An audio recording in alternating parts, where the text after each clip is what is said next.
In certain extreme situations, the law is inadequate.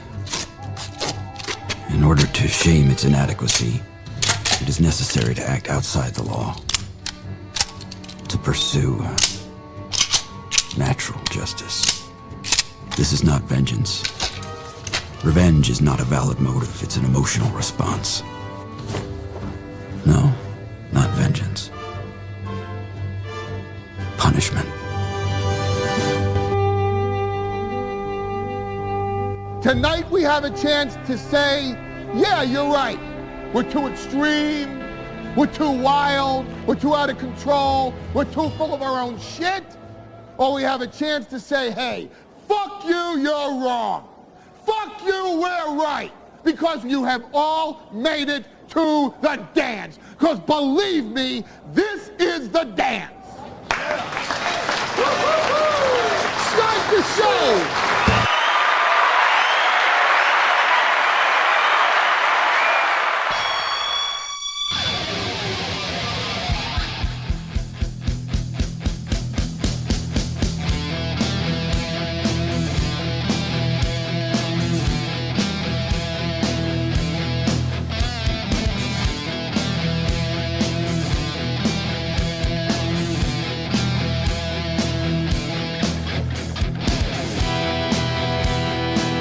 Good morning, everybody, and welcome.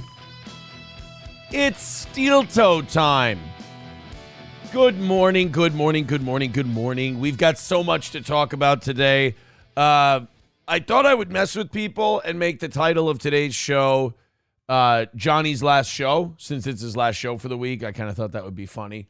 But then, I don't know, I decided against giving people a heart attack and a boner at the same time. And then what I settled on was no way RFK, because there's a lot of RFK Jr. news now with the Trump endorsement and everything else.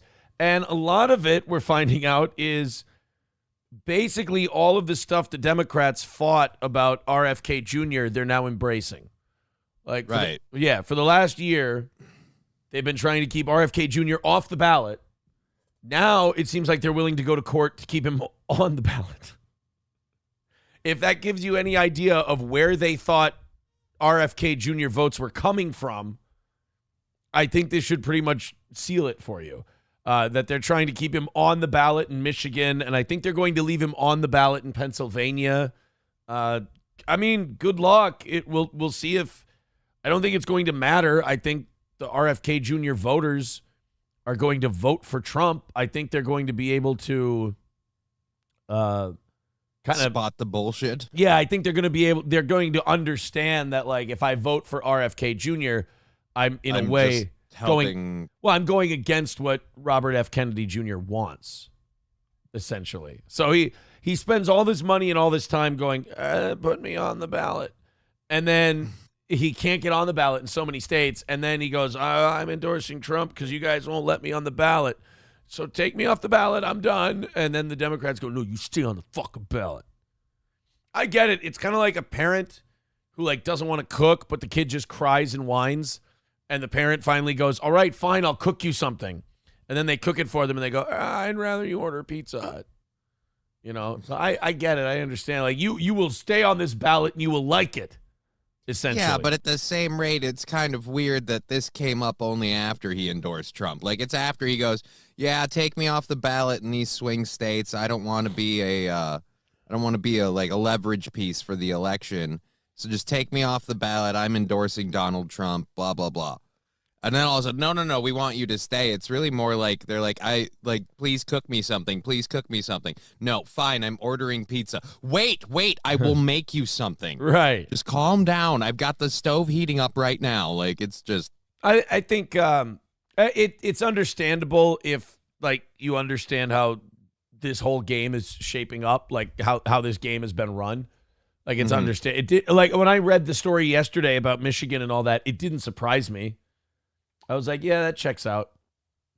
That's kind of the if it's just weird to me that one party can force another guy to stay on the ballot when he doesn't want to. Or they can choose that he doesn't get to be on the ballot if he doesn't want to. And we have to act like that party is somehow equal to the other or benevolent or something. Like, no. It's just weird that a Secretary of State who, even though they're elected via party, they're still, oh, sneeze coming. There we go. Even though they're elected via party, like they're still technically supposed to be like impartial, like they're just supposed to run the elections. But then it's so clearly made with one party's interests in mind and another party's not, that you kind of sit around going, are we supposed to pretend? Like, do you want us to pretend that this is fair? Or are you just coming out and you're just going, fuck it, we just need our gal to win, so we're going to just do this. They do all this shit saying the other guy is going to destroy democracy and freedom and our way of life and government and all this other stuff. And it's like, you guys are doing exactly what you're threatening him. Yeah, that part is actually getting really funny to me. Like that part is getting hilarious because it's just so blatant. It's so out in the open. Like, I hope the Democrats kind of lean into that one, actually. I hope they just start doing shit and then saying Trump's going to do it just to see how crazy they can drive people. You know, like you saw Jack Smith brought charges against Trump again for interfering with official processes and all that stuff. Like, so Jack Smith brings back charges because he had to alter them because the Supreme Court made that ruling that if a president does something as the president, they can't be prosecuted for it. So he had to find a way around that, which I don't know if his new charges do that. I think they might still violate the Supreme Court case, but I'm not a lawyer, certainly not a practicing one. And I don't know. I'd have to listen to smarter people on that. But I do know, like, every time they do that, the next story is like somebody saying, oh, man, Trump's going to subvert democracy. And, you know, right. Trump's going to prosecute his political opponents, and that'll destroy democracy, and that'll be bad for the country. And it's like literally the story right after the story about where you did the thing that you're saying. But they lean back and go, well, no, that was Jack Smith. He's a special prosecutor. Like, oh, okay. Well, then never mind. Clearly, I'm just paranoid. That's why, for me, just lean into it. It's one of those things where you're lying about something and everyone knows you're lying and nobody thinks you're a good guy. It's like, you understand it won't cost you anything to lean into this. Right. You know, it won't cost you anything to just go, yeah, I'm a piece of shit, I don't care. Because anyone who believes you right now is going to believe you. Like, you're not a magician. You can show them that the rabbit's under a trap compartment in the hat. And the people who like you are still going to like you because they don't like you because you're honest and square dealing. You know, they like you because they're stupid. And you can come out and just say, yeah, we want to put Trump in prison because it's really hard to run against him. And the people who like you would, this is the saddest part about America right now, is those people would go, fuck yeah, let's do it. You know, I don't like this guy, so let's throw him in prison. That's what we should do. It's like that, you know, it's kind of the Are We the Baddies sketch. Yeah. You know, by the way, guys, he's also been prosecuted for this other crime where we literally rewrote a law in New York so we could bring him into trial for it. And that was just for a civil suit. That was for a civil suit. It totally didn't bite us in the ass. The bar is so low for civil suits as it were already. And then New York went, yeah, we're going to change the so that we can squeak this one in. Right. And then wasn't it like the city councilman who made the rule got city councilman, and some of the people who backed the rule later got bit by that same thing because now they're being brought up on charges for their behavior. See, now, like, I believe that those people deserve a cabinet position because they literally laid on the barbed wire and let Kamala Harris walk over them. I really just want to see them prosecuted the same way Trump was. Well, you know, and I don't know how this is going to go. Coltrane brings up a good point, starting us off with $1 today. He says, nice thing about that retard bringing back charges, his poll numbers go up. We'll get to that in a second. 335 is our number today, by the way. The evening show people with a nice late rally got us 15 up. So, you know, You know the drill, 300 by 7, 200 by 8, 100 by 9, and then this thing turns into a really quick and easy win. Or we can go ahead and we can do this the other way, and we can just, do it at the last minute like we always do. It's really become, and the evening show audience has let me know this, it's really just kind of become their MO. Is I believe the term they use on the evening shows is sweat gravy, big boy. And which is very, very hurtful, by the way. But I mean, if you did, you'd lose a lot of weight. Sweating gravy. Yeah, I mean, gravy's heavy. If it just came right back out, you'd be a lot lighter. Yeah, gravy is heavy, so there is that. Let's go ahead and say thank you to Coltrane over on PayPal as well. Ooh, hey, let's do that. Everybody go in there, and then we'll really get this thing rocking. Says, good luck going after Trump again for $5. Yeah, somebody, he did say in the Rumble chat, when they do this to him, his poll numbers go up. And the thing is, Trump's poll numbers are starting to go back up again. And I really don't think we've seen the full scope of the RFK Jr. endorsement and the Tulsi Gabbard endorsement. Not that those two things are, well, maybe the RFK one more than the Tulsi Gabbard one. They might be a little more earth-shattering, but we haven't seen Trump's poll numbers since then, and his poll numbers this week are already going up. So, and I think people are tired of these fucking legal charges, and he does do better when those come about. It sounds counterintuitive, but he does. So, well, it's just they're turning him like, and this is the weird part. The man is a billionaire, and they're turning him into the little guy. Well, like I think it shows you how big, how powerful our government has gotten. Because in our minds, it's always been there's nothing more powerful than a billionaire. Right. There's nothing more, oh man, the billionaire. I mean, even in our entertainment, like Lex Luthor, nothing more. I mean, the government isn't stopping Superman. But this fucking billionaire guy can bring aliens to the world to stop this guy, Right. And can put all his resources into destroying this god, So that's how powerful, we're taught billionaires are when we're kids and growing up. And then you find out later it's like, well, the government can actually just destroy that billionaire. Like if they want to, if they want to lean in, they can destroy that billionaire like he's got $5 in his pocket, So the Trump versus the government arc is maybe a little more important than even we thought originally, because even though you've got people like me who are going to vote for Trump because, well, I just don't have any other options. Right. I'm not one of these guys like, yeah, fucking Trump's going to save America. I'm like, I like him better than the dipshits we've got running. Right. It makes me like billionaires more than I like anyone from the government. Because at least that billionaire has to get my money. He has to earn my money. If you're Donald Trump, he's got to own property that I want to buy. And I've got to buy that. A golf course you want to pay to go to. Yeah. I mean, think of a billionaire. I was going to say wealthiest man in Minnesota, which I believe is Glenn Taylor, but I don't remember how the fuck Glenn Taylor made his money. Something paper. I think he made it in paper products or something like that. But okay, let's do that. Schools had to buy the paper.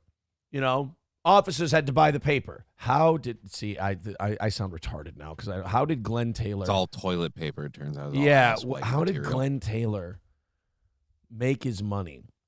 Founder and owner of Minnesota-based Taylor Corporation. That helps. One of the largest graphic communications companies in the United States. See, I have no idea what the fuck he does. What's graphic communication?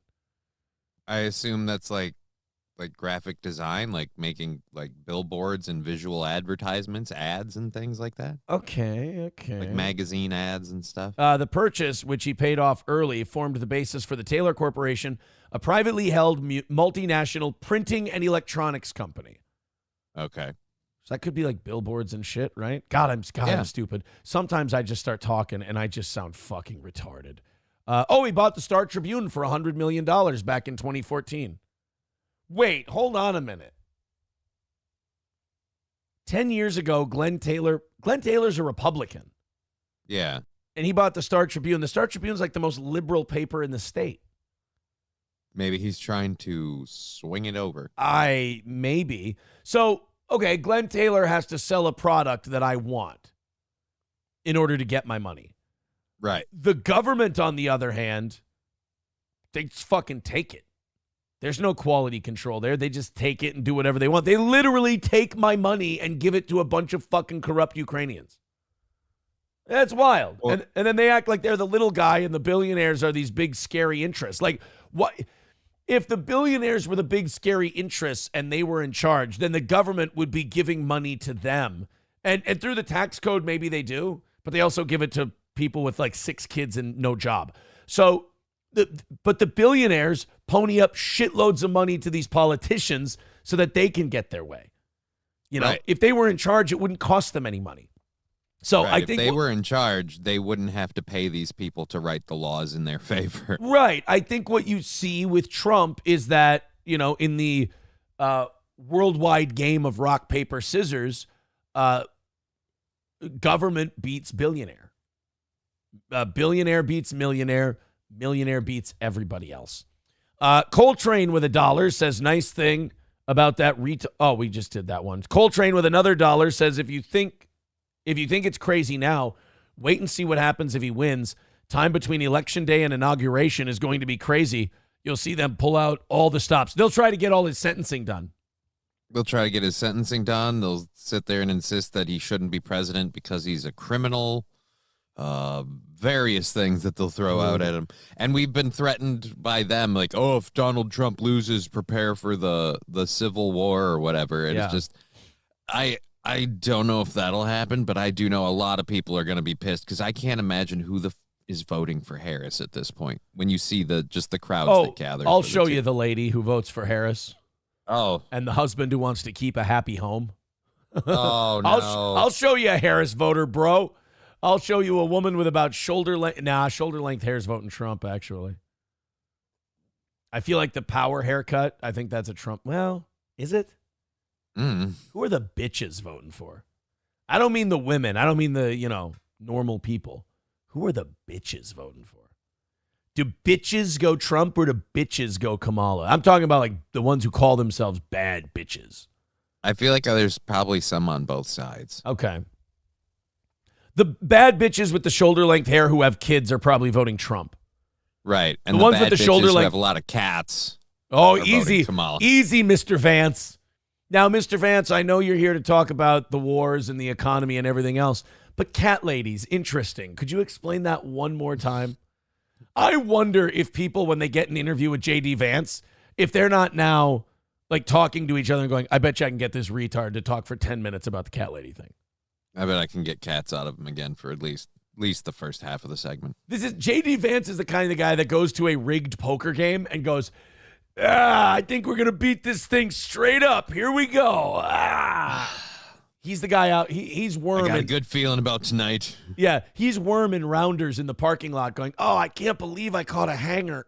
Oh, they took every fucking nickel.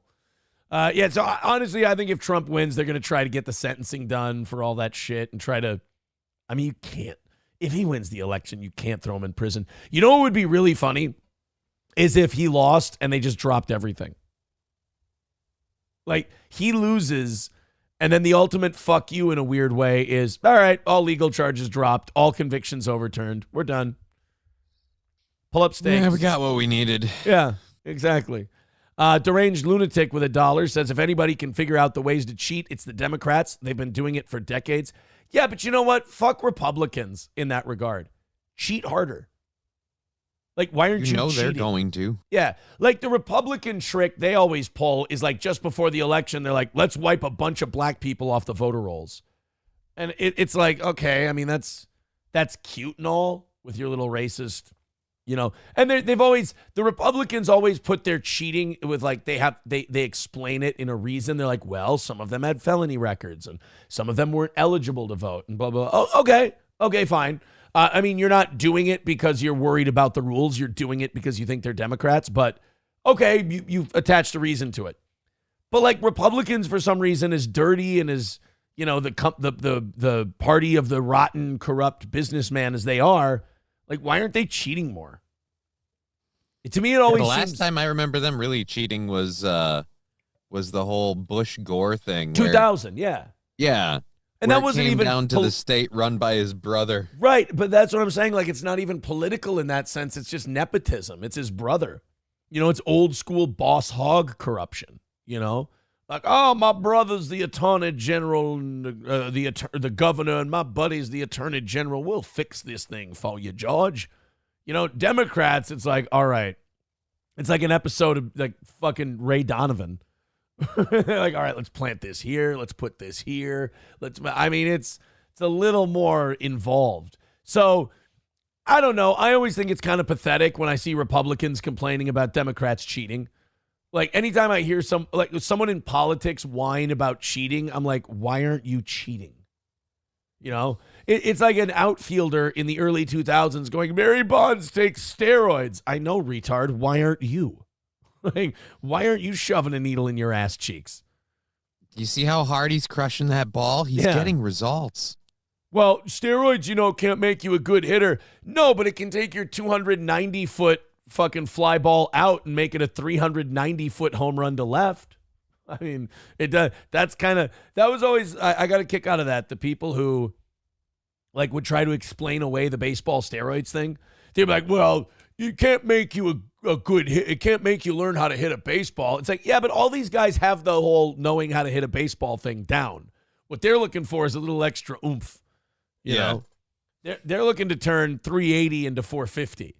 And that makes a huge difference in a game of baseball. That's the difference between, whew, we got out of that one, we've still got the lead, to, oh, there's a 3-run homer, we're fucked. It matters. Jeff Jordan says the Democrats are such fucking idiots, they're trying to make Trump into a martyr, thinking they're trying to make an example out of him just because they got away with it with JFK, CIA, FBI included.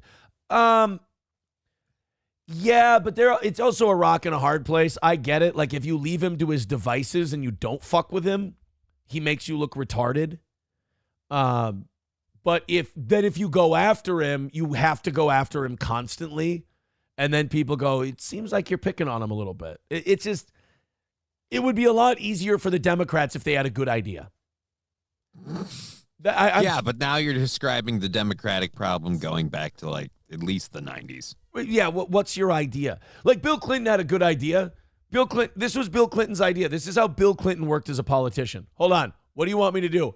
That way? Okay, cool. Let's go that way. Like, Bill Clinton would piss off his own party because Bill Clinton would go, yeah, I want to do this. And they're like, yeah, but we're Democrats. We don't do this. Yeah, but people really think I'm awesome when I want to do this. Like, and a lot of the people want it. And it turns out as a civil servant, when you give the people what they want, they actually think you're good at your job. Yeah, like Bill Clinton didn't believe in a lot of the shit that he did, but he knew that people liked him because of it. So he said, fuck it, and did it. And, you know, let's not forget this. Bill Clinton became president when the internet was taking off. Whoever was going to be president when that part of the economy took off was going to preside over an awesome economy. All they had to do was get the fuck out of the way. Right. And let the internet's going to make its own money. Yeah. Let pets.com sell for $1 billion and just get the fuck out of the way. And then pretend that money is all real until it all falls apart. And guess when it fell apart? When the next guy got in. Yeah. It got in 2001 when W became president. They were like, oh, shit, we got bad news, George. Massive recession. Why? Well, because it turned out that sockpuppets.net wasn't worth $500 million, it turns out. Damn. I really thought that whole internet real estate was going to stay up. And speaking of real estate, sir, 7 years. Just keep an eye on that. 2008 is going to get interesting. Oh, yeah, this house thing, it'll be fine. It'll be fine, buddy. DB Spohl says Trump is/was a failed joke. I mean, shit, I wish I could become that much of a failed joke. That would be all right, you know, if I could become president for 4 years and have Bill. You know, he's saying in the chat, he's upset that we called Trump a billionaire. He's like, he's not a legitimate billionaire, you moron. I mean, he is. You know, you can say, oh, his dad gave him millions of dollars. Well, I think a lot of billionaires start out with investors. Right. You know, Trump's just happened to be his daddy. So it makes it a little bit easier. It's a lower bar to clear, I suppose. Thank you very much to Pizza Roll for $4.99 over on YouTube. He says, good morning, my dudes. Good morning, sir. And he gifts a membership. $4.99 in a membership, man. That's great. That's awesome. If all of you want to do that, I think we're sitting pretty today. So I appreciate that. I think 320 is where we're at. 325 is our number today. So yeah, just under 300 before the end of the hour, and we're good. Helgi says, you're a little sluggish this morning, Aaron. Have a Celsius. It's my last one. I got 3 at the beginning of the week. So right. I'm clearing it out. He's pacing himself. Dude, I'm having a fucking terrible old man day. Like a really old man. My right shoulder is completely fucked. I love hearing this. And I did nothing. I've done nothing. Nothing. This is hilarious. And my right shoulder is fucked. Yeah, you don't know what I'm talking. You don't know what this is like. Yeah, no, not even a little. No. And like, it's a great preview of what I can look forward to when I get older. Fuck you. What? You're older than I am. That's my point. And I love watching you bitch about these things. I have some of these problems, not all of them, but it's great. I love it's apparently like I have MS and shitty legs, but other than that, like I'm quasi immortal. Fuck. Your shoulder's fine? Yeah, you don't know what this pain is for like. the most part. Yeah, you can't relate. You're privileged. Not really. Yeah, you're privileged. My body's incapable of feeling pain for the worst reasons, but yeah. By the way, somebody, my neighbor watched the new Deadpool movie. Everyone I've talked to who's watched the Deadpool movie raves about it. They think it is great. Fucking awesome. Everybody loves Deadpool. He did say that they kind of toned it down from the first two because he's joining the Marvel universe and he can't be like Deadpool. Yeah, they do pull back on a lot, but it's still very much a Deadpool movie. So he's going to go in. So are they going to do the fourth wall shit when he goes into Marvel, or are they going to have to cut that out? That's who Deadpool is. Deadpool will walk into it like in an X-Men movie. They're fighting the bad guy. Deadpool will be the one that looks at the audience and be like, and now we're going to do the action montage. And then they'll go to it. So in a weird way, like putting Deadpool in there, are they not kind of fucking up their own universe a little bit? Yeah, but that's the beauty of Deadpool, is everyone loves him there because he takes the piss out of what they're doing a little. It's being willing to make fun of yourself is literally what Deadpool is. And they kind of have to, because let's be honest, and After everything they've done, you better make fun of yourself. I don't mean to be a basic bitch when it comes to these comic book movies, but like, in my opinion, as like a normal guy who's not like reading comics and shit like that, I think once Iron Man was gone, a lot of people lost interest. Like, I think Iron Man like was kind of the Batman of the whole thing. Like, if you took Batman out of the Justice League, people would be like, I'm not going to see that fucking movie. Who gives a shit? I'm here for Batman. Right. I think a lot of people were there for Iron Man. You know, they tried like She-Hulk, and they tried Black Captain America, and they've done... I know it didn't do poorly, but I think even the third Guardians of the Galaxy movie didn't do as well as the first two. Yeah, and in the third Guardians of the Galaxy movie, they decided to take Nebula, and now Nebula is either not a gender or is now is identifying as a dude. Like, so it's just Nebula like they did some not necessary shit. Right. Something that completely didn't need to be a thing. Okay. Yay. Like the new Yay. Snow White movie. Yeah, like I haven't seen a Marvel movie since Endgame. I haven't watched one. This is probably the biggest grossing Marvel movie that they've done since anything. Yeah. Anything since Endgame, probably. Endgame earlier, all of it. Because like it might be more than that even. Thanos was balling. Thanos was awesome. Like, who didn't want to watch fucking Brolin as Thanos? And then who didn't want to watch Robert Downey Jr. be like, in a weird way, little Deadpool, kind of, because he was kind of the sarcastic cunt of the whole thing. But yeah, maybe Ryan Reynolds comes in and he saves the whole thing. So now, wait a minute. Now, in the Deadpool movie, correct this, because I hate multiverse shit because I'm not smart enough to get it. Right. This is not the Wolverine that, spoiler alert, dies in Logan.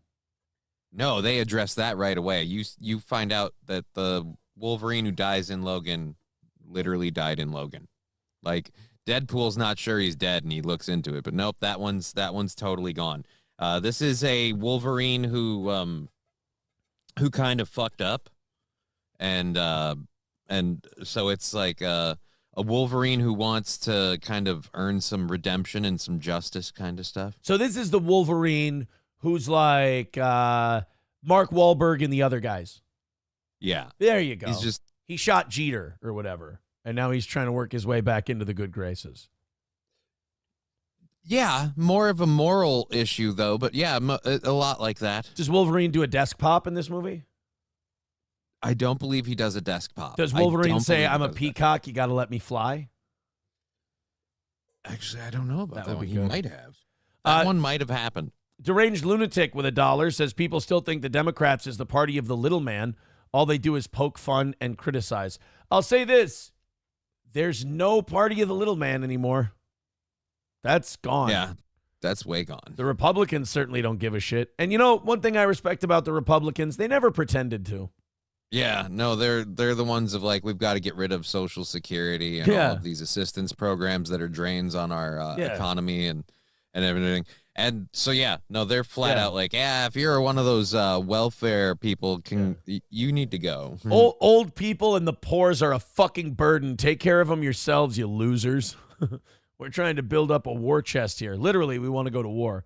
That's the other thing is we don't have a party that's against war. Well, that's the only thing and that's what Tulsi Gabbard pointed out. That's the only thing that Donald Trump really has as like I'm a different candidate thing. Yeah. He's the only president in I don't even know how long history that didn't start a new war. And which is actually such a low bar. Them. It's such a low bar, though. I know, but it's true. They called him what was it? A dictator lover and all this other stuff for meeting with Chinese leaders, North Korea and Putin and everything. Oh, Trump's such a horrible person. He respects these people and everything. Yeah, but we didn't start a new war. Hey. And then he actually got us out of the one that we were in, but that went well. Hey, you dictator lover. Annoyed Wawa supervisor says Taylor Corp sells anything you can print. Started doing packaging, marketing materials, has branded into logistics, and they own a company that does Scantron-style docs. Okay, so a lot of paper shit then. Like, I guess in a way I kind of knew that it was paper shit. Dissident says the U.S. gives away $70 billion in foreign aid, comes to the taxpayer and says we need to raise taxes just to give it away again. That $70 billion number, by the way, is a little misleading because that's what we have earmarked for foreign aid, and we do give that away.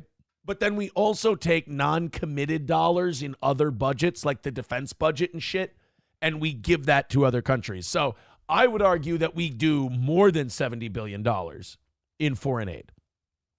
Because look at Ukraine. We've done more than that. Right. Way more than $70 billion. Deranged Lunatic with another $1. The women that vote for Kamala Harris are the same women that nobody wants to fuck. I bet you I could find a Harris voter that I'd want to fuck. Yeah, I don't know. Oh, man, now I'm getting a plugged nose and a bad shoulder. I'm a goddamn mess today. Annoyed Wawa supervisor. Los Federales is mad at Americans. Says, I wish that people from the United States would stop referring to themselves as America. You don't represent the other 34 countries in the Americas. In fairness, Los Federales, and I'm not saying this is my opinion, just, the way things are, nobody really gives a fuck about those countries. They kind of care about us, When's the last time you heard the big one? Yeah, no. When's the last time you watched the news and they went, "We got to update you on what's going on in Belize"? Never. Nobody gives a fuck about. I wouldn't even know Belize was a country if my Spanish teacher hadn't come from there. Yeah, you guys have to have like a fucking revolution or a riot or civil unrest for us to look over there. Right, exactly. Or like a funny video where a bunch of monkeys steal something in the street, and they're all running around. Then we'll watch your country. But otherwise, our country takes a shit. Everybody wants to know what's going on. You guys are only interested in when you're being berated by primates. Yeah, or when our CIA is overthrowing your government. Even when you're we don't like to interesting, talk about that one. Yeah, but even when you're interesting, it's because of us. Cartels are interesting. Well, there'd be no cartels if we weren't all drug addicts up here. I mean, we're the demand. Thank you very much. If you Annoyed Wawa supervisor says if you have the haircut you are describing, you've never been a bad bitch. You're just a bitch. You get Sutter home drunk and your shit husband Tyler is cheating on you with a bartender in his truck. So Tyler getting pussy. Good for Tyler. Somebody says the bad bitches with random ass tattoos that aren't married and have 3 dogs and 2 cats that constantly say they don't need a man are the ones voting for Harry and Balls. It's Walls. And it's Harris. How dare you? Dr. Rondo says Republicans don't cheat because they benefit from the cheating too. I guess they kind of raise money off calling the Democrats dirty dogs. So I guess. Coltrane says Texas already wiped off 1 million dead, ineligible, and illegals off the voter rolls in Texas.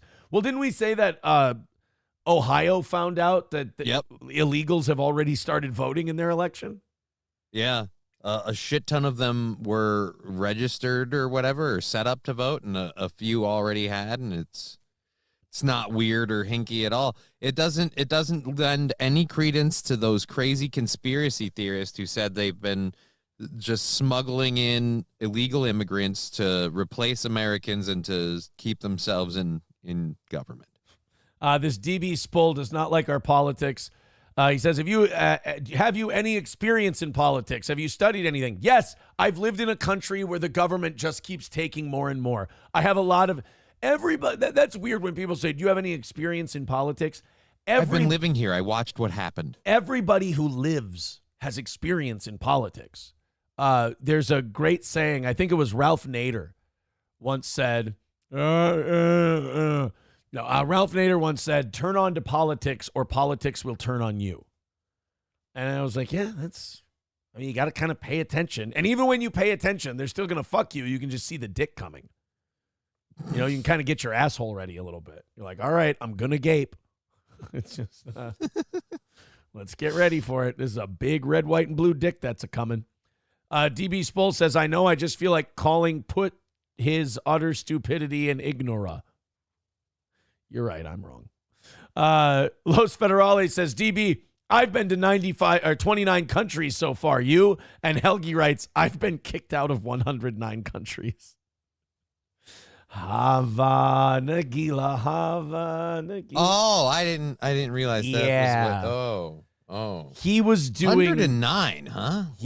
Well, I mean, some of them don't exist anymore, but you could. It's just weird. They have a reason. They have a reason for each one. They were being prosecuted or persecuted and prosecuted. They were always a victim when it happened. Yeah, it's just like, it's weird. It's like a lady who moves from like one wife beater to the next and keeps insisting that it has nothing to do with her. And apparently some of your choices have to be involved. Well, he's just punching you in the stomach to see if it hurts because obviously your ears aren't working. Sorry. Joshua says Republicans aren't wanting to get rid of Social Security. I'd have a lot more respect for them if they did. That's true. Well, George Bush tried to privatize it, which actually would have been a really good fucking idea. To take our Social Security money and put it in the market. It would cause more Americans to follow the fucking economy and what's better for the stock market and what's better for their bottom line. And also the government wouldn't be fucking stealing your Social Security money and using it to pay for other shit.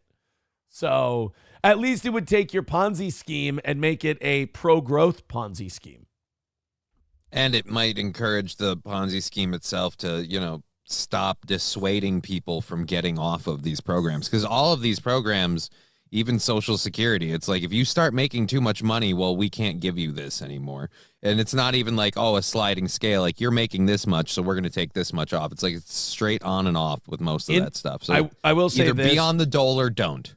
As much as I am for privatizing Social Security, the unforeseen problems that would come with it, like, you'd probably get more fraud from businesses because there'd just be more money in the system. Like, you'd have more fraud. You'd have more insider trading. You'd have more of these pigs trying to get at the trough and doing dirty fucking shit to get the money. You'd also have, like, companies, lobbying to do horrible shit. Like, I just feel like you would give so much power to Wall Street because of all the Social Security money that's going in, that they would have to find ways to keep as much of that money as they could. So, or maybe we'd have a better country. I don't know. Coltrane with $1 says the Honda Odyssey fucks hard. Deadpool. Does he say that? Yeah. I mean, out of context, it doesn't sound funny, but I'm sure in context. In context, it's actually rather funny. Okay. But thank you, Coltrane. I'm skipping around in the Rumble chat just a little bit because I am quite a ways behind. Sam Show says experience in politics doesn't mean shit. It's just a bunch of retards falling for nonsense and playing slap ass. Well, it is. The thing about politics is, what do they call it? Hollywood for ugly people. That's kind of the truth. There's a name. You know, Dr. Rondo says entitlements have the cliff. If you take too much, they shut you off and you can't survive without them. Yeah. The welfare game in the United States is set up to make people fail. It's a roach motel. It's real easy to get in. And then, you know, if you try to improve yourself, like I wouldn't mind like a program that goes the opposite of what we do now, where if like once you're on welfare and you have a kid, we punish you for it. Like we take money away for you having a kid. And then if you work 20 hours, you get a little more money. And then if you work 30 hours, you get a little more money. And then once you hit like, well, then if you do that, people will just work 30 hours. If it goes more than 31, you stop getting money. Yeah, I guess that would be fucked up. They'll work until the cutoff stops being beneficial. Yeah, that's true. But you know what I mean? Like, we got to find a way to make it so that we financially, at least temporarily, reward people who are doing the right thing. Well, I've always said I think the way it should really work is, one, if you're on welfare and you have a kid, and then you have another kid, we start taking away your welfare because you can't learn that you can't take care of them. You need help. So stop fucking having kids. Like, that's the one biggest problem with the welfare system is it rewards people who can't take care of their children to keep popping them out. Yeah. So that's a big one. And then again, if a lot of this stuff just worked on more of like a sliding scale, like as you take care of yourself more, you don't need all of these assistances. So we'll cut them back a little bit. We're not going to just take them away from you because you still need some help, but we'll slide it back. Yeah. The better you do for yourself, the less you need us until you get on your own. All right, fine. But these, again, straight on off systems that they have are golden handcuffs. Like, are you ready to just completely give up everything and do it all by yourself? Trucker 18 Wheeler says take Social Security away and put it in everyone's 401k. I mean, I would be happier if they just stopped and just didn't have a payroll tax anymore and got rid of Medicare, Medicaid, and Social Security and figured something else out or leave it to the states or whatever, because letting people keep 15% more of their income would be fucking bananas. Like a 15% raise for most Americans. Let's say average household income right now is like 60 grand a year. 60,000 times 1.15. That's a $9,000 a year raise. That's about a $750 a month raise for the average American family. That's a new car. That's multiple kids' tuition payments if you take out loans for your kids' college. That's a shitload of student That's loan your mortgage payments. payment every month, at least most of it. Whose fucking mortgage are you? You show $825. You show me this person who's paying $750 a month for their mortgage, and I'm going to find them. I'm going to kill them, and I'm going to live in their house. Well, I mean, I was saying it was most of it. I'm upset. Actually, my first house that I bought in 2012 when the market was dog shit, I guess that mortgage was like $970. Yeah. Those were the days. Like I said, mine's only $825. Fuck. Now I don't even want to say the neighborhood of what I'm paying out here. Well, because it goes up, like your property taxes go up. Like since Biden's taken over, every year my mortgage payment is taking a bigger and bigger chunk. It's like it's gone up over $200 a month since Biden was president. And I don't remember my mortgage ever going up under any other president. It fucking stinks. I hate it.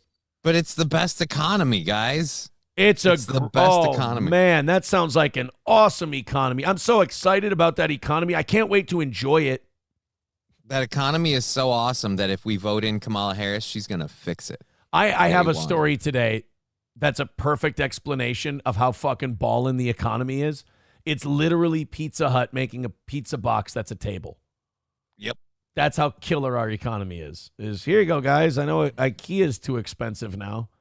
Helgi says, I could buy 21 grams of Coke, a Ford Mustang, a side bitch, and a Baldo with that kind of tax break. Well, I mean, $700 a month. Let's take it easy. I don't think you understand how much this cocaine is. Cocaine price. Do you know how many watch lists I'm fucking on right now? It doesn't matter. Cocaine price per gram. I think it's like Is it $3,000? No, it's not $3,000 per gram. But it's a lot. $78 per gram? Wow. Hold on a cotton picking minute. Has cocaine come down a lot in price, or did someone else make you think it was really, really expensive? Yeah, so right. It sound like he was balling. Yeah. So the amount he got caught with was about $2,000. That's it. Oh, you know what? And that, you know how people said, oh, when April took that $4 or $5,000 out of your account, they used it to buy drugs. Yeah.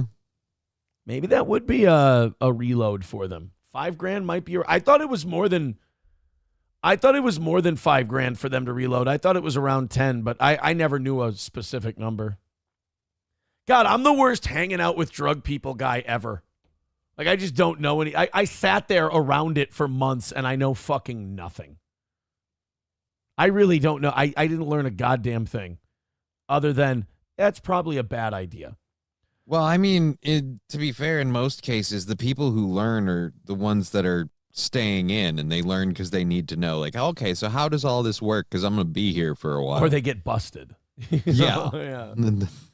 I see. The thing I always couldn't do is that going up your nose thing and feeling like it's hitting your eyeballs and then going like this. It's like, ugh, I can't. Like, I fuck with my nose enough already without putting anything in it. I'm a fucking nose toucher. No, thank you. No, yeah, I have too much hair in my nose. I wouldn't want to do that at all. Not for me, dude. Not for me. Okay, let's talk about some stuff. I know I saw a few questions about it in the chat today. Thank you to Nick the Milkman for $5. He says it's inflated house values, so they tax you more. Mine went up $30 a month, and I haven't even had the house a year. Yeah, that fucking sucks, dude. It really does. It's such a frustrating bullshit thing because it's one of those deals where you haven't done anything wrong, but you're still getting punished. It really, really sucks. Let's go to some of these texts, and then what are we? 15 minutes away from 7. $310 away from today's goal. Thank you guys very much. Keep chipping in. We appreciate it. We want to get under 300 by 7 o'clock, and it looks like you're on pace to do that. So keep that going, and then it keeps us from mentioning money all the time, which is very, very cool. $10 in the next 15 minutes, and we're on pace. Keep her going. If you guys got 5 or 10 to give us today, we appreciate it. Somebody saying in the text, does Deadpool say Gator don't play no shit? I don't know what that means. I don't know. I didn't memorize. I only saw the movie once, did not memorize it. Like, I remember a lot of the key points, but not Gator. What was the line? Gator don't play no shit. Yeah, I don't. Again, and even out of context, what does that mean? Like, who cares? Somebody. Oh shit! God damn it! Stop sending me multiple text messages. Come on. Here we go. Somebody doing an Ethan Ralph impression in the text. Any chance you want me to say hi to your mom before she leaves, bish? Oh God. I love a good Ethan Ralph impression, mostly because I can't do one. I think Ashton from Kino Casino captures the nature of Ethan Ralph very good, very well in his impression. Well, Johnny, today is the day that my lovely and talented ex-wife goes to court. Oh, before you get into that, just because the Rumble chat, you might want to check the thingamajig. What about it? Check the donation stuff. I don't see one. In Rumble? Or not Rumble, excuse me, PayPal, YouTube. YouTube. Oh, there we go. Okay, 2-0 with $20. Thank you very much. Thank you for letting me know about that. Yep. It's very nice. So that's going to put us at $295. So we are under 300. before 7 o'clock. Thanks, boys and girls. If you want to do what 2-0 did and throw in $20, I have a feeling that would end today's need for funds very, very quickly. So thank you very much, 2-0, for the $20. $20 is a sweet spot give, man. That knocks that number down pretty fucking quick. So thank you very much. Okay, let's get into. I'm sorry, guys. I apologize. I don't have like a lot for you today. Like, I know people want, like, they want April stuff, you know, they want blood. They want me to talk about, I don't really know. Period I feel like blood. today is period blood. I feel like today is kind of the guilty, not guilty thing, isn't it? Sort of. This is just kind of, well, they have the dismissal paperwork that they filed. I think that'll get shot down. That's a pretty standard deal. It's like, hey, you want to just tell these charges to fuck off? And the judge has to decide, like, are these charges weak as shit and I got to get rid of these? Or should these have their day in court? Like, if the judge rules that it shouldn't be dismissed, that's not the judge saying she's guilty. That's just the judge saying there's enough here that, you know, we should, you know, get the evidence and we should gather and we should find out what happened. So I think it'll hold up. Whoa, all them who be thinking we soft. We don't. I think it'll hold up. They'll keep the whole thing going. I personally, like, I'm not in anybody's brain. I don't know what anybody's going to be. Yeah, like anything, like, I know people are like, well, you've called this thing. I've really only called the things that I knew about. Like, I only called the things I saw. I don't know how this shit works. I'm not, like, watch Kurt from Uncivil Law. I watched his thing on Nick yesterday. It was great. It was just straight up analysis. I love Meme Copium. And Meme Copium, Josh is great if you're looking for, like, a layman's take on all this shit. Like, he's kind of like me. He's like, you know, I've watched a little Law and Order. Let's give it a shot. You know, like, that's Josh, that's Meme Copium and I. But, like, Sean from Potentially Criminals, probably, like, my favorite in terms of knowing shit and being entertaining is probably Sean. I know SP has said, I don't know about Sean. He looks too much like a chipmunk. And I'm like, and to me, I'm like, well, that's part of his charm. Like, the chipmunk look is why I like the guy. Kind of. Because that's kind of what you have. Why? Why am I? What do you mean why? Why am I a chip? Hey, you got I'm a handsome boy. I thought I was a handsome boy. Well, you got the cute little, like, the little cheeks. Mother. And you smile and. Motherfucker. Are chipmunks not cute? I thought we all They found them are, to be but I adorable. didn't think I was chipmunk cute. I thought I was Swayze cute. No. Well, I'm not trying to fuck you, so I could be wrong. Who cares? I thought I was matinee idol material. God damn it. Well, anyway, so the April thing's going on today. I say for entertainment plus legal analysis, you go with Sean. The only thing is when you're being entertaining, your streams go on longer. So if you don't have a lot of time, I think Kurt from Uncivil Law is perfect because he's just, like, straight down the middle, like, facts guy, you know, all that. I like him. I watched Kurt's yesterday. I watched most of Meme Copium's thing yesterday. I did a lot of driving, so I was able to get a lot of that listened to. You know what I haven't listened to for a whole day yesterday? Do you know what I didn't listen to at all for the first time in, like, 2.5 weeks?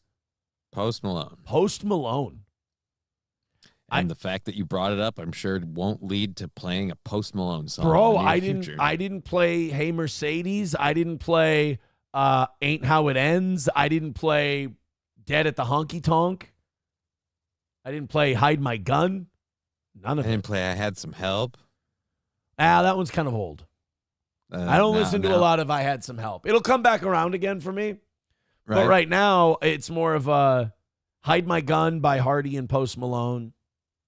Hey Mercedes is probably my favorite right now. That's a gay little fucker. I like that song. That's a bumping little gay song. You know, he sees a girl come to a party and he's like, hey, you want to go for a ride in your Mercedes? I mean, it's romantic, you know. I'm just here on the porch. Had to have me a quick cigarette. And right now, all I know is I'm glad that I ain't quit yet. Yeah, baby, this just might be fatal. A pretty good, a damn good time if it ain't. Hey, Mercedes, what you doing for the rest of your night? Pretty lady, do you want to take me for a ride? I don't know why you came, where you're from, what's your name, and I know that you don't know mine. Hey, call me crazy. Hey, Mercedes, what you doing for the rest of your life? I think I need to go find her. I'm gonna make a girl very happy someday. When I leave. Keep saying that. Thank you very much for Pizza Roll $4.99 says effing early with Aaron. Oh, that's a throwback. Wild Card with $1.99 says, did you do the sound drops yesterday? My therapist told me it would be a bad idea. It's a no. That's a no. You know how I say, like, I do the show and then I don't do internet shit anymore? That's becoming to the point where I don't even come downstairs anymore. Last weekend, I tried to get back into Bannerlord a little bit, and I'm dedicated, but I haven't played Bannerlord all week. Just had other things going on. King Kong Dong says, you'll make a woman happy, all right. She'll have a new gay friend. Dead Game says, your therapist is a faggot. Oh, you know what? I apologize. Anonymous says, what about Legal Mindset? I don't mind Legal Mindset. He's kind of a cunt about me, but then again, so is Sean, but Sean's funny when he does it. Like that Legal Mindset. Somebody pointed this out on Kiwi Farms yesterday. Legal Mindset will be like, Aaron hurts his credibility. And somebody on Kiwi Farms went, dude, it's a fucking felony drug case. Do you know what kind of witnesses they're fucking used to? Like, you're talking about credibility and a guy who's a fuck up and shit like that. It's like, do you know what a dream witness Aaron is compared to most felony drug case witnesses? Like, yeah, he talks a lot of shit, but most of these people are fucking, you know, the chick who gets killed in Kindergarten Cop who's the witness against Crisp? That's what a fucking drug witness usually is. A fucking pilled out whore. I'm not that. I'm just a dumb fucker. That's all. Yeah, that's getting done today. Mild says, if you enjoy this, you live in a state with tampons in the boys' restroom. Old tampon Tim. 290 away from today. Thank you guys very much for your contributions. Again, let's get her down to 200 by the end of the next hour. And we're looking great today. So, yeah, as far as today, I think at 2:30, April has her, I guess this would be arraignment. Again, I'm not the lawyer channel, guys. I think they'll dismiss the motion to drop the charges, to vacate the whole thing. And, you know, I'm not going to pretend I'm in the room, but I do think that they brought these charges back to put pressure on her. But I also don't think they need her. So I would say that they kind of brought these charges back to go, look, now we have something on you to get you to testify to make our job easier. However, if you don't want to play ball with us, like, fuck you, we'll hang a felony on your record. Yeah. Like, they don't give a shit if she actually agrees or not. They're just, you know, they're putting her on notice. Like, look, this can go away. Like, April is fully 100% in control of her own destiny right now. She still has, I mean, I have never seen someone get so lucky with second and third and fourth chances and just fuck it up every time. Like, you get arrested. She tells the cops everything. Clearly, that's why they're so worried about this body cam footage. And April just rats everybody out and squeals on everybody. And then she clams up after that, and she goes back to that house. And she goes back to hang out with the people that got you in felony drug trouble. Why you would think people like that are your friends? Why you would think people like that give a fuck about you other than we do all this shit together? Like, there's only two reasons they're all together. Well, there's two reasons they're all together. One, trauma bonding, which is never healthy. And two, they were the people who all did the same drugs together that are socially unacceptable. So you take that away, these people aren't your friends, you know? Yeah, but is it a, like, this is the weird thing that I've been wondering lately. given the like, you know, the tattoo and the fucking art thing and all that stuff. Yeah. Like, is it maybe kind of a situation where when she got out of there, she realized she had leverage because she didn't have anything on her, but she did still have all the stuff she said and everything like that. So she's like, I want to stay here because I've got a certain modicum of power in this relationship dynamic now. I think April unconsciously, yeah, I think, and you knew her, and I obviously knew her. I thought I did. I knew her better than anyone. You can't convince April that she likes power and leverage. You cannot convince her. You can tell her. April is one of these people who swears to God up and down she is a good person, a noble person. But she's someone who, if you watch their behavior, there is a part of them that enjoys leverage, that enjoys power, that enjoys being in control. God bless, we all do. But she likes it in an unconscious way that leads her to do bad and dumb shit and not even realize why she's doing. Like, maybe people are going to say I'm simping a little bit or I'm giving her too much credit, but in my personal experience, April never knew when she was fucking people up. April never knew when she was hurting people. April never knew when she was fucking people over. It was always, what do I want for me? What do I need right now in this moment? So you might be right. That's actually a really good point. Hey, I've got leverage. I've got power here. Whereas going back to your parents is humiliating. You feel like a failure. And I know this. I had to go back and talk to family members that I had fucked over badly throughout this whole thing. And but you know, the real sad part of it is the people who don't go back and the people who don't make amends, it's not as hard as you think it's going to be. You know, these people who care about you, they want you back. They just don't want you to be a fuck up. So you got to They're going to fuck with you a little bit on the way in. They're not going to just let you back in like, oh, water under the bridge. Nothing happened. Well, yeah, so I've never seen a person get second, third, and fourth chances and just piss all over them.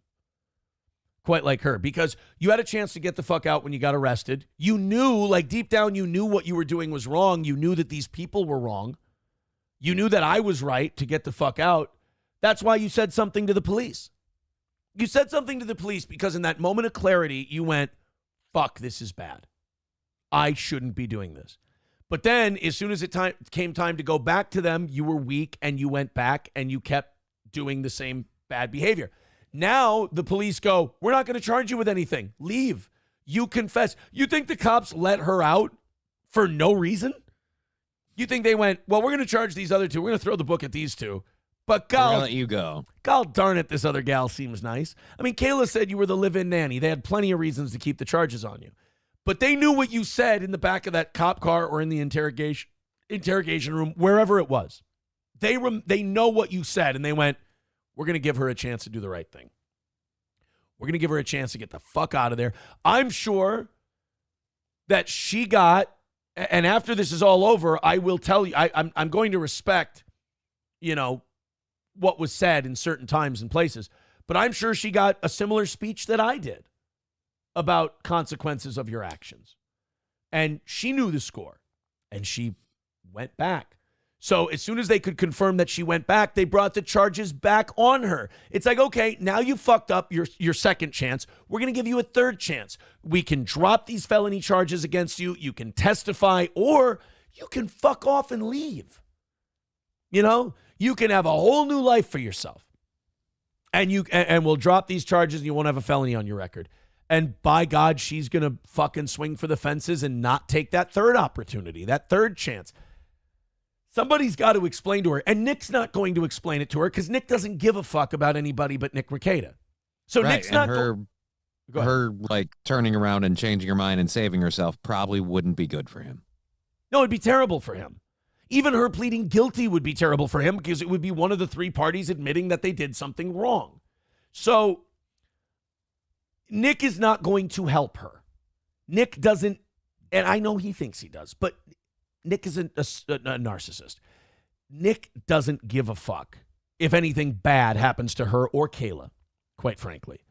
He's going to do what it takes to save his own ass. And the advice he's going to give her is going to be clouded with, I'm keeping in mind that I'm saving my own ass, whether he knows it or not. He can't help himself. I really, as I rewatch Better Call Saul, I see a lot of Nick in Saul Goodman, just not as capable as Saul. You know, there's this speech that Chuck gives Saul where he's like, you're going to hurt these people. I know you think you won't, but you can't help yourself. You're going to hurt anyone that's around you. You can't help it. It's just who you are. And Saul's going like, no, Chuck, but I can change. And Chuck's just getting exasperated. He's like, I know you believe that, but it's not going to happen. And as big of an asshole as Chuck is, he's right. He's right. Yeah. So April has this third chance to get the charge wiped out. Like, Nick's not going to tell her the truth. The truth is this. If you can, anything you can do to get this felony charge off your record, you fucking do it. If somebody gives a shit about you, that's what they would say. Nick is not going to tell her that because Nick is self-preservation first. Right. So she's going to believe him because God bless, some girls they just happen to pick the ones that don't give a fuck about him, you know? And she's so she has a type, is what we're saying. I'm not saying I was good for her. No, that's exactly what I was saying. Yeah. I mean, look what I fucking, walked hand in hand into with her, But she's watching this from the outside looking in and not being associated with this anymore. Watching someone get 3 or 4 chances and constantly fuck it up because they think that these other people have their best interests in heart.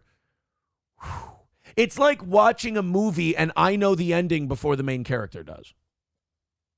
And you're like, good luck. I mean, he's going to cut your hand off and tell you he's your father. I mean, it's gonna be bad fucking news, bro. You're not going to like it. You're not going to be happy about this. Honky says April is a dumbass. She'll shoot herself in the foot because she wants Bob Ricada's penis and his Florida home. I don't. Here's my thing. I can tell people stop. No, absolutely not. But I can't put anything past anyone at this point, Sam Show says trials are just a bunch of stuffy, egotistical dweebs pretending to follow a bunch of rules while it's gray area. It's tedious. I don't know anything about trials. Snigger Niggardly says, what advice is April's fucking family giving her? Has she burned her bridges with them too? They've had a up and down relationship the last 6-7 years. They've gone periods where they haven't spoken. And they've had periods where they're great. I would imagine, I know that I spoke to her father the day before they were arrested. I didn't know they were getting arrested, but I did tell her dad, I'm like, you gotta get it was basically my conversation with him going, I'm out. I can't do this. So I'm going to let you know, I'm passing the baton. I'm like, I'm done. You got to do something about this. And her dad was very receptive. He's like, look, I've noticed. I know my daughter. He's like, I know what she's doing. He goes, she can't sit still. She's fucking, her eyes are darting around all over the fucking place. She goes, he says, I get it. I know. And so I would imagine that they're not endorsing this. That's just, I don't know, not cringe. I don't know, just sad in a way. I've seen this happening before. Oh, great. Glad I didn't get any warnings going in. Look, this lady is a little up and down. I don't know if you want to saddle your boat on this one. Honky says April's motivation is 100% materialism. If your 3 kids were Richie Riches, she wouldn't have abandoned them. Cocaine's a hell of a drug. I mean, I don't know. It's really fun. I don't know. April seems like the girl who burns bridges with her friends when she was poorer the moment she advances financially. I wouldn't know. Yeah. Anonymous says maybe the Baldo is a cursed object like the Sonichu medallion. It leaves one with a cursed vagina. I wouldn't know. It's never been in my vagina. Sam Show says it's 100% April 100% of the time. She's just too stupid to know what's good for her because she's got holes in her brain. I don't know if that's a medical diagnosis. A blonde thing. Landers says that's a TV show. Nick's a real-life narcissistic moron. Well, yeah, he's like a retarded Saul Goodman. Here's what it is. If Saul Goodman and I Am Sam had a baby, you would have Nick Rekieta. The I am Sam part of the mixture is just Strong, right? yeah, Strong. it's interesting. Yeah. Dr. Rondo says he just wants to prove Kiwi Farms wrong. That's seeing that. And he's dragging these other two with them. And these other two don't even know what the fuck Kiwi Farms is doing. And Nick is sitting here giving these bitches legal advice based on what he wants to do to own the farms. It's like, you understand these people are playing you. Like these Kiwi Farms people are baiting you into doing the shit you're doing. What do you get out of, like, okay, so you convinced a bunch of internet trolls that you're in the right. That doesn't really change anything legally. I'd be more worried about what, like, the state feels is right and wrong. I would than too. What, than what, you know, Big Dick in 45 said on Kiwi Farms. Like, it's just... First of all, may I, before Kiwi Farms jumps down your throat, the screen names are much more creative than that. All right. These are autistic people you're talking about. Show some respect. I'm sorry. I apologize. Not only that, like, Kiwi Farms is too smart for Nick. So Nick wants to own Kiwi Farms. The problem is Kiwi Farms walks him into these punches. They get under his skin. He says shit that isn't true. They have documents that they come out with then that show that Nick's lying, and then Nick gets caught. It's this vicious cycle. Kiwi Farms baits Nick. Nick takes bait. Nick makes emotional reveal. Kiwi Farm goes, haha, we knew you'd make that emotional reveal. Here's the paperwork, fag. And then Nick looks like a liar again. And then he's like, I'm going to own the farms. It's the ultimate Wile E. Coyote and Roadrunner game. You're never going to catch him, dude. Focus on your shit. Snigger Niggardly says, April entered the Baldo house and made it worse. A terrible companion, a worse live-in nanny. April is what we call a materialistic gold digger, says King Kong Dong. Snigger Niggardly says Chrissy Mayer's favorite. Well, what? How does Chrissy Mayer? And then Landers with a fucking Chrissy dig. How do you guys insert Chrissy Mayer horse jokes into everything? Trucker 18-wheeler, I blame Horseface for introducing Nick and April to each other. I'm starting to feel bad for Chrissy at this point. Why? Because nobody even mentioned her. Aaron, have you ever thought you didn't try hard enough to save your marriage and gave up on helping April too easy? Is it because deep inside you never actually loved her? I'm going to say this. It's what I learned in one of the groups I went to, or go to, I should say. But one of the times I went, somebody basically, told me, someone with experience said, you can't save these people. Like, there's nothing you can do. And the sooner you recognize that and you disassociate, the better off you're going to be. Like, drug use, drug addiction is too big for you. Like, there's no helping. You're not qualified to help because all you know is you're fucking hurt. All you know is you're in a bad way all the time. And you just have to, and you're not going to be able to help someone kick a drug addiction when you're that involved and you're that pained by it. Because you're just going to think about yourself and your pain, and you're going to yell and scream about that. And you guys are going to be living in two different universes, having two different conversations. So you just got to walk and have no expectations when you walk. And if they follow and get help, great. If they don't, which is more likely going to be the case most of the time, I will warn you about that, whether it's alcohol, cocaine, heroin, whatever. Most of the time, they're going to choose that thing over you. And you have to let it go and say their journey, that's it. Or if it becomes front page news, you can follow that journey publicly as a spectator. Let's go to their journey, but I have front row seats. Bigot on Socialist Media says, I bet Nick reads every comment on Kiwi Farms at least 5 times. He does read the farms, and he does watch this, and he watches everything. That'll help. Positive. Well, when you're a narcissist, you're obsessed with yourself. You got to see everything about you. Me, I'm the exact opposite. People go, hey, have you seen this clip about you? I go, nope, and I never fucking will either. I watch Meme Copium's shit, and he's like, all right, let's do this thing about Aaron. And I'm like, can we not? That would be okay. Like, even when I get a compliment from someone like Meme Copium, I'm like, just move on. I know what I said. I know what I did. It's fine. It's good. We're okay. Let's do something else. Talk about somebody else. That'd be fine. Buffalo Jockey says she's just another lost cause junkie. Even if she gets a slap on the wrist and sobers up, she has a criminal history, no education and skill, and a sketchy work history. Her life is fucked. But it's like I'm saying, though, she has third and fourth chances. Her life isn't fucked yet. She could take the out and save it. She can still. All you're doing is ratting on people who fucked you over. That's all you're doing. These people, like this guy he's got you started on cocaine. You think this is a pal? He wanted a drug buddy. You think this is a fucking good thing? Burn him. Like, really. Burn this thing. Burn this thing. Bow your knee. Snitch, immunity.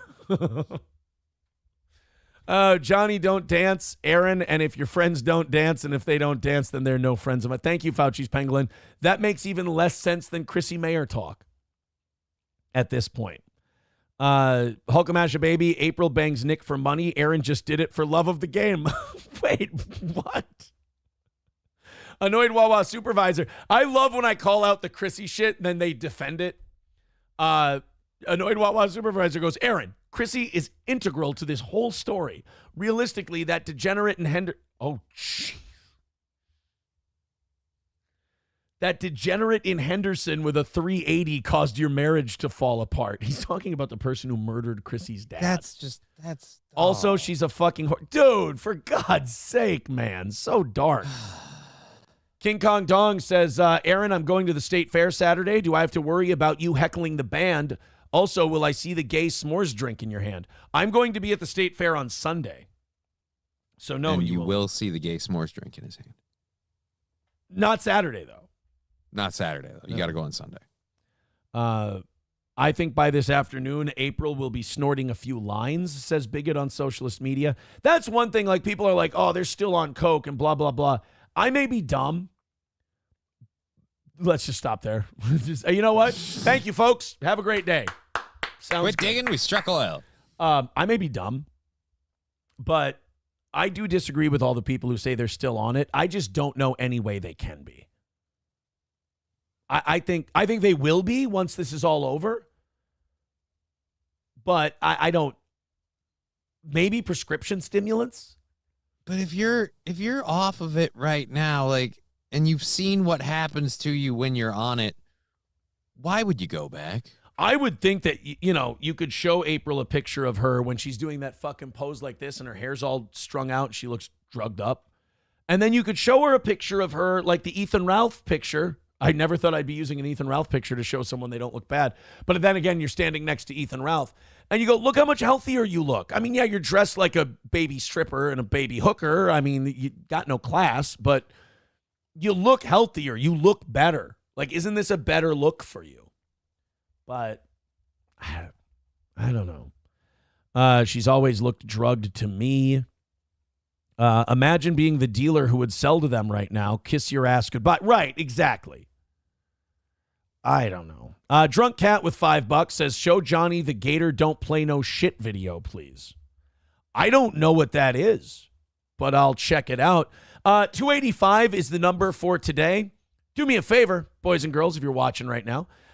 Get us down to 200 by the end of this hour. Got a lot of time, but get us down to 200 by the end of this hour, and I'm a very, very happy boy. All right, let's move on from this because I literally have I have no idea what's going to happen today.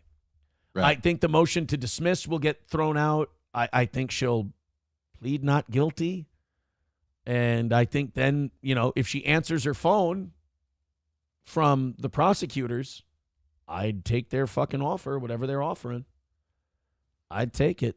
But, I mean, I guarantee Nick's got them convinced that, like, he's not telling them to do it for him. He's giving them, everybody's encountered a person like this. He's giving them advice dressed up as he cares about you and he's giving you solid legal advice. But and this is what's going to help you. He's giving you what's best for him. And again, good luck. Gator don't play no shit. Let's find. I don't know what this is.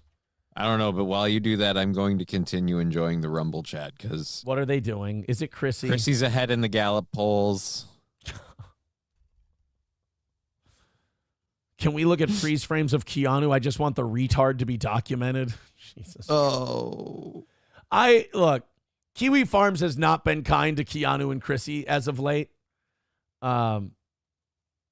They've definitely shown some photos, let's just say. And they've made their comments. It's just with something like that though, you just gotta bear down, saddle up, and ride it out. You know what I mean? It's from the other guys apparently. Gator don't play no shit. Let's. Oh, okay. Oh, fuck that, because Gator was Will Ferrell's alter ego. I don't know that. I don't remember this scene. These braised short ribs taste like a dog's asshole. Sweetie. You know what? I'm sitting here thinking, who in the world would slow roast a dog's asshole and serve it to their husband? You would. You are being awful. What's wrong? Captain took us off the case. I love that he's just like abusing her verbally, and then he just goes. Look, Captain took us off the case. It's okay. And he's just being a complete fucking dick. And then he's like, I'm sorry, Captain took us off the case. I'm sorry. I told Terry about my dark days in college, and it brought up some feelings. Well, honey dick, that was a long time ago. You're not that same person you were. You don't get it. There is a darkness inside of me. It wants to get out, wants to walk around. It wants some walking around money, and it wants to buy some shoes, and it wants to walk up with the people and say, hey, Gator don't play no shit. You feel me? Gator never been about that. Never been about playing no shit. Gator don't play no shit. The whole time in that movie, I'm just like, dude, Eva Longoria is your wife. That's a dream scenario. That's a great piece of movie writing, though. They're like, let's make this guy a fucking dork, and let's give him not Eva Longoria, dude. Eva Mendes. How dare you? Show some Eva Mendes, fucking A. Show some fucking I'm respect. retarded. Eva Mendes better than Eva Longoria. Yeah, I would agree. I just also have a fucking retarded brain that gets names mixed up. At a kid. Coltrane with $1 says, I think I'll be at the fair Sunday with the wife and kids. I'll wear my steel toe shirt in case I find you in one of the pig stalls. My buddy and I are doing a pub crawl. We're going to do a bar crawl kind of a thing. We're not calling it that. I can't believe I said it. I sound like a gay F. But yeah, we're just going bar to bar. We're bar hopping at the state fair. Beer to beer. Beer to beer, drink to drink. And yeah, we're just going to kind of get slow loaded on a Sunday and figure out where it goes from there. And then I think in 2 weeks, I got to get out to the Renaissance Festival. Yeah. Walk around, drink mead, talk like a dick. It sounds like I got to get my daughter out there. She loves that thing. It's a fun time for her. She gets to get all dressed up and go crazy. You know what you do? And not with your daughter, obviously, unless you're white trash. Renaissance Festival at like 10 or 11 in the morning. Right. Go do that. First post at Canterbury Park, I think, is at 4 or 5 o'clock. Go to the Renaissance Festival, get tits up, and then go gamble on the ponies. That's what you do. Let me see. Canterbury Park schedule. That sounds like the perfect fucking day, actually. Renaissance Festival, Canterbury Park. Racing. Do you get out of the Renaissance like stuff, or do you go like Renaissance dressed to Canterbury Park? That would be fun. And then if your horse wins, huzzah! Huzzah! God wills it! God wills it! Just be a fucking unbearable asshole at Canterbury Park. That would be fun. All right, so... Oh, yeah, they've got racing all through September. Good. Okay, this is perfect. So 5 p.m. first post on Saturdays. So on the 14th, I could go to the Renaissance Festival in the morning, and then first post is at 5 p.m. on Saturday at Canterbury Park. That's a fucking day, dude. But I'm old. See, that's something I could have done in my 20s. And now you'll do it and you'll get real tired the next day? Oh, no, that day. I'll be at the horse race. I'll be like, dude, I think maybe 1 or 2 races. And then I got to go home. I'm tired. I need a nap. Yeah. That mean. Yeah, but then you start winning. You get that rush. What Making horse the money off the ponies. What fucking horse race are you going to? You win. You're cute. You win. Oh, and then you win? Yeah, what else happens? You meet a really hot fucking big-titted 30-year-old blonde with no hang-ups and a shitload of money and a trust fund, and she loves you for your personality. What else happens? Come on, keep spinning this yarn for me. I'm really interested. No, but I'm just saying that would be the way it would work. You want to go home, you've had a long day, and then you're going to win one. You're like, well, shit. Post Malone comes in and goes, man, Aaron, you're a talented guy. You want to write a song together? Is that what happens? What else? He brings his auto-tune with him? No, let's just stack fantasies on top of this horse shit you're peddling. I'm excited. I'm excited to hear more. So you're saying it's a great day. It's an awesome day. Renfest, get tits up, go over to Canterbury Park and just lose money. I should not have talked about horse racing on this show because now the Rumble chat is nothing but Chrissy Mayer jokes. God damn it. Son of a bitch. Mikey Two Milk sent me a Snapchat. Let's see what we got. Horse face. God. Horse face. God damn it. Horse face. I can't escape it. You guys won't fucking stop. Well, you know what they say. You can lead a horse to water, but you can't make Chrissy drink. This person texting in, your mom said she is embarrassed that you grew up to be a beggar, but she still loves you, Pumpkin. I am funny in the chat, asshat. Well, who are you in the chat? That would help me a lot. Oh, well, all right, guys. 285 away from today. Let's go ahead and keep dropping those 5s and 10 spots in. Streamlabs, PayPal, Venmo, YouTube, Rumble. Let's keep dropping them in. And another win for the toe. I think we're at our streak's at 5. I haven't updated it yet. Let's get it to 6 today. Click those links. Knock it out. We'll be happy. Post Malone blows you while Eric Church hits it from the back. Yeah, look at these fantasy scenarios they're coming up with. She likes to run in the slop. She's got a massive... All right. Chrissy is in Hollywood to recreate the Godfather scene. Now, why? Wildcard with 199 says Chrissy racing at Canterbury. Stop it. Somebody wrote something about Shuley earlier that I wanted to address. Of course, we know that the Shuley producer was, he got his computer confiscated, and there were like 6,000 cheese pizzas in there, which anyone would say it's a lot of cheese pizza. Even a person from Wisconsin would be like, easy with the dairy there, buddy. Yeah, I mean, come on, you're gonna plug up your asshole. I can't find. There was a chat a little bit ago about Shuley, and I wanted to address it, but I can't find it anymore. Ah, well. If you guys, if you were the person who wrote it, send it back in, and we'll circle back to it, and we'll talk about it. But it was something about like, did you see Shuley is sweeping about the CP thing? And honestly. Oh, they say, it's HDiff in the chat. All right, thank you. Here it is. Snigger Niggardly says, Shuley's best friend Carl from WATP is trying to sweep it under the rug. If John did that, it'd be a year-long topic. This is not a commentary on Shuley. This is more on Carl.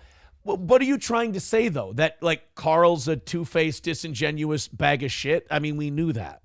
I mean, of course, if it was John, Carl would be all over it. I mean, Carl... You're saying it like you're surprised. I've been telling you about, and honestly, Chad Zumach has been calling it about these people for longer than I have. Like, Carl can't be himself because himself is a dork who, his wife tells him to take a nap. That's who Carl really is as a person. This persona that he has, he likes this persona more than he likes himself. And so he wants to lean into this persona. The problem is, that persona is built on outward, what's the word I'm looking for? Outward validation. Okay. He needs these people to validate him because he's not being his authentic self. So he needs all of these people to still like him. And if he treats Shuli the way he would John, that would be Carl being authentic. That would be him being consistent. But he can't do that because then Shuli and the people who like Shuli won't like Carl anymore. He won't receive that validation. Carl Or can't, that money. Right. You notice Carl thought Aaron was the tits. Aaron was cool until Aaron didn't do the things that Carl liked, or until other people that liked Carl didn't like Aaron, and then all of a sudden, I'm going to go after him. Like, Carl's every bit as disingenuous as Keanu is. But the problem with that is that Carl is actually handling the Shuli thing the right way. He's just exposing himself as a hypocrite because of the way he treats John. Shuli didn't know, I mean, obviously, and Shuli and I DM'd each other yesterday. He was actually very cool. He was very thankful for... And then they DP'd each other. Yeah, then we fucked. Shuli was actually very thankful about the way we covered the ESO thing. And I told him, it's like, I'm just being honest, I'm not covering it in a way to protect anyone. Like, if John had a producer that had a bunch of child images, I don't give a fuck about John or any of these other people. But let's say it was Patrick Melton. I mean, would I make fun of Patrick Melton for this happening? Yeah, sure, you'd make jokes. But I don't think he would have known or been involved. Mick Buster probably would think he was involved. But I wouldn't. And I think the people who are pretending that Shuli did know something about this ESO guy, or that Shuli was covering for him, I think those people are being disingenuous, and I bet you if you looked, you'd find that they didn't like Shuli to begin with. And I think that's a really shitty reason to try and implicate someone in something as real life and not internet fucked up as what his producer did was. I'm just saying, if you're going to make that analogy, I don't think I'd pick Patrick Melton as your example. I'm just picking my most, crazy version of, people who hate me. Right. I'm not someone who thinks, just because this person hates me, I'm going to purposely misrepresent what's going on just to, what? Just to bag on them. Yeah. There's plenty to bag on with that fat, creepy, kid talking weird fuck. Like already. I said, it was just in this analogy, it was a weird one. Like, Patrick Melton wouldn't have any idea what's going on. Like, I don't know. Have you heard what he says? That's true. He does talk weird about children. So maybe that's the wrong analogy. Stop Big Troon says, so fuck Kevin Brennan. No, because what Kevin Brennan is doing is very on brand for him too. That's what I'm saying. Like, what Carl's doing is very on brand for Carl. That's the best he can do. That's just his persona. Kevin Brennan hates Shuli. So, of course, he's going to go, fucking Shuli, what did he know? Fuck, that's what Kevin does. Kevin's being authentic. I'm being authentic when I say, I don't care how many times Shuli's talked shit about me. That doesn't have any, that's internet shit. That's show shit. That's performance art. His producer getting caught with CP, 99% of the time that shit happens, nobody around that person knew what was going on. Yeah. So I'm going to play. How do you even meet Colin Powell? So I'm going to play the odds on this one, and I'm going to say he probably didn't know. Meat Marine with 199 says, where do you get Steel Toe Morning Show shirts at? By the end of September, we're going to be opening a new shop, and I'm going to have people help me design the shirts because I'm terrible at that shit. Aaron, right, Aaron the Nutless Wonder Boy with 499 says, you need a new coffee type, maybe espresso. You can call it Aaron's Cocaine in a Cup. No, I think you mean Cocaine Q Cup. Because that's what no, spell cup with a Q. Oh, those are K Cup. Yeah, spell cup with a Q. Okay. It's kind of fun, right? 280 away from today. Everybody do what Aaron the Nutless Wonder Boy did and throw in $5. We're good to go. Sam Show says, that's talent, Aaron. You bored the chat so much, the horse talk comes to a halt. No, I think you guys just used up your horse jokes. Honky says, Shuli's a backstabbing K-word. He was DMing you to get you on his side. He knew what was going on. Carl's buddy, gay F-word Gandalf Brian Johnson, is also a perv. Brian Johnson a perv? He looks like it. He could be. I don't know. I have no idea. But he does. He's a weird guy. If someone said he's got some demons, I'd believe it. But as far as Shuli DMing me to get me on his side, this was after I had already spoken about it multiple times. Right. So you were already on his side. I gotta get you on my side. I'm not I'm on already anybody's side either. This is just what I think about the situation from the outside looking in. You know, I just don't think it takes a special kind of evil person to not only possess that stuff, but then cover for someone who is possessing it. And I just don't think Shuli's got that in him. That's all. Steel Toe apparel is available at any St. Cloud Goodwill dumpster, says Chevy fan. Hey, come on. That means even the Goodwill's throwing it away. No. Trucker 18 Wheeler says at least Chrissy can win something. Oh, is this Chrissy winning something? This will be nice. Finally, people. Oh, God damn it. And they're into the stretch. An American Pharaoh. Guys, four-length lead. don't. FNX is second. Why? And it's Frosted, Totalist, and Honor Code. American Pharaoh comes into his final furlong, and he's got a 6-length lead as they come to the wire. A Triple Crown winner, a Breeders' Cup winner, a horse of a lifetime. American Pharaoh. Was that this year? Catherine Plunkett. Shut the fuck up. Wow, so a horse won the Triple Crown this year? American Pharaoh? I had no idea. I don't follow horse racing enough. Atomic Ray says, now that Compound Media fired Chrissy, what will Anthony do with all that peanut butter? God, it's just you're tireless in your criticism. So should we see what Mikey Two Milk sent us on Snapchat? Yeah. I ran into Chrissy at the bar once. I'm pretty sure I could have taken her home if I would have had an apple on me. I ran into Chrissy at the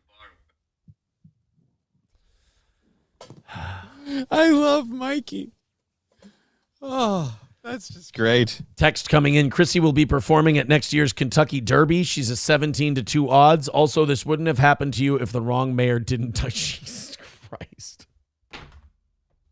All right, guys, we get the joke. Horses, it's beating a dead mare now. I think that was hobo. Somebody says Chrissy is going crazy in this clip. God damn it! You should be paying for these, you guys. No, God damn. Guys, that's not Chrissy. That's a horse. Oh wow.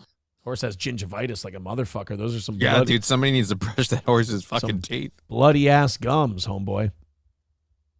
Jesus. All right, guys. 280 away from today. If you'd like to contribute, Streamlabs, PayPal, Venmo, Super Chats, Rumble Rants, throw them in. Let's get ourselves another win for the toe today. So let's get into the RFK stuff.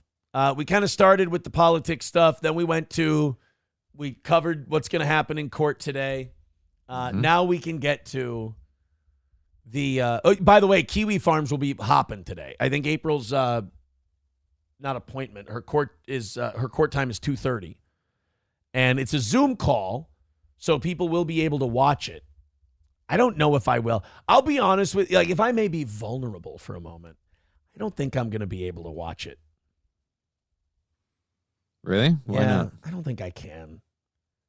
Because you knew who this person used to be. Yeah, it'll upset me. Like, it'll bum me out, I think. I can talk a lot of shit. Like, the Nick stuff is funny to me. Because Nick is whatever.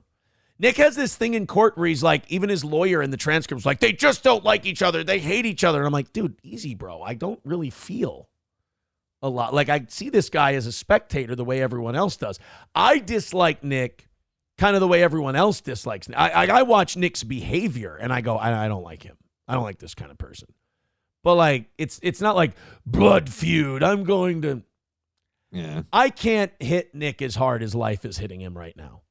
You have to understand, Nick was so devastated at the loss of Mr. Imholt that he spiraled really quickly down a dark path of drugs and polygamy. Right, but like, doesn't that, he's making it sound like that, and that's fucking gay. That's hilarious. But it's like, dude, stop. Dude, just imagine how powerful your love is, that taking it away can only be filled by the void of massive amounts of legal drugs. Aaron's on a vacation far away. I don't think I want to watch it today. I'm sure Kiwi Farms will have clips of it. I'm sure on the evening show tonight, maybe we can watch some of it, but I don't think they exist anymore because I think they were being who they thought I wanted them to be. So I don't know how authentic it was, but like there was a part of this person you loved and you thought you were going to spend the rest of your life with. I don't want to see them in court on a fucking felony drug charge. It'll be too real. If I read about it and like you get updates on social media and I read about it on Kiwi Farms and I see it on YouTube. Okay, that's all. That's interesting to cover. That's interesting to talk about. But if I actually see her in court and she's all busted up and looking shitty and sad and shit like that, it's going to make me feel something, It's going to make the boner really awkward. It's going to jack off so hard. And I don't want to jack off hard. No, I'm kidding. My shoulder hurts today. So, yeah, I don't think I'm going to watch. Other people will. And I'm sure it'll be a fucking great time for them. But she's kind of just at the beginning of what's going to be a tough road if she doesn't play ball.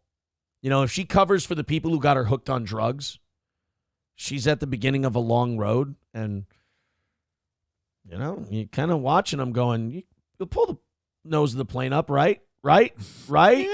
Sure. Nick was talking. Ground's getting close. Well, any minute now. I was watching Meme Copium, and he played a clip of Nick, and Nick was like, my trial won't start until after December. And it's like, fuck, this is going to be a long time. Like, that's... And then he was like, oh, and if I go to trial, and even if I'm found guilty, I won't do prison time. And it's like, now I see why this guy won't take a plea. Now I see why this guy seems destined to take this to trial. I don't agree with him on that, by the way. That he won't do prison time? When you're facing 25 to 30 years on these 3 charges, and more charges could be coming, like the cocaine with the 9-year-old, that could lead to a new charge. So... Yeah, but he's only been bad-mouthing the people that are prosecuting him. I'm sure they'll be very lenient. That's just it. It's like, dude, you could, like... okay, think that, and then go that route. That's fine, but, like... You're pretty confident that you're not going to go to prison if you go to trial. I don't think you'll serve a day in jail right away if he pleads guilty. I think he'll get a suspended multi-year sentence, but I think he'll fuck up his probation. But thinking you'll go to trial and nothing will happen, that's fucking ballsy, dude. Until tomorrow, when you're watching clips from Uncivil Law, says annoyed Wawa supervisor, let's not shit ourselves, tot tits. No, I'm saying, like, I'm not going to watch it live. Yeah. Buffalo Jockey says April has always been that person. That's why people tried warning you 4 years ago. DB Spull with $1 sends us a YouTube clip. Don't let it be. What? Can we see the clip? I don't have it on me. It's not a clip. Do you know what song he's playing? Give it a minute. He's playing a song, and when we get to the chorus, you'll understand. I'm really excited that you guys won't be able to watch today's episode. This is a long setup, DB Spull, just to get your joke out. Here we go.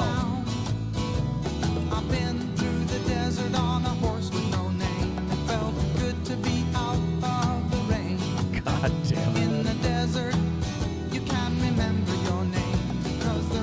Can you remember what you ordered at Denny's?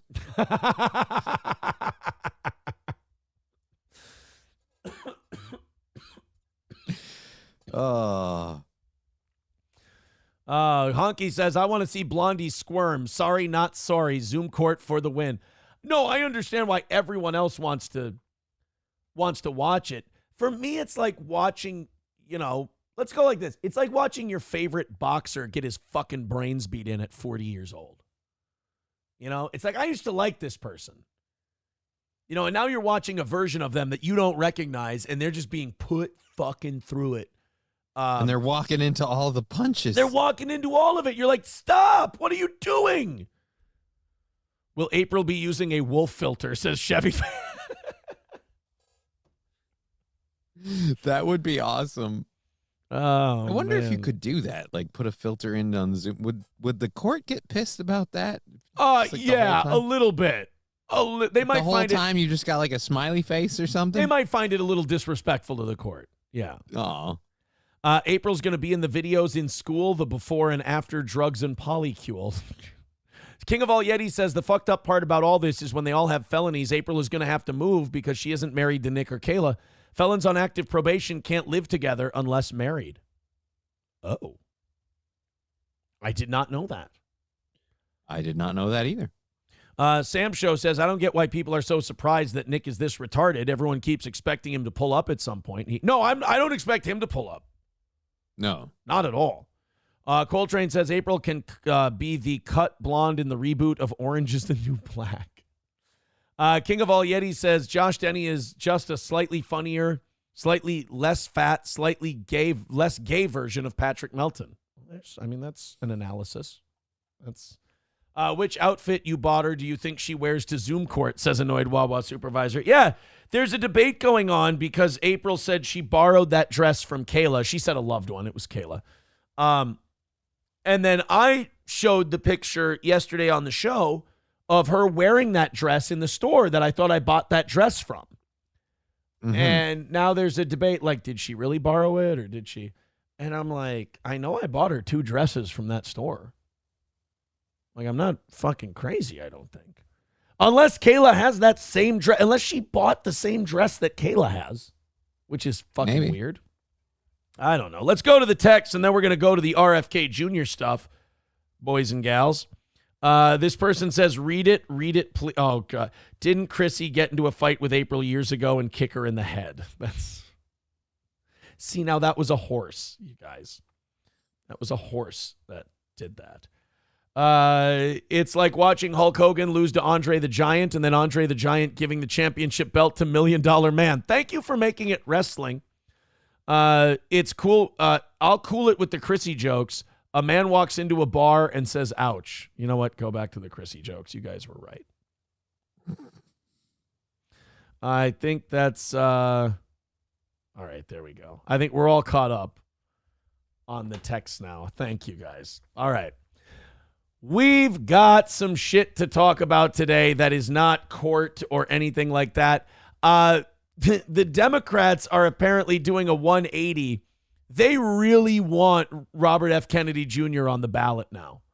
That's strange. And you know what it is? They just want to be fair. Yeah, because, that's democracy giving us all the choices. Yeah, the Democrats just want to be fair. They're like, you know what? We understand. Everybody wants politicians to recognize when they're wrong and then atone and make the right decision. And yet nobody's applauding the Democrats for doing that today. I mean, all they're doing is going, look, we were dicks and we were wrong to block RFK Jr. from the ballot. We believe not only should he stay on, but we're going to go to court to fucking make him stay on the ballot. I mean, Johnny, that's aggressively enforcing the correction of your mistakes. Yeah. It's really weird when you want him gone and he goes, okay, I'll leave. And he supports your opponent. You go, wait. You can't leave. And he's like, no, I'm going. No, we're not giving you a choice. You have to stay. RFK Jr. is in a remarkably abusive relationship with the Democratic Party. Yeah. So now, well, I'd say the Kennedys are in an abusive relationship with the Democratic Party. That's a good point. Yeah, you're right. It's not just RFK Jr. It's been going on for a minute or two. A few of them have taken a few hits. Let's just say that. That's true. Like, why would any Kennedy be a Democrat anymore? Like, I don't know why you'd be a Democrat or a Republican. I feel like you just hate the government. Never once has a Republican heard a Kennedy. Well, George W. Bush was the head of the CIA when... George H.W. No, he wasn't. He got promoted. Oh, he got promoted to the head of the CIA. Yeah, good job, Georgie boy. But like a Republican is never fucked with a Kennedy. It's always been Democrats like LBJ or... I mean, Teddy Kennedy is the one who hurt Teddy Kennedy. I mean, he hurt Mary Jo Kopechne more. Right. But let's be fair. The Kennedys have hurt Mary Jo, and other people have hurt the Kennedys. But like, yeah, that's a good point you made. The Kennedys in general are in an abusive relationship with the Democratic Party. Democratic Party. Yeah, maybe you guys should try something different. They don't really seem to give a fuck about you. Well, that's the funny part. He went to try something different, and like a fucking weird, jealous act, they're like, no. I don't want you, but nobody else gets to have you. You're mine. Right. Exactly. What? Well, and not only that, I mean, the Kennedys have a disastrous relationship with modes of transportation, too. Kennedy with the open limousine, Right. Teddy with the drunk driving into the river, and JFK Jr. with the plane crash. Yep. So, I mean, maybe the Kennedys should be Amish, if you think about it. RFK just starts shitting himself when Pete Buttigieg walks up. You want to go for, hey, we're here to pick you up, Robert. No, thank you. I think I'll take the bus. It is, yeah. The Kennedys are a little like April, I guess, in a way. They keep walking themselves into the punches. And then finally a Kennedy goes, I'm going to try something different. And the whole Kennedy family goes, fuck you, dude. You're a piece of shit. And he's like, I don't know, guys. Do you think maybe we should be trying something a little different? And by the way, who's he supporting for president? He's supporting the guy who wants to release all the documents as to why his dad and his uncle got murdered. And wants him to look into all presidential assassination. Right. So, like, on paper, Trump is the Kennedy's best friend. And yet when Robert F. Kennedy goes, we're going to make sure that he's president because Kamala is the kind of person who would blow my uncle's head off. And like, the rest of the Kennedys go, how fucking dare you? You're a traitor. And it's like, God damn, guys. Well, I think, honestly, I don't think it's how fucking dare you, you're a traitor. I think it's how fucking dare you. You know what they'll fucking do to us, okay? That's true. Robert, you know what happens when we step out of line. Keep your fucking head down. Figuratively and literally. Right? Arnold Schwarzenegger calls him and he goes, I'm glad I got out of your family, but I feel like you're fucked. He's just like, you shouldn't do this. Because Arnold's a Republican. Yeah. And he married, God damn it, the Kennedy that he married, not Catherine, Maria Shriver. Yeah. That was it, Maria Shriver. Yeah, I mean, that was the most Republican the Kennedys had ever gone. And now RFK Jr. Yeah. Now, see, how do they do this? Bird Collector goes, so Aaron is saying Chrissy can pull the buggy for RFK. I can't get away from it. Guys, I do want to say, I hate to do this. This is always my least favorite part of the day. But we're falling behind. We're about 10 minutes away from 8 o'clock, and we are still a whopping 280 away from today. So once again, we got off to a great start. We kind of let it go. We talked about some fun shit. We had a good time, but now we do need to make a little money. We need to get close to 200 by 8 o'clock. Otherwise, we risk kind of a beggy day today. So help out, please.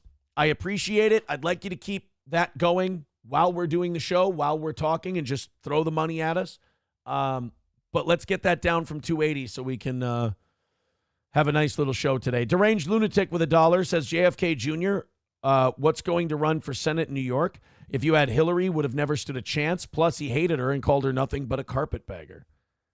Look, Well, you don't have to is. convince me that every time a Kennedy dies, there's something up. You don't have to sit there and go, Aaron, hear me out. I think when this Kennedy died, it might have been a fucked up situation. Yeah, I'll go with that. So Streamlabs, PayPal, Venmo, Super Chats, Rumble Rants. Guys, knock us down from 280, please. I don't want to be that fucking guy. So here's what's going on with RFK Jr. He fought his fucking ass off to get on the ballot in Michigan. Big time swing state. Fought his ass off to get on the ballot in Pennsylvania. Big time swing state. Well, now the people that were fighting RFK To keep him off the ballot were Democrats. And now those Democrats are fighting to keep RFK Jr. on the ballot. They want him to stay. They want him to stay on the ballot in these states because they're worried that him endorsing Trump will take his 5, 6, 7, 8, 9, 10%, whatever he had in those states, give it over to Trump and give him these states that they desperately need. If the Democrats don't get Michigan, they're in big trouble. If the Democrats don't get Pennsylvania, they're in big trouble. So RFK Jr. goes and endorses Trump, and now all of a sudden these states are going from fighting to keep RFK Jr. on the ballot to now they're going, no, you have to stay on. Because now what RFK Jr. is doing is he's going to all these states and he's filing the paperwork to remove himself from the ballot. which is going to put it down to Trump and Harris. Yeah. And he's endorsed Trump, so anyone that was going to go RFK is going Trump. They're not happy. I mean, notice we didn't have this problem. This is how bad third parties get fucked over in the United States. Nobody was there. There was no controversy about removing Joe Biden from the ballot. Nope. No controversy whatsoever. It was just, oh, he's not in the race anymore. Take him off the ballot. Should be the same thing with RFK Jr. But the Democrats are so desperate to win these states that they want to see if they can't trick a few RFK Jr. voters into voting for him. It's a dirty fucking move. And then they have the audacity. It's like, then when we go, hey, we think you're playing games with this election back in 2020, or we think you're playing games with the election in 2024, they have the audacity to look us in the eye and go, how dare you insinuate that? You're a conspiracy theorist. Are you an election denier? It's like, no, I'm just someone with eyes, and I saw what happened. Yeah, I'm watching what you're doing. It doesn't seem like that big of a leap for me to go from you're forcing a guy who dropped out of the race to stay on the ballot to you're fucking around with the ballots themselves. Like, what's to stop you from making that leap? Especially when you have these investigations in these different states now that find that, like, the Attorney General and the Secretary of State's office in a lot of these states are hiring like 8-1 and 10-1 Democratic poll watchers. I mean, the polls at the voting. Yeah, I know. Not like people who are they watch. Hiring poll smokers? Well, those are always 8 or 10-1 Democrat. That's just by accident. I figured Harris would want to go, to her base, like her people. Poll smokers and stuff like that. That's just when you merit hire, you end up with 8-1 Democrats, which, look, they're better at it. What can you do? We've got a new Steel Toe Bro, a new member on YouTube. Welcome, Cum Farts. It's okay. It's with a K, you guys. It's Cum Farts with a K. So it's all right. He was blowing bubbles with his butt. Lucky bubbles. All right, guys, that's going to put us at 275, but we do need you to get that down. We need to be at 200 by 8 o'clock. I understand we're not going to do that, but we need to get close so that I don't, turn into the thing everybody hates during the show. And we can do an uninterrupted program. Kennedy said last week, that he would withdraw his name from the ballot in the key swing states to avoid hurting former President Trump's chances in November. But in Michigan, one of the states that could decide the election, it's too late for Kennedy to remove his name, according to the Secretary of State's office. Hey, Johnny, if I look up the Secretary of State right now of Michigan, what party do you think they belong to? Oh, I guarantee they're a Republican. That one's going to be obviously a big R, like a hard R. Jocelyn Benson is an American academic administrator, attorney, and politician, serving as the 43rd Secretary of State of Michigan since 2019. A member of the Democratic Party, she is a former dean of Wayne State University Law School and a co-founder of the Military Spouses of Michigan. That surprises the shit out of me that she would be a Democrat. Minor party candidates cannot withdraw, so his name will remain on the ballot in the November election, said Sherry Hardman, senior press secretary for Michigan Secretary of State Jocelyn Benson, said in a statement to Axios. Well, here's my thing. So why, and this is another fucked up thing about the United States that people from outside this country might not know. Why are there different rules for minor party candidates? Shouldn't it just be the same rules for everybody? Yeah, shouldn't all party candidates have the same rules? That's kind of where I don't like the whole building up a war chest and funding thing. I think you should all get the same amount of money to run your campaign. It should be fair. You all get the same amount of money to run your campaign. It would lead to less campaign commercials. Yep. That would be really nice. You're talking about publicly funded presidential campaigns. Yeah, let's take the money out of politics for just straight, because a lot of these people that donate to these campaigns, especially the big ones, it's here, I'm going to slide you this check with all these zeros, but I'm going to expect a phone call when you're elected, and we're going to talk about some things I want. Let's get all of that out, and you just, nope, anyone who's running for office gets this much, and there you go. Now, this wouldn't be so glaringly fucked up if RFK Jr. hadn't had to sue the Democrats in Michigan in order to get his name on the ballot. So the Democrats fought like hell to keep this guy off the ballot in Michigan, and now they're fighting like hell to keep him on the ballot in Michigan. I can't figure out why. I just hate that nobody interviewing any of these like press secretaries or anything, no one's just going to blatantly say, yeah, this seems really weird that you just did a complete 180. Is this at all because you're just, corrupt trying to swing this for Harris? Well, I'll tell you why it is. Here's the pie chart. 41.3% Trump, 41.6% Harris, so a dead heat. 6.2% don't know. And there's Robert F. Kennedy Jr. with 9.7%. Now, I'm not a mathematician, but I know if Robert F. Kennedy Jr.'s votes go majority Trump, Trump's going to win Michigan, and thus the Democrats are fucked. So let's go to 270towin.com. This is where you can play with that Electoral College map. Let's go to the 2020 map. Let's go to... Wait a minute. That's not how it went. Why the fuck? That's not how 2020 was, because the Republican didn't win. We're all painfully aware of this. What the fuck? Can I get out of here, please? Oh, we got to drop the... Okay, here we go. Sorry about this, guys. This website fucking stinks now. I don't know if you can turn it off with this thing up. You might have to escape out. There we go. Oh, there we go. So I want to get the 2020 map. I know I'm really getting fucking pissed now. It's running slower than shit. It's not. There we go. It's fucking off. It's off, you cunt. All right. Let's switch this up. If it does that fucking thing to me one more time, I'm going to lose my mind. All right, so the Democrats took Michigan and Georgia last time around. They also took Nevada. I don't remember if they took Arizona or not. No, 295 to 304, I think, was the total.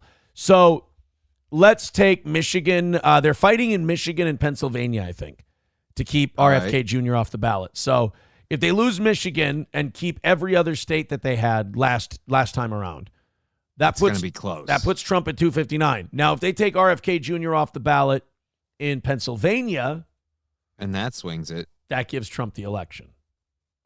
Now, then consider Trump is probably going to win Georgia this time. Georgia going blue was a fluke. And Nevada looks like it's Trump right now. Trump is looking at 301, even if he doesn't get Wisconsin or Virginia or New Mexico or any of those states. Good thing they locked down Minnesota with that Walz VP pick.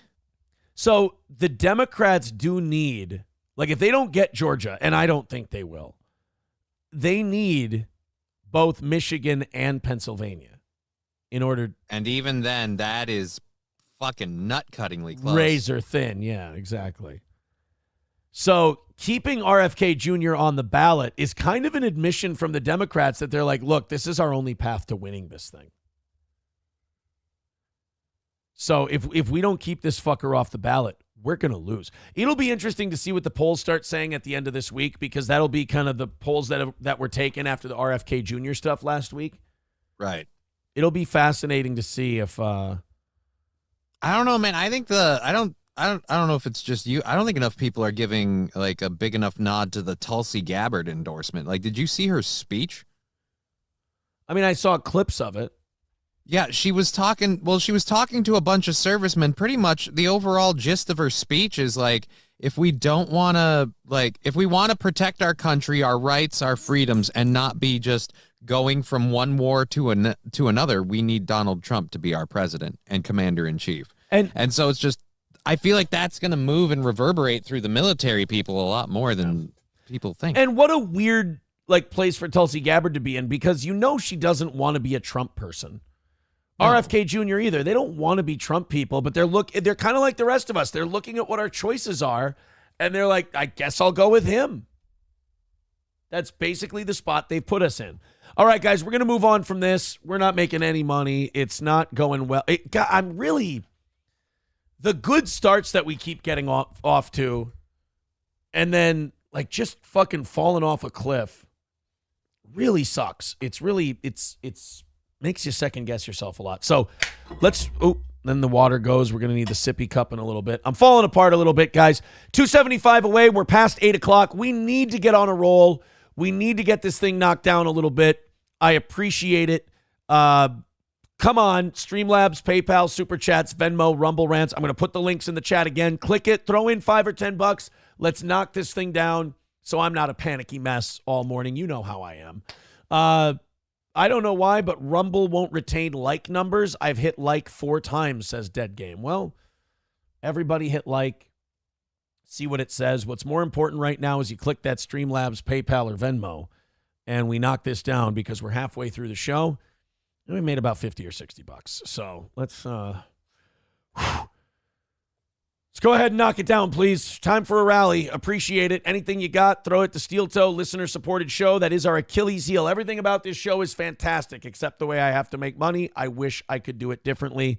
This is a daily reminder that I wish it wasn't this way. So if you're in the chat right now going, filthy beggar, fuck it, you're right.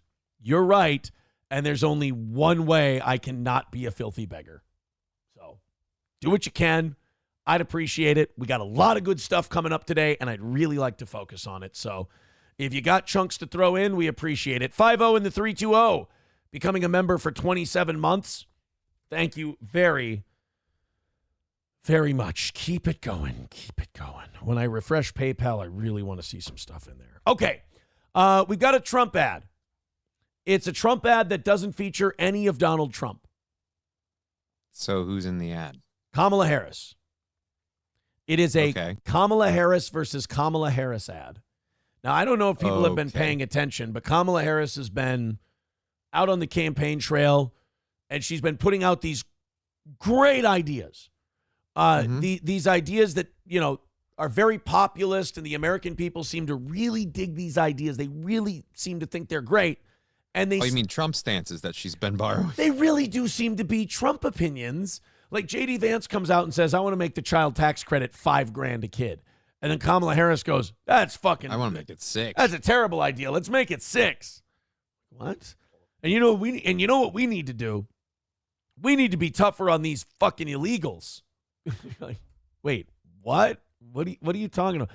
Aren't you the person that's been letting them in for the last 4 years? I don't know what you're talking about. You watch as this campaign. I'm the person that pushed for some of the hardest border legislation in recent history. Like, no, you're not. That would be the guy. For Ukraine support. That would be the guy you're running against. Is the guy who pushed the heaviest. Yeah, all those lovely pictures of those border walls in that ad of yours were Trump's. Just so we're clear. Well, here's the ad that Trump put out. A brutal ad against Kamala Harris, against her biggest critic, Kamala Harris. Here we go. Everyday prices are too high. Food, rent, gas, back to school clothes. That is called Bidenomics. Okay, that's funny. That's a good one. Bread cost 50% more today. Ground beef is up almost 50%. There's not much left at the end of the month. Bidenomics is working. Like that's what I don't get about that campaign strategy is like you keep talking in a way that shits on the last 4 years. Right, but you've been in charge the last 4 years. There's literally only been one person closer to power than you the last 4 years. And your whole campaign is, man, haven't these last 4 years been fucking dog shit? Hasn't this really been awful, you guys? I mean, it's really been a terrible time out there for this country. Vote for one of the people who could have done something about it. Wait, what? Hey, by the way, you know how every vice president gets a job? They get like an issue they're supposed to focus on. Do you remember what Kamala Harris's job was as vice president? She was she was going to gentrify the inner city, right? Is that it? No, I believe that she was in charge of the border. Oh. Media. Thank God we've got her on. Because, again, she's the one who's the toughest on the border. So yes. I imagine the border's in stunning shape. She made an ad, no shit, and I think we're going to play it later today. She made an ad of her standing in front of a fucking border wall that was built by Donald Trump's administration. Like, it showed, she's tough on the border. And it's like, there's Trump's wall. You've got to be fucking kidding She's me. tough on the border. Yeah, because your administration stopped bringing them in through the border and just gave them an app where they can get a free plane ticket and an anonymous ride to somewhere in the U.S. You know what, though? I don't blame her for doing those ads. I don't blame her for promoting herself that way. If it works and people are that dumb, fuck it. Go for it. But no, this is the thing that proves the point I always hate saying, where people are like, oh, Democrats are dumber than Republicans. Like, I don't know if they are or not, but people should not be this stupid either way. Like, regardless of your party, you should not be gullible enough to be like, oh, this lady's talking about the problems we're facing today and she really wants to solve them. Yeah, fucking forget the fact that she could have done it for the last 3 years. I don't think she could get away with all this if her voters didn't hate Trump so much. I think they're willing to let it go because they hate Donald Trump so much. But yeah, that's a great way to vote for the person who should be in charge. Who do I like more? Who's better for the country? Oh, well, I like this person less than I like this person. So I'll go for the person I like the most, even if she'll fuck everything over. It hasn't served us wrong yet. We're doing great. I mean, you heard it from her own mouth. Ground beef is up 50%. We're killing it. The price of housing has gone up. It feels so hard to just be able to get ahead. And we are very proud of Bidenomics. That, you know what, though? That's on brand for a Trump ad. It's comically dickish. Right? Yeah. And that's the sad fact is that's the reason I'm starting to love like the Trump campaign more and more, is because I kind of like these ads and they're not wrong. Like, normally it's like, oh, this person's going to destroy America, and they like blow facts out of proportion or show one thing but no, this lady has been pushing Bidenomics and such a stellar economy all the way up to the minute she got picked to be the new presidential candidate. Yeah.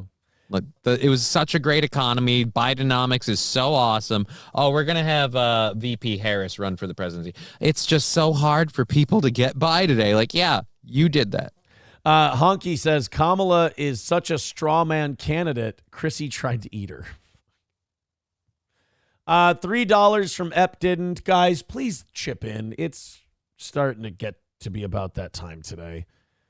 Ep didn't. I want to focus.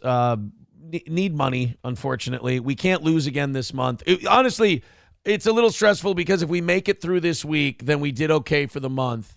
If we don't, if we have another L this week, yeah, it puts us in a shitty spot. Ep didn't with $3 says, according to ChatGPT, RFK Jr.'s name can be removed from the ballot upon death. Wow, this is the most incentive Democrats have ever had to keep a Kennedy alive. For revenue, if you use Rumble Studio in front of OBS, you can do Rumble ads, $60 per ad at 1,000 combined viewers. Well, I mean, we have about 400 Rumble, about 600 YouTube, well, 700 YouTube at our peak. I know the YouTube number doesn't count. But then on Fridays, when we do Rumble Fridays, we do like 1,300 people at a time. So maybe Rumble Studio wouldn't be the worst thing in the world. The only thing is I don't like doing ad reads for shitty products that I don't know anything about. I don't think you have to actually do ad reads. I think just put an ad in the bottom. Studio lets you put the ad on there. Oh, really?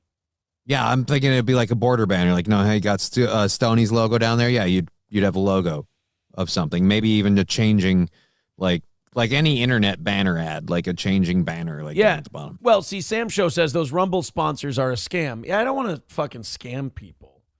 I guess it depends because the listeners are the ones who give the money to keep the show on the air. So if they're saying, look, if it takes pressure off us, do it, and we'll understand that you're, not exactly on board with this shit. I don't know. We'll see. Let's see what the audience has come up with. Thank you for answering the call. Michael with $10 says, I read this about booger sugar use. Prolonged cocaine use can lead to severe bowel decay, which may result in irregular bowel movements, including constipation. Well, yeah. A lot of narcotics can plug you up. A lot of opiates. Most drugs are going to make you kind of constipated. Yeah. It'll plug up your shitter, dude. Another reason not to do them. Gray Duckling with $50. Wow, thank you, buddy. That is huge today. And he leaves, of course, the dick emoji with the smiley face with the hearts around it, and then says Aaron afterwards. All right, that's $60 off the gold. That helps tremendously. Thank you guys very much. Keep that up is all I can. Oh, shit. I just fucking saved something accidentally. 2:15 away from today. Let's keep that going. Let's get to 100 by 9 o'clock. Let's get back on track for today. 2:15 is the number. It helps a lot. Just that little bit really helps keep us on track for the show. So thank you very much. Continue to throw that money at us on PayPal, Streamlabs, Venmo. And thank you, Gray Duckling, for the shot in the arm with the $50. Those are always much appreciated. Thank you, sir. All right. Let's figure out just how good that Biden economy is, shall we? Yeah.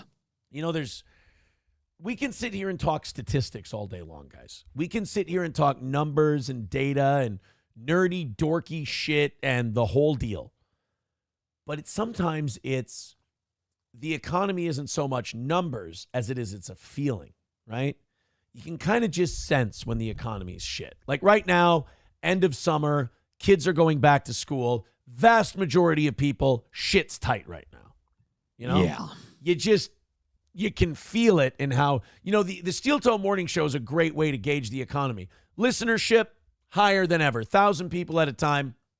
Love it. Thank you very much. A small, modest success. But the goals, a little tougher to hit. So we're an economic barometer, if you will. Let's take a look at there was one thing I saw yesterday that apparently sausage production is up. Mm-hmm. And sausage production is a good sign of like a bad economy. What? Yeah. So like, if you're producing more beef, it's the sign of a good economy. If you're producing more sausage, it's a bad economy because pork is cheaper than beef.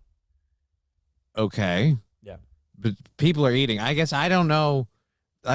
So if you start making more sausage, it's a sign of a bad economy. Yes, because usually it tracks with less. Because you're cutting your costs. Okay, at least I understand the logic. Yeah. So the economists are saying you got to look out. Things are going to be going bad soon because we're making a lot of sausage, essentially, which is unfortunate because those are the kind of stats that make me feel super white trash because I'm like, sausage is delicious. Right. I was sitting there thinking like, dude, more sausage. Who's complaining? Dude, I would rather. People are going to think I'm the biggest piece of shit. I would rather have a pulled pork sandwich than a burger. Yeah, no, I can't go with you on that one. I would rather have there are some days, not every day, where I would rather have a pulled pork sandwich than a steak. All right, I'm done. I'm I'll a see you sociopath. later. I get it. We're out. We're out. Yeah, I'm a It's fucking sociopath. over. All right. I'm a problem. I understand. That's too far. That is But too. see, like, I can't endorse that. That's where this data makes me feel like white trash. And maybe I need to stop lamenting the fact that this data makes me feel like white trash and just kind of come to grips with the fact I'm probably I'm just white trash. I made breakfast sausages the other day with bacon and hash browns for the kids on the grill. And I had to, there was a lot left over. So I put it in a Tupperware, I put it in the fridge. And now the last few days for lunch, I've been having a breakfast sausage, like the thick breakfast sausage link, and I've just been putting it on a hot dog bun and eating that. So it's like a poor man's brat. And I'm like, that's delicious. But then I also go, you're kind of white trash. I don't know. That one I'll let slide. I mean, okay. Are you putting maple syrup on the sausage or something? No, I'm not a goddamn sociopath. Well, I guess I am. Well, I mean, sociopath would be more if you're doing like relish and ketchup and mustard. Yeah. No, it was, no, it's nice. It's delicious. People are writing in the chat about the sausage economy. Well, first, SC Motorsports says paying off the goal early is like paying an athlete his salary up front. He's just going to fuck off the rest of the time. New boot goofing, got to make you work for it. I know. Dude, with 5 minutes left, when there's like $150 left, all I see in the chat is sweat gravy, big boy. And then $100 donation that comes in. If you're playing with your sausage more, that's a sign of a bad sex life, says Chevy Fan. All right, guys, you can go back to the Chrissy jokes now. Fine. You fucking beat me out of it. If you're going to make like those a jokes. dead horse. Yep. Buffalo Chalky says, you microwave pizza rolls, you are pure white trash. Dude, I made pizza rolls yesterday in the oven. I forgot about them and I burnt them. Whoopsie doodle. Epton says, I'm a carnitas over fajitas kind of guy, but a real steak every single time. No, dude, I get it. And look, most of the time, yes. But there are some times, like, for example, if I'm outside and it's summertime and someone says you want a pulled pork sandwich or a steak, I want a pulled pork sandwich.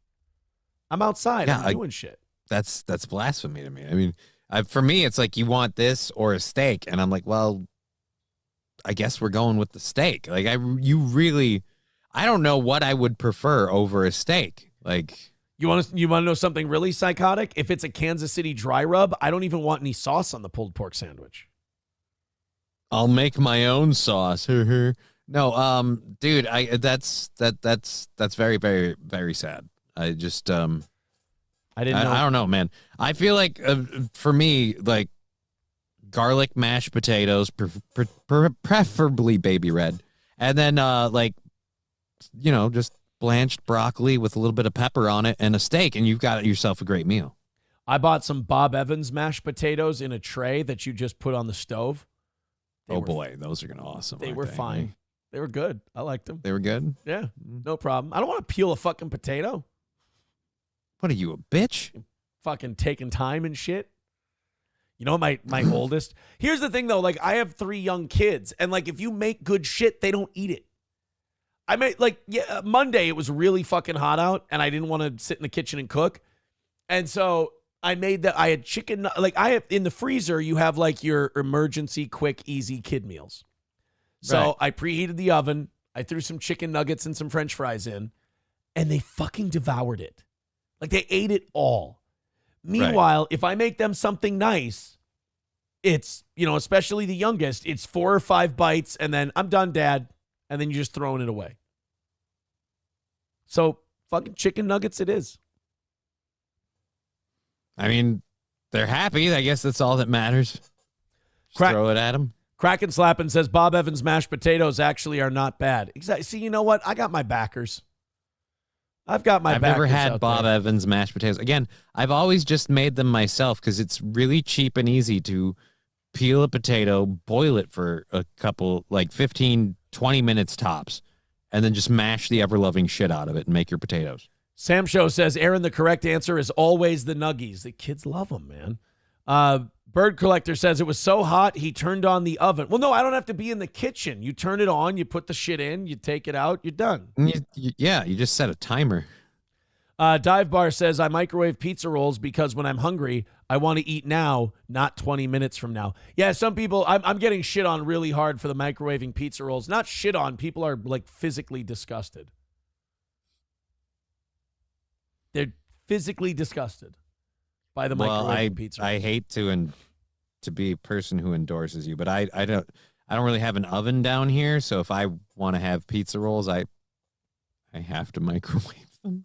Rover says they're completely malnourished, but they're happy.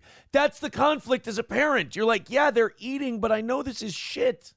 I know this is not giving you enough of what you need. You got a little bit of starch, you got a little bit of protein, but we need some vitamins, some minerals. How about just eat a piece of broccoli, right? Eat a vegetable. Chevy Fan says Bob Evans is a registered sex offender in 17 counties. That can't be true. Is there even a Bob Evans of the Bob Evans restaurant chain? I refuse to believe these spurious allegations. He's going to make me Google it. Bob Evans, sex offender. Yeah, exactly. Oh, Central Minnesota Task Force arrests 8. Oh, shit. Back in July. Look at that. Right before the 4th. They didn't get to see the fireworks. Bob Evans restaurant locations. Have you ever been to a Bob Evans? No, I have not been to a Bob Evans. They're mostly down in the South, but I've been to one time when I was in Louisville, Kentucky. Fucking good, dude. You know what it sounds like? I don't know. We have Southerners who are here right now. Guys, tell me if I'm right or wrong about Bob Evans restaurants. Bob Evans Farmhouse Kitchen, by the way. I feel like Bob Evans is a restaurant Northerners go to when they think they're having Southern fucking down-home farm cuisine. You know? But they're not. Right. It's like a very basic. It's like when black people go to Red Lobster. And they're like, oh, yeah, we eat fancy seafood, motherfucker. And it's like, it's kind of like, it's very mid seafood, dude. Sorry. You know, unlimited shrimps, man. white Northerners going to Bob Evans is like black people going to Red Lobster. Whereas like true seafood fans would look down on you and go, you piece of shit. Same thing with Southerners and Bob Evans. Maybe I'm wrong. Maybe Southerners are like, no, dude, Bob Evans is the truth. It's legit. You guys are good. There are Bob Evans restaurants in Ohio. Familiar Human says Bob Evans is basically Denny's. So you can't remember what you fucking order. Great. Awesome. Only if you're a cop. Yeah, I'll be honest with you. When I made the black people at a Red Lobster analogy, I felt a little cop at a Denny's. But then my analogy checked out, and I was like, whew, skated. Well, I mean, you could have, not that you need to, but you could have gone not racial with it and just been like Midwesterners at a Red Lobster, because I feel like a lot of people in the Midwest. I have a brand. All right. It had to be black people. Do black people not love Red Lobster and thinks it's fancy schmancy? No, they do, but I'm just Right. saying, like, there are plenty of Midwestern people who think that too, especially if they don't fish. Like, if you don't understand that you can get like fish, like freshwater fish and stuff like that in Minnesota, and it'll be great, then yeah, you'd probably think Red Lobster's just the tits. Unfortunately, if you want good like lake seafood in Minnesota, you got to go to those small like on the lake restaurants. Yeah, you got to go to the on the lake restaurant. Yeah, and they like our catch of the day is like they literally had a guy in like a Gorton's fisherman hat out there fucking catching them that day. You know, Bob Evans is a shitty Cracker Barrel. Cracker Barrel is shitty Southern, says Scooby Jooby Joo. See, I need to know these things. MSO says Aaron has a Bob Evans restaurant credit card. I don't. That is not accurate. All right, boys and girls, we need another hit. Like a junkie, we need another hit. We are 2:15 away from today. Let's go ahead and get that down to $100 in the next 35 minutes. How about a little Streamlabs, a little PayPal, a little Venmo, a little Super Chat, little Rumble Rant? How about everybody doing it a little bit at a time? And we knock this thing down. We appreciate your contributions. That $60 run we went on a little bit ago was really helpful. We do a couple more of those. We're done with the whole thing. I tell you what, I'm getting really excited for that state fair trip on Sunday. Yeah? Yeah, because it's like, well, it's the last day of doing anything before like it's time to put the kids back in school and you go to like school schedules and shit like that. And I'm not doing fantasy football this year for the second year in a row. I really prefer that. You don't have to like I thought you liked fantasy football. I don't like my last day of summer being taken up in a garage doing a fantasy football draft. I don't like it. So that I can understand. Yeah, I really like not having a fantasy football team. I can just watch the games, enjoy the games. I'm not like, yeah, make sure you hand it off here on 3rd and 9, you know, because I have your running back and I need 6 more yards. Oh, it's so fucking. I like that I can just go to the state fair on Sunday, get bombed out of my mind, and then fuck off on Monday and feel like hammered rat shit. I'm looking forward to it. 2:15 is the number for today. Thank you guys very much. Let's chip that down. Let's get it taken care of. Dude, try the crab boiled wings at the fair. They're phenomenal. Thank you. I will try to give that a shot, but my buddy Donnie and I are not going for food. This is a liquid diet kind of a trip. But I'm sure we'll... Well, you might want to put something in the tank before you start the liquid diet part. You know what we did last year at the fair? April took us. April was our driver. And my buddy Donnie and I got very, very intoxicated at the fair to the point where before April took us, literally said, guys, let's go home now. My buddy Donnie and I were sitting on a bench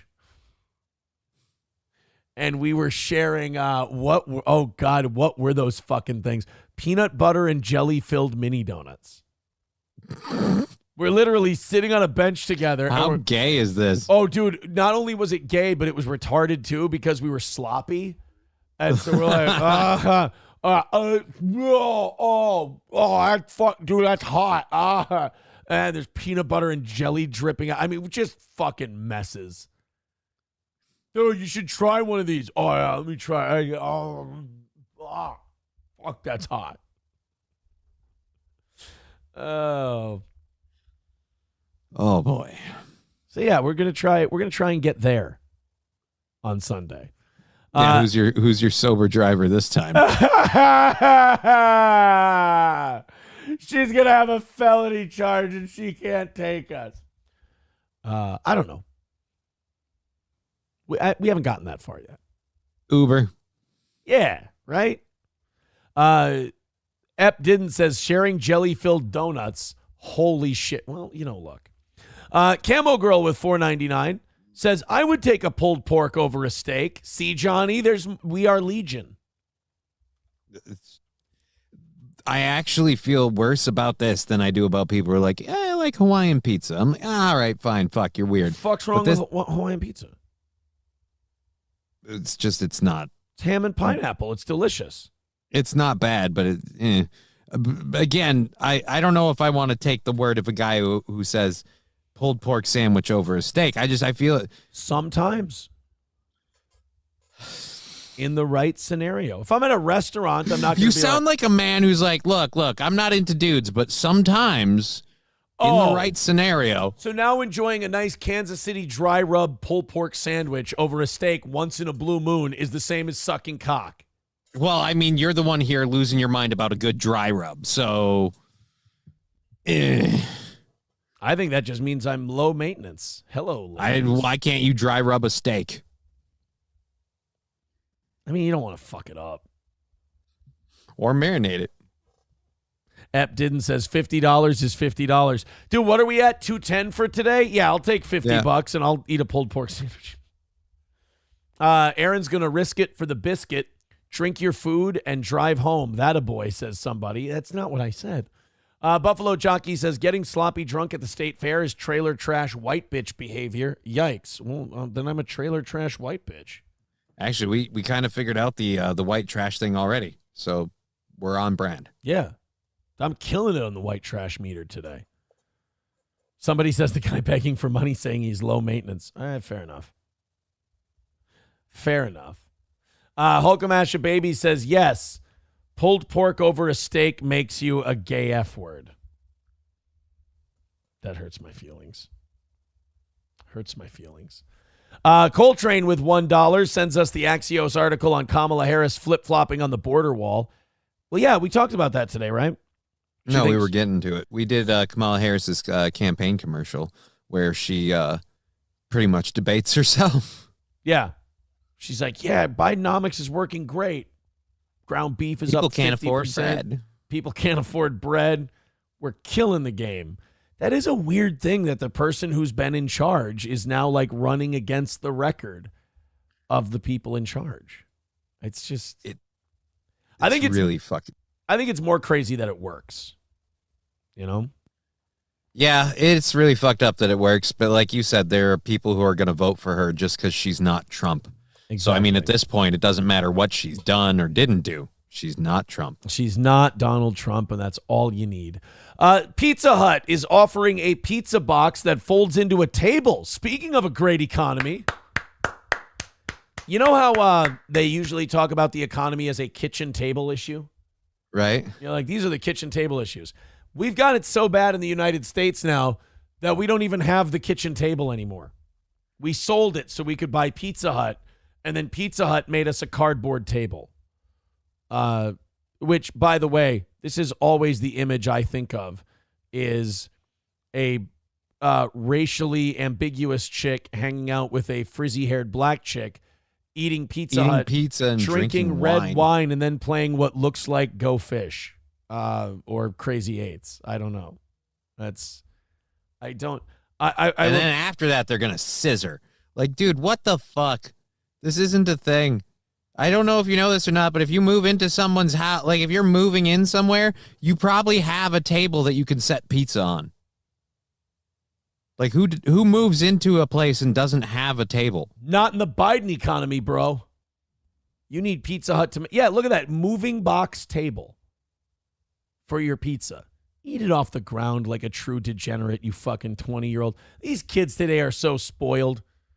Put your Pizza Hut box on a fucking spackle bucket. Making Pizza Hut, you entitled bastards. Pizza Hut needs to make my table for me. Pizza Hut is offering customers moving to a few cities something extra through its packaging.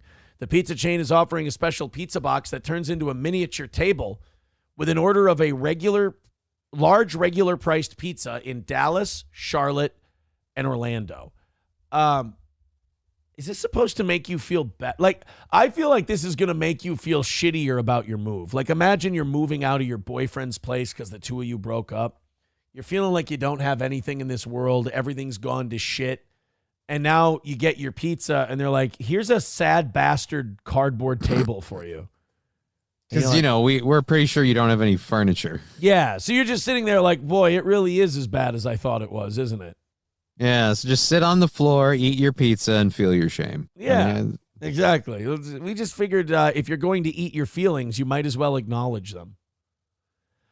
Somebody says not many Pizza Huts left. I thought Pizza Hut was like on the up again. I have no idea. I know we haven't gotten any new ones in the St. Cloud area, so we just have, I think, the one right now. Well, shit, dude. Nimrod Jubilee days with the Bull Bash and the Mud Run are way better than anything going on at the State Fair, says Matthew Q, as he throws us $5. I mean, thank you. That's some hillbilly shit, bro.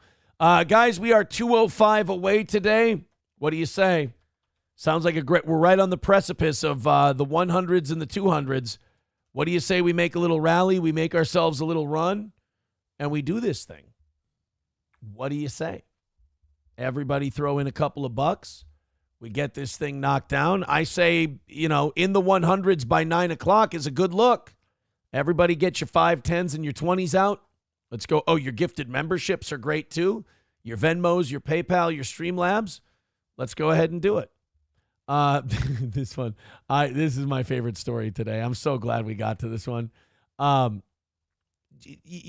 at college and high school football games. Yeah. When they have like a big rivalry game coming up, they'll do that. They'll have that, what they call a blackout game or a whiteout game, or like their color. Like if you're maroon, a maroon out game, where everybody will dress in the team's colors. And it's supposed to be intimidating to the opposing team.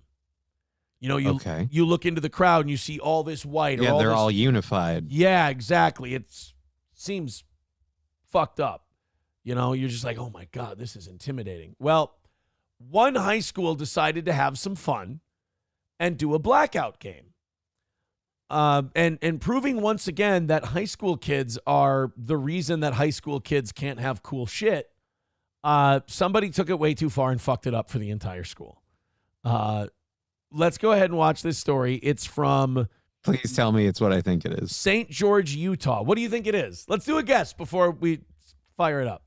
I'm going to guess he went more than just wearing black as clothing. I'm going to say might have gone a little in the makeup department and perhaps blackened his face. Really? Oh, black. Yeah. Jesus, blackface for a maybe he was getting ready to go on Kumia and he wanted to be funny. God, we've called out so many people for so much shit and then like gotten shit for it. It's ridiculous. Like the Perry thing, we just called out a very obvious thing and they're like, oh, I'm fucking pissed at Steel Toe. Oh, that guy's a piece of shit. It's like, you did it. Or like when Keanu and Gino were talking all that shit and I shut him up with just that one, like, well, I mean, Kumia's got this on his record. Like, what? Why is that okay? Kumia's like, that fucking guy, fucking Steel Toe. And it's like, tell me when I'm telling lies. Like, what did I say that was wrong? Where did I lie? Yeah, I wasn't being shitty to you. I was pointing out something that's accurate. I didn't know that this was supposed... If you would have told me it was a secret, I'd have tried to keep it a secret. But it's public fact. Like, there's this weird thing where when you tell people what they did... They get mad at you for... It's like, no, but you did the thing. All I'm doing is noticing. That's it.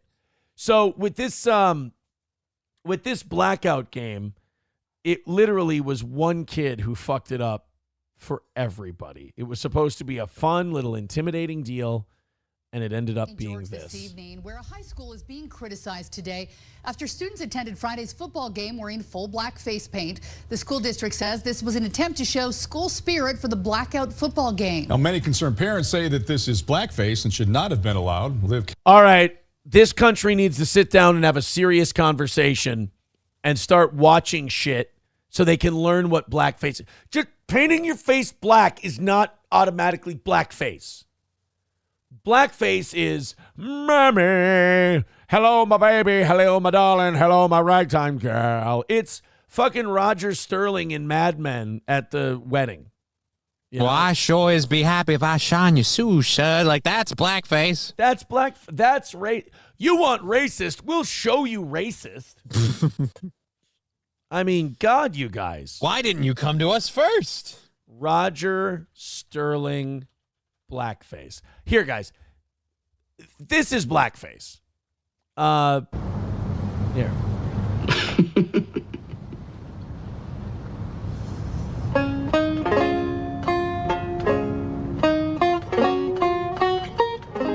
The sun shines bright on the old Kentucky home. 'Tis summer and the darkies are gay. Don Draper's face fucking rules in this scene. Everybody back in the 60s was like, this is hilarious. This is great. And Don's like, what the fuck is wrong with you, dude? What are you doing? All the ladies are like, oh, this is so lovely and wonderful. Look at Roger being a card. And Don's like, are you out of your fucking mind, old man? You're slipping into Jiminy Glick when you were covering that. Well, you know, I was just thinking the other day that how darling it was when you were in blackface. So tell me, do you find it offensive when you pretend to be a Negro? Or would you say that you more find it like, do you find it liberating when you dress like a darky? I was just wondering. The corn tops ripe and the meadows in the bloom while the birds make music all. Yeah, Pete Campbell's like, his wife's like, oh, isn't this hilarious? And Pete's like, bro, it's fucked up. It's like, even in the 60s, some guys could look at it and go, dude's losing it a little bit. Like, you guys, this is kind of messed up. Like, I mean, these are people, right? Like, the young folks roll on the little cabin floor, all merry, all happy. Don's like, I'm gonna get the fuck out of here, thanks. Can we go? And then he goes and he makes a drink at the bar with Ed Harris from Major League, playing Conrad Hilton. Deranged. So now, okay, to me, that's blackface. Right. That's what blackface is. Like, just painting your face black, that doesn't count as blackface. Like, that's lazy. Give credit to the people who actually did full racist blackface, you know? I mean, then you'd say, like, Sting does blackface. Right. Oh, my. And that's not, because Sting used to come down from the rafters, and everyone knows blacks are afraid of heights, which is why they pass out on the slingshot ride all the time. And then after that, he did Surfer Boy Sling, and we all are Surfer Boy Sting. Slinging. He was Surfer Boy slinging his Sting, and we all know how they feel about water. So, by the way, you're gonna get shit on by wrestling fans for that. Surfer Sting was first. Surfer Sting was first. Yes. Oh, I'm sorry. Yes. 2:05 away from today's goal. We're getting close to 9 o'clock. Let's make a move so we're not in the twos at 9. That's hard to get to. Hard to beat. Streamlabs, PayPal, Venmo, Super Chats, Rumble Rants. Get in there, guys. Throw in some money. Let's make sure this thing goes today, and we can keep this little program running nice. That would be good. Let's continue with this story. So to me, that's what blackface is. What these kids did, a blackout where they painted their face and head, that's bullshit. That's fine. But they knew it would cause this, though, to be fair. They knew it would get taken this way. I mean, you have to be an utter moron not to see how this is going to go. Okay, I understand, and I agree with you. You'd have to be an utter moron to not see how this is going to go. But these are high school kids. So being an utter moron is a possibility. Okay, fair enough. In southern Utah at Pineview High School where the incident happened. A spokesperson for the Washington County School District did confirm that the incident happened. I also spoke with several Pineview High School parents who said their kids saw it too. It was Spirit Night on Friday, and kids were told to come to the game dressed in all black to emulate their school's mascot, the Panther. In fairness, you kind of did this to yourself. Yeah. You told a bunch of high school kids dress in all black and then expected none of them to be shitty about it. You should have gone with the whiteout. Whiteout is safer. Because it reflects light. It's certainly better for the property value. Yes, of course. The football field is worth more that night if you have a whiteout. The game will start on time. Step further, covering their face entirely with blackface paint. At halftime, the cheerleading squad... See, look, that's not blackface, dude. That looks like... Black blur. Yeah, that's just... His whole face and neck is painted black. That's not blackface. Blackface is like accentuating racial stereotype characteristics and doing the kind of shuck and jive, song and dance, Amos and Andy bit. We got to stop devaluing blackface. Blackface is not just painting your face black. It's a vibe. You want to see blackface? Look at a picture of Justin Trudeau. He did blackface. Right. Jimmy Kimmel. Hi, this Karl Malone. That's blackface. This kid is just like, if you painted your face red and you'd be Red Skull, it's not blackface. It's just it's a different thing. Posed with two students for this photo that we've blurred. The spokesperson and parents told me the two students were getting a Spirit Award. It was then posted. Oh no, and they won an award? They had so much spirit. They were the most blacked out. This fucking rules. I love this. So they gave this fucker an award. By the way, look at his hand. This little shithead didn't wash the shoe polish off his fingers after he put the shit on his face. You understand that shit ain't washing off tomorrow. You're going to be in the shower for a while, and it's still going to be... You're going to burn your scalp trying to get that shit out. Yeah. Because nothing's going to clear those pores, my friend. If you look at his fingers, that's shoe polish. That's retarded. Oh, my God. You guys know you can go to a goddamn fucking store and buy stupid cheap makeup. I mean, Halloween's around the corner. Why would you use shoe polish? This kid's committed to his blackhead bit. Yeah, for like at least the next 3 or 4 weeks. Well, have you ever seen Rowdy Roddy Piper against Bad News Brown for, I think it was WrestleMania 3? Could have been 6. I have not. Rowdy Roddy Piper, to promote the match, Bad News Brown was a black guy, and Rowdy Roddy Piper painted himself half black. And the paint he used was more permanent than he thought, so he had to walk through the airport the next couple days as they traveled town to town after WrestleMania with the half black, like painted half black. He had to just walk around in public like that because it wouldn't just wash off immediately. That's going to be this kid. Yeah, but I mean, when you explain that situation, now I'm picturing like, you know, Live Free or Die Hard or whatever the third one was, where they made Bruce Willis walk around with that sandwich board sign. Like, I feel like if you're in an airport with a half black face, it's not the most comfortable moment. No. The image has since been deleted, but not before community members were able to screenshot and repost. Don't worry, Nick Rekieta told me that that's been compressed too much and it's not a real image anymore, so this actually never happened. One father I spoke with says he's looking for accountability and action, and he's worried that if the school doesn't take a strong stance, issues like this will continue to happen. All right, this parent, let me say this about this story. Unless this parent is black, I don't give a fuck. Like, I don't care. Well, they're not showing the parent, so I'm pretty sure he probably isn't. He's white, yeah. If white people are bitching about something because they feel guilty, I don't care. It doesn't, like, spare me. I don't get, we get it. You care. We get it. You're woke, you're hip, whatever. But like, if a black person says, it's kind of fucked up, this actually upsets me quite a bit. It's like, okay, we got to listen. You know, I understand. Okay. But I always feel that's disingenuous too, because you know that they're not doing blackface. They're not making fun of African Americans or black history or black culture. They're just literally dressing up for a game, and you could let it go. Yeah, like, again, it's that people are willing to sacrifice their intelligence just to be upset at something.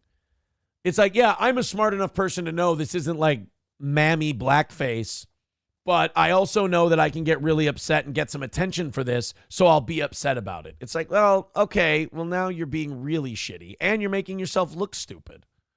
Here's what the Washington County School District had to say. We work hard to create a safe space for all of our students, and we are disheartened that this took place, and we sincerely apologize to any of our students or community members that were offended by this. This dude you know how many times this guy nailed this speech in the mirror this morning? Holy shit, this guy has this down. Dude, he's got bags under his eyes. He's been practicing since last night. He's just been reading this speech in front of his mirror. There was actually no reporter there. There was just a camera. And he did it this way. But he got it in one take. Yeah.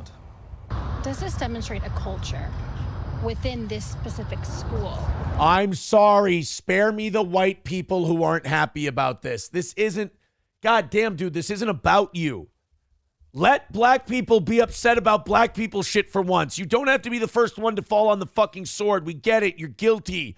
Wow, you really care. Here, I'll tell you what you want to hear.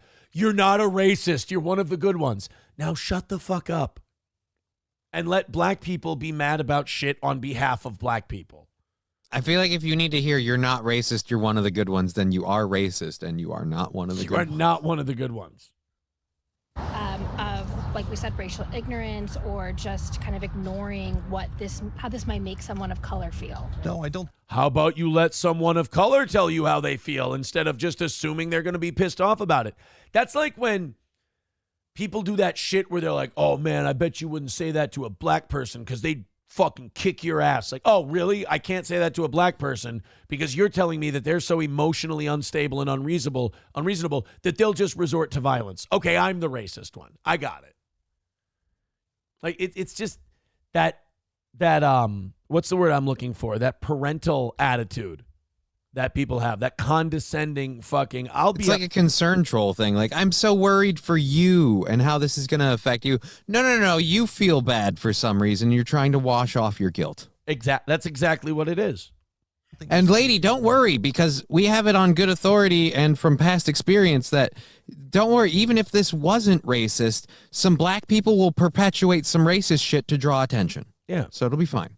Be funny if the principal just went on the TV announcements the next morning and went, I'm going to demonstrate what is proper blackface and what is just painting your face black. And everyone's like, oh my God, the fucking principal must be getting ready to retire. It must be done. This demonstrates that in this particular school. Not at all.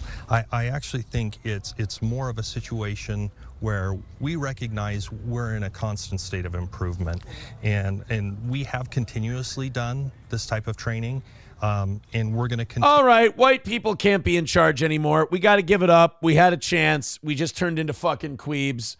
It's done.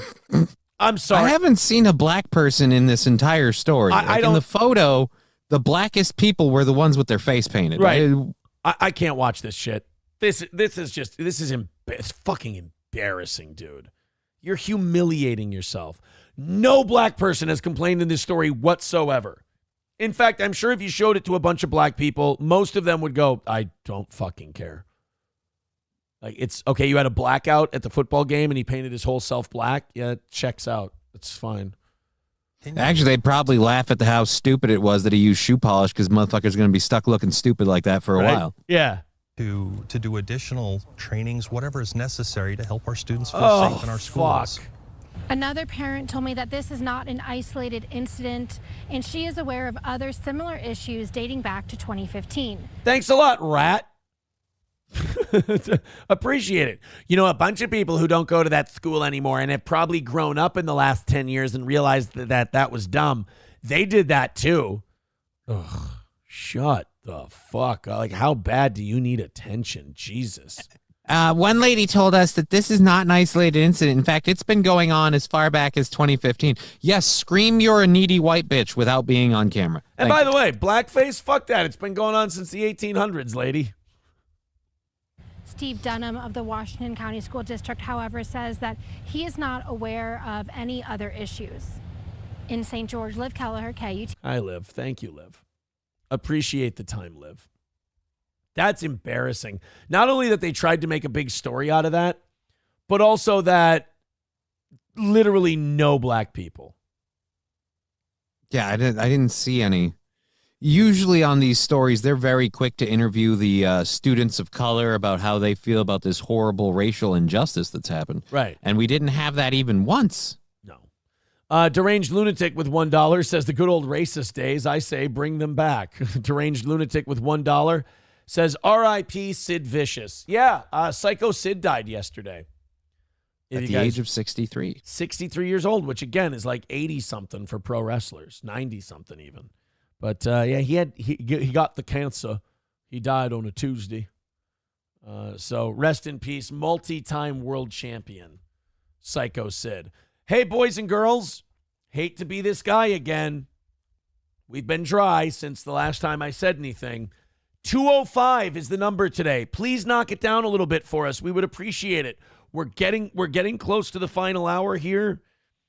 Want to be able to get this knocked out and have a successful month. We're only a couple days away from escaping August with a little bit of black ink. So we'd appreciate it if you feel like contributing. We're sorry we're such an expensive show to keep on the air, but we got people, we got shit we got to pay for. So if you could, we appreciate your contributions. 30 minutes of overtime, if we get it down to 0 or inside of 50, I would appreciate it if we went on a rally right now and I didn't have to be stressed out in the 9 o'clock hour and we could provide you a good product. So if you could knock that down, pretty pleased with cherries on top. Streamlabs, PayPal, Venmo, Super Chats, Rumble Rants, etc. There's the links in the chat. I'm going to put it up a couple of times. It's a little needy, but what do you do? This is how we show our trust. We go about a half hour, 45 minutes without mentioning the goal. During that 30 and 45 minutes, nothing comes in.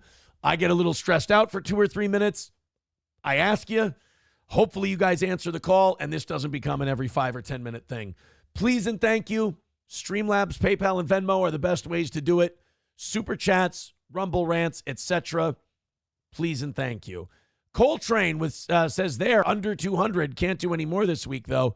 People need to contribute. All right. Thank you very much, buddy. We are at 200. For the day. So let's take it home. What do you say? Kotod says you would have more black ink if you didn't use so much doing blackface. I don't do blackface. It's just a lot of forehead to cover. It's right. How am I supposed to cover the power alleys? He goes through Sharpies like crazy. Yeah, exactly. Oh, fuck. People are asking about the what do you call it? The sound drops. Yeah. I was going to tell you guys, I went looking for the sound drops folder yesterday. I can't remember where the fuck it is. Cause what you call it took a shit, the hard drive. Yeah. And I had to put a new one in. Yeah, but didn't you get emailed all the sound drops? Yeah. And I know that I put that folder somewhere. All right, hold on. Let me see if I can pull mine up. You sent them to me, too. I don't remember where the fudge I put the drops folder, unfortunately. All right. We'll find it. If not, I have it in my email. Victor sent it to me a while back. Yeah. All right. I'll get it. Get it through email. And I have a shitload in my Google Drive as well. Got a lot in the old Google Drive. Yeah, as I go down here and Oh, by the way, somebody from the podcast you were on sent me an email last night. Oh, really? Yeah, we can read that. We can check that out. Did you have any contact with that guy? Other than the $50 that he gave me on my show, where I explained that I kind of regretted going on the show and talking as much as I did, and I felt it was a little disingenuous to, when I came in and said I don't want to do this show if this is what we're doing, and they said, oh well, this is more the title and the picture is more clickbait just to get people in. We're not really focusing on that. And I just overall said I regretted it, but I also said that I was the one responsible for my behavior. No one made me do anything. So that's pretty much it. Yeah. Oh, I said I'd do the show again if they weren't talking about you. I'd go on. You know what? That's just it. It's in my Google Drive. All right. That's what it is. Hold on 1 second here. Okay. I think I fucked Keep up. me off camera. I fucked up the thing here. Hold on a minute. Oh, shit. I hate when I do that. There we go. And good. Yeah, we got the Patrick stuff. We got different folders. Oh my God. We got a lot. I wonder, I just want to see if I can put these in. Can I click and drag them? No, I've got to download them separately and then click and drag them. That's just kind of a fun, tedious thing I'll have to do. Oh, can I download all of it all at once? Here, download, scanning for viruses. Oh, please let this work. Oh, it's just the one? Fuck. Can I do a select all? Yeah, you should be able to select all and then just download. 150 items selected. Download. Zipping. Yes. All right. We're going to be able to do it, guys and gals. Right now, live on the air. No, not live on the air. This is an activity for a day where the goal's already been hit.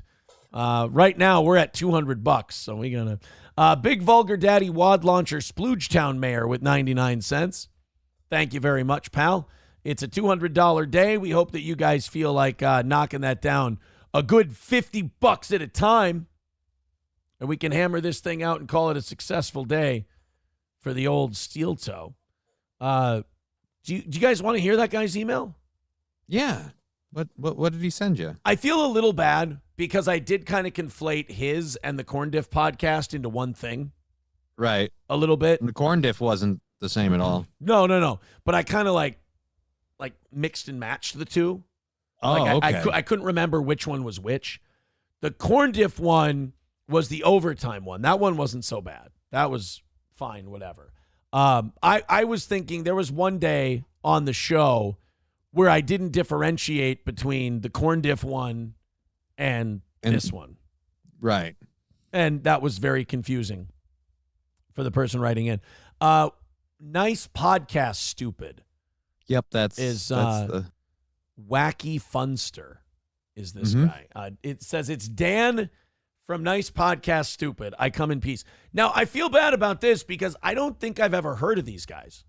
Yeah, I hadn't even ever heard of them either, which is why I didn't think they were part of the whole Dabbleverse thing. Let me see. Nice Podcast Stupid. Have I ever seen these dudes? Got 1,200 subscribers. Patrick Hildy, Cryptic Web Chronicles, 818, Steel Toe Johnny Crutches. Oh, yeah, and then they've got Matt and me. And this is a picture that we all took at Opink. Yeah. I see. When we hung out that one time, it was fun. Patrick, I don't know who this Patrick Tomlinson is. A lot of people talk about Patrick Tomlinson. I don't know that guy. So these guys follow weird internet drama. Hey, yo, what up? It's Tyrone. Oh, we got a Tyrone thing there.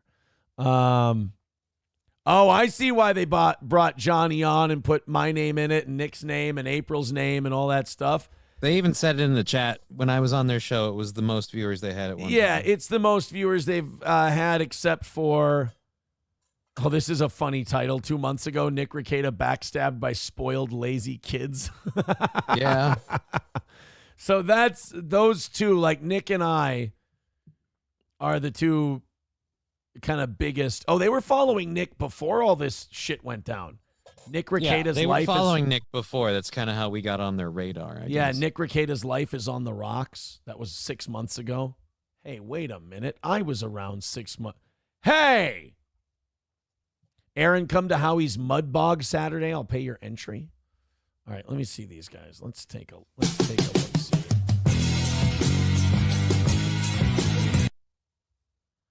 All right, this is 43 minutes. He's in. by his own admission.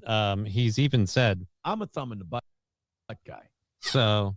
The sound. Oh, this is where they're talking about. Okay, they're talking about dating and stuff like that. Let's get away. Yeah, no, I was making jokes, and that's the thing. And after that, I went over to Aaron, who had explicitly said to the ladies, "Don't talk to me. I'm already in one relationship." This is the first night we met. Okay. So this is okay. So they're talking about this for a while. Yeah. On this program. That's kind of what they wanted you there for. Yeah, and every time I kept pushing against them, they'd back out a little bit, and then we'd go back into it. It was this thing where every time I was just about to go, you know what, I'm going to go, they'd like kind of move off and then come back. So I said, I'm going to jump into this email and all that stuff. Let me go to the bathroom real quick. Alrighty. I'll get this all, and then guns blazing for the rest of the show, because I'm going to dig into this a little bit. Because I didn't realize how much these people. I'm finding out as I jump around here. They just wanted to talk about my horse shit.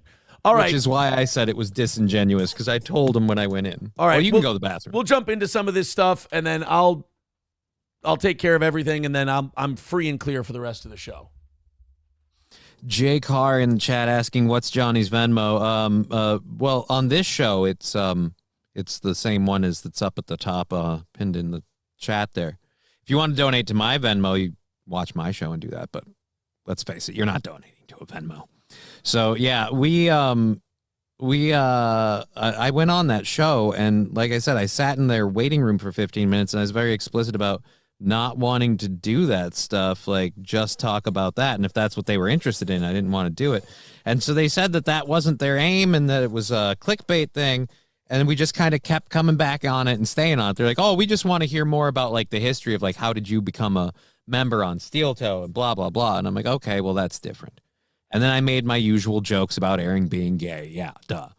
But every time I wanted to like tap out on it, we'd move away from stuff. So yeah, I just, like I said, I felt it was a little disingenuous for having me on, and I'll go back on their show. I didn't mind being on their show, but I'm not going back on if it's about okie dokie. So I jumped to 44 minutes, and I jumped to 17 minutes, and both times they were asking about, oh, who's he with? Oh, what's he doing? Oh, this and that. Let me jump to 26 minutes. Well, to be fair, the 17 minutes one, they weren't asking so much. That was more the story of how we met, and I was explaining I did Adrian's show and then yours, and you were very much not in a talking to people mood because of where your life was at that point in the world. So like you did the comedy show, and you're like, hey, just leave me be. And then I went up and bothered you. Like that's like the whole point of the story is like so you're like, hey, people, everything leave me centers alone, around Aaron and girls and this and dating, and that's wonderful. No, that's great when you're not on a show and that's all people want to fucking talk about. That's good. Do you think Aaron was trying to like, I won't say clout chase, but was he? Hey, I'd love to start, maybe collabing with Nick Rekieta or what? Did he say anything this part regarding that? Or no, dude, or they just hung thought out he a was lot. hanging out? They were just hanging out a lot, having fun at the after party. Like when I say like we were friends. Like we I hate how they were pushing that, and I kept going, no, dude, was he clout chasing? Yeah. Fuck you. Well, we didn't even know who Nick Rekieta was before the comedy show, really. Yeah, we'll go through this Dan Man email, but I'll say this if Dan Man is watching. First of all, you're welcome for saying the name Dan Man. That's your first response to me after all this is thank you, Mr. Imholt.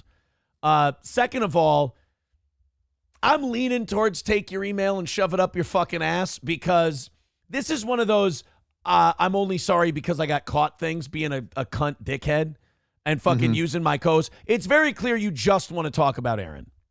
Right. It's very clear you want to talk about Aaron and you want dirt and you want to use one of his guys to get some dirt.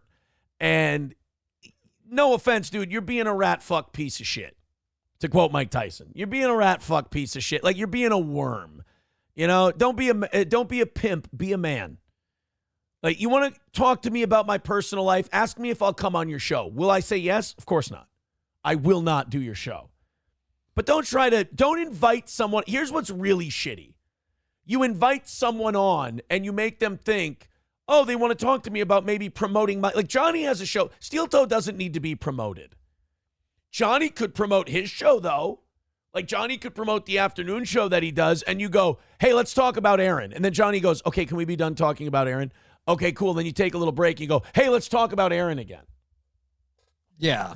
It was, like I said. I'm at 14 minutes, they're talking about me. I go to 26 minutes, they're talking about me. I go to 44 minutes, they're talking about me. Let's jump to 31 minutes and just see. Okay. But, Fair enough. Yeah. Fair enough. Yeah. Oh, that was one of the ones where they asked What do me you a think question. I'm about like, some I of don't the really want to other talk kind of- about that. And they're like, oh, okay, fair enough. Oh, here, let's go back a little here. Case, other than it was pretty much resolved and he got fingerprinted and charged and done. Like, I don't know. Oh, they wanted to know about the HRO thing. Yeah, like everyone keeps thinking I have some sort of secret information that I'm just going to unload. And I'm like, no, I know what you guys know. Like, I think they're disappointed that what I said on the show is the whole story. Like they're used to Nick going on and lying about everything and that coming out later. Me, I'm an open book. Like I told you exactly what happened that day, beat for beat. And this guy's like, no, there's gotta be more. I mean, the gay fucking sunglasses and like trying to be a character and trying to be this thing. Yeah. We're going to get to know a very different Dan Man in this email here. We're going to get to know a very And different before we Dan continue this, I know I have a small show and I suck and whatever, fuck me. But seriously, you guys, the fucking backdrop setup here. You have a green screen that isn't big enough so we can see the walls on either side and a fake backdrop. I didn't notice And then that this until lady, are you broadcasting from your bedroom or a hotel room? But why do you have a fucking TV going on in the background? Yeah, why At you- one point, I actually had to call that out. And I'm like, I'm getting distracted by the TV that's on in your background. Like, why? You were the trying fuck? to watch Hannity. Right. Yeah, she got Hannity on back there. These guys are edgy, man. Specifics about that, so Okay. I haven't really talked to him about it. I know he doesn't like bringing her up, and she doesn't like being brought up online and on the internet, so I don't think I should talk about her. Okay. But, Fair enough. yeah. Fair enough. Okay, but fuckface, Dan Man, this is like the third time you've been fucking told that. So how about you talk to your guest about shit your guest has going on? Oh, he did that in the last 2 minutes of the show. The last 2 minutes. Yeah, so then he goes to the Ethan Ralph, Ricada, and all that Those picture. games, I just don't get it. So, Right. but yeah, I don't know. Yeah, I saw that video he posted the other day of him sparring with somebody, and somebody's like, "Oh, he looks like a Karen or somebody, a mom doing boxing class or whatever." I was like, "Looks like he's got a pretty good jab, tall, lanky guy, and a pretty good reach." So I think I like in a street fight, I probably could take Aaron, but I don't know. in a Oh, boxing here we ring, go. like, Here we go with that shit. In a street fight where I can bring a gun Dan and Man, some friends. guys, you don't understand. Dan Man's from the mean streets. He doesn't. I got bad news for you, Dan Man. That shit that boxers know, it works on the streets too. Here's when a boxer will say that someone could beat them in a quote unquote street fight. If it's a guy with takedown skills and MMA skills, then they're like, yeah, fuck that. I'm not fucking with that guy.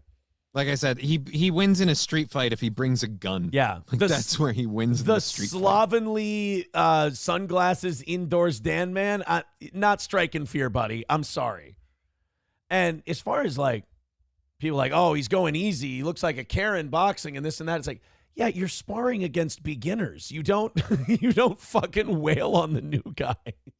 What I do is you build them up and you let them hit you a little bit so that they get to get better. some confidence, and And they then start throwing more. Then you have a sparring partner. Then you can kick the shit out of them. That's the way it goes. probably be able to, hit me with I don't that know. jab. and keep Either me- way, it's just he's like someone in the chat just said Ralph cucked out. It's just the people that are like, oh yeah, I'll fucking fight him. Like they don't want to do it. So far we've been to 14, 17, 26, Yeah, 31, no, that's pretty and much all. 35. Yeah, we didn't. As far as I know, there wasn't a subject that they didn't bring back to it. All right, what's this one? Oh God, Ricada court pictures. Yeah. Jesus Christ. You have Johnny on your show. And they're talking to me about Ricada's court day. Like I know anything about any of it. Oh, and then they have another one of my ex-wife's pictures on their fucking thing too. That's yeah, I kept telling them too that like that those people don't want to be involved in that stuff, and that's kind of doxing. Take those pictures off the screen. Like I said that at one point. And then this was, in my opinion, the only thing. decent segment of the whole fucking thing is where I found out exactly what the baldo is and how it works, and I was grossed out and fucking. That was the only decent segment on the whole show, unless of course you're there to be a a dirt collector. Like yeah, I will say this. This email I got is looking more and more disingenuous. The more clips. And look, you can say, oh, you only watched a few seconds of it. Everything I clicked to was about me. So the thing I'm getting pissed off about now is not that you were talking about me. It's that you brought Johnny on, who could have used that hour and a half to promote his fucking shit. And instead you tried to get him into a shit-talking gossip session. Here's my thing. Now that I've seen how much this guy tried to talk about me, Johnny was being relatively reserved. Yeah. In terms of and what he the thing that I'm bothered about is I said from the jump in the first email, like I'll pull up the email thread. I'm like, I don't really want to bag on Aaron, and I don't care if you do, but that's not what I want to do. So if you want to do that, I don't really want to do the show. And then in our first conversation, oh, dude, no, I don't want to mess up your gig with Steel Toe at all. No, I just want to have you on the show. And then I felt bad because I bailed on him twice. And so I was like, I got to do the show for this guy because I bailed on him twice. So I agreed to do the show that last Friday. And even coming up to it, I'm like, I'm tired. I'm burnt out. And then when I saw Mikey told me about the thumbnail and what it was about, I'm like, oh, I don't know if I should do this. So I jumped in and, like I said, the 15-minute waiting thing before the show launched, I was very clear. I was like, I don't really want to talk about all that stuff. And they kept going back to it. And like I said, every time that I literally would get my hand on the mouse and put my hand over the button to leave the fucking the StreamYards thing, and I was getting ready to say, look, I'm not in this, I'm going to bail, they'd always kind of back off a little bit. So he's a disingenuous cunt. See, now, I would have a lot more respect for this Dan Man guy if he would just go on his show and go, fuck Aaron, I don't care that we talked about him the whole time Johnny was on, and fuck Johnny too. That would at least, you'd have a little bit of guts. Him sending this email, now the world knows you're a chicken shit. And, I don't know if you had 50 or 60 people watching at a time when you were doing this. I don't know. But now that you sent the email after you found out that I thought you were being a piece of shit, it now makes you look like a slime ball, too. So let's take a look at this. We do have 45 minutes left today, and we're $200 away. So we need to knock some shit out here, guys. If you could please, that would be nice. Let's get some chunk plays, as it were. Streamlabs, PayPal, Venmo, Super Chats, Rumble Rants, etc. 200 away, 45 minutes away. I've been pretty cool about it today. Let's get it in there. So this is Dan from Nice Podcast Stupid. I want to spend some time on this, but I also know we need to babysit the goal a little bit. Please make that not the case. Hey, Aaron. This is Dan from NPS. Nice Podcast Stupid is what it's called. Again, Dan, your only response to me talking about you right now is thank you, Mr. Imholt. And I will only accept Mr. Imholt. I wanted to clear a few things up and also express regret for bringing up the personal item. Dude, I've checked out the show now, in multiple, not just the clips people sent me. I've now clicked around. It wasn't the personal item. It was the personal items. The whole show. You brought a guy on because you would want him to gossip about me. Because you thought he had insider information on me and you wanted some dirt. You're a fucking weirdo. You're a creep. I don't know you from Adam. You don't know me. And you bring my co-host on because you think you can get some shit. You're a weirdo, dude. I've caught up on your shows from the last 2 days. Well, good. I hope you took notes and learned something. You made mention of coming on my show previously and also me hating you in your show. See, now that's where I conflated it with the corn dip thing. Right. Because I've done a show with those guys, and I got confused on the two. I've never even heard of Nice Podcast Stupid, so I will apologize for that. Here's what I'll apologize to Dan Man for. I will apologize for thinking that I'd heard of his show. I'm sorry that I said I've heard of you. I was wrong, and I apologize. First, I've never had you on my show previously. Whew. I rarely have spoken about you or Steel Toe other than a few light jokes when the Rekieta bombshell dropped. Well, you sure did. You sure have been holding back then because, boy, are you antsy and do you want to know some shit. Yeah, I mean, you did several shows about the Rekieta stuff, and I didn't watch any of them, but I feel like this isn't a new thing. You really went full hard into it for someone like, I don't really even know you or care about you. Well, that's weird. Because you went really far to bring me onto your show. I expected after bailing 2 times that he'd be like, you know what? Fuck you. I don't want you on my show. Yeah, so you tried 3 times to get Aaron dirt. And you used a guy and made him think that you were going to promote his show and talk about his shit most of the time and then lied to him. So you're not only a rat fuck piece of shit, but you're a dishonest chicken shit rat fuck piece of shit. We keep adding nicknames for the Dan Man. Maybe you have confuses with another show. Yes, one I have heard of. And I apologize to Corn Diff and those guys because I conflated the two. Either way, I definitely do not hate you or your show. You know what? I agree. You don't hate me or my show, but you have a weird obsession with it. Fair enough. If anything, I have a begrudging respect for the grind that you've put in over the years. Yeah, I don't care. I've been an old school Opie and Anthony fan since the WAAF days in the mid-90s. Yeah, again, I don't give a shit. And I know we share that similar inspiration, even if our shows are quite different. You don't really do a show.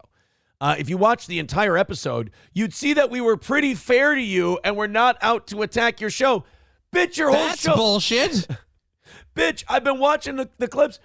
Your whole thing was fucking talking about me, wanting dirt on me. So let's not, like, again, be a man, not a pimp. Like, fucking stand up. The chat in your show was literally sitting there calling me a bitch and Aaron's water boy because I wouldn't give you dirt.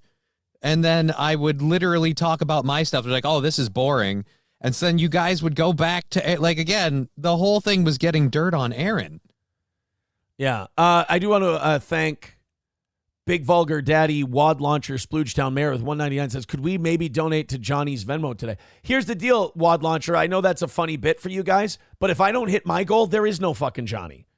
So I don't get paid. This is why I keep telling people, guys, you wanna pay my Venmo when I'm on Steel Toe? It's up at the top of the fucking chat. We need to knock this out for there to be a Johnny, my man. So $200 away, guys. Would appreciate it. Need it today.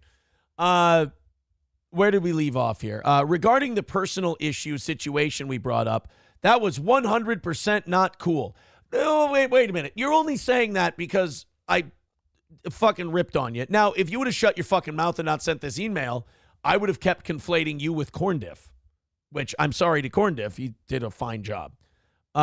As someone who has had their family and significant other doxxed and harassed in real life. Oh, fuck you running. You put fucking names and faces on the fucking screen twice, and I told you not to. Don't fucking, as someone who's had family doxxed, you fucking asshole. He fucking said that in an email? Yeah. Fucking show the screen. I am pissed now because I told him that was doxy bullshit and I didn't like it live on air. And you fucking telling me that, oh, as someone who's had people doxxed, you were doxing that whole goddamn time.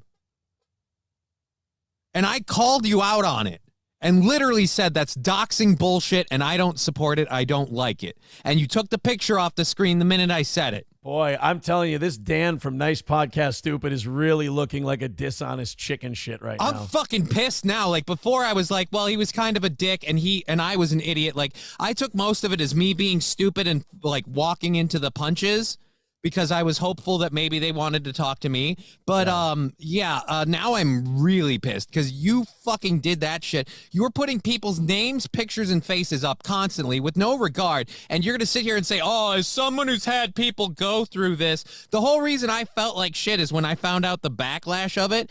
I've had issues where Aaron and I had a thing on the radio a long time ago that ended up fucking with me similar to this. And that's why I felt bad for it. I was like, oh, shit, I did something that I wouldn't have wanted done to me. And I feel bad about that. So, like, that's where my regret for everything came from. And now all of a sudden this asshole wants to be like, I've had people doxxed and you don't get to say you've had people doxxed and you understand when you did the entire show you did with the content you put up there. Yeah, right. You were the one in control of the fucking StreamYards thing. The doxing that happened on your show was literally done by you. Yeah. So don't play the I've had people doxxed and I know how like, don't fucking pull that bullshit.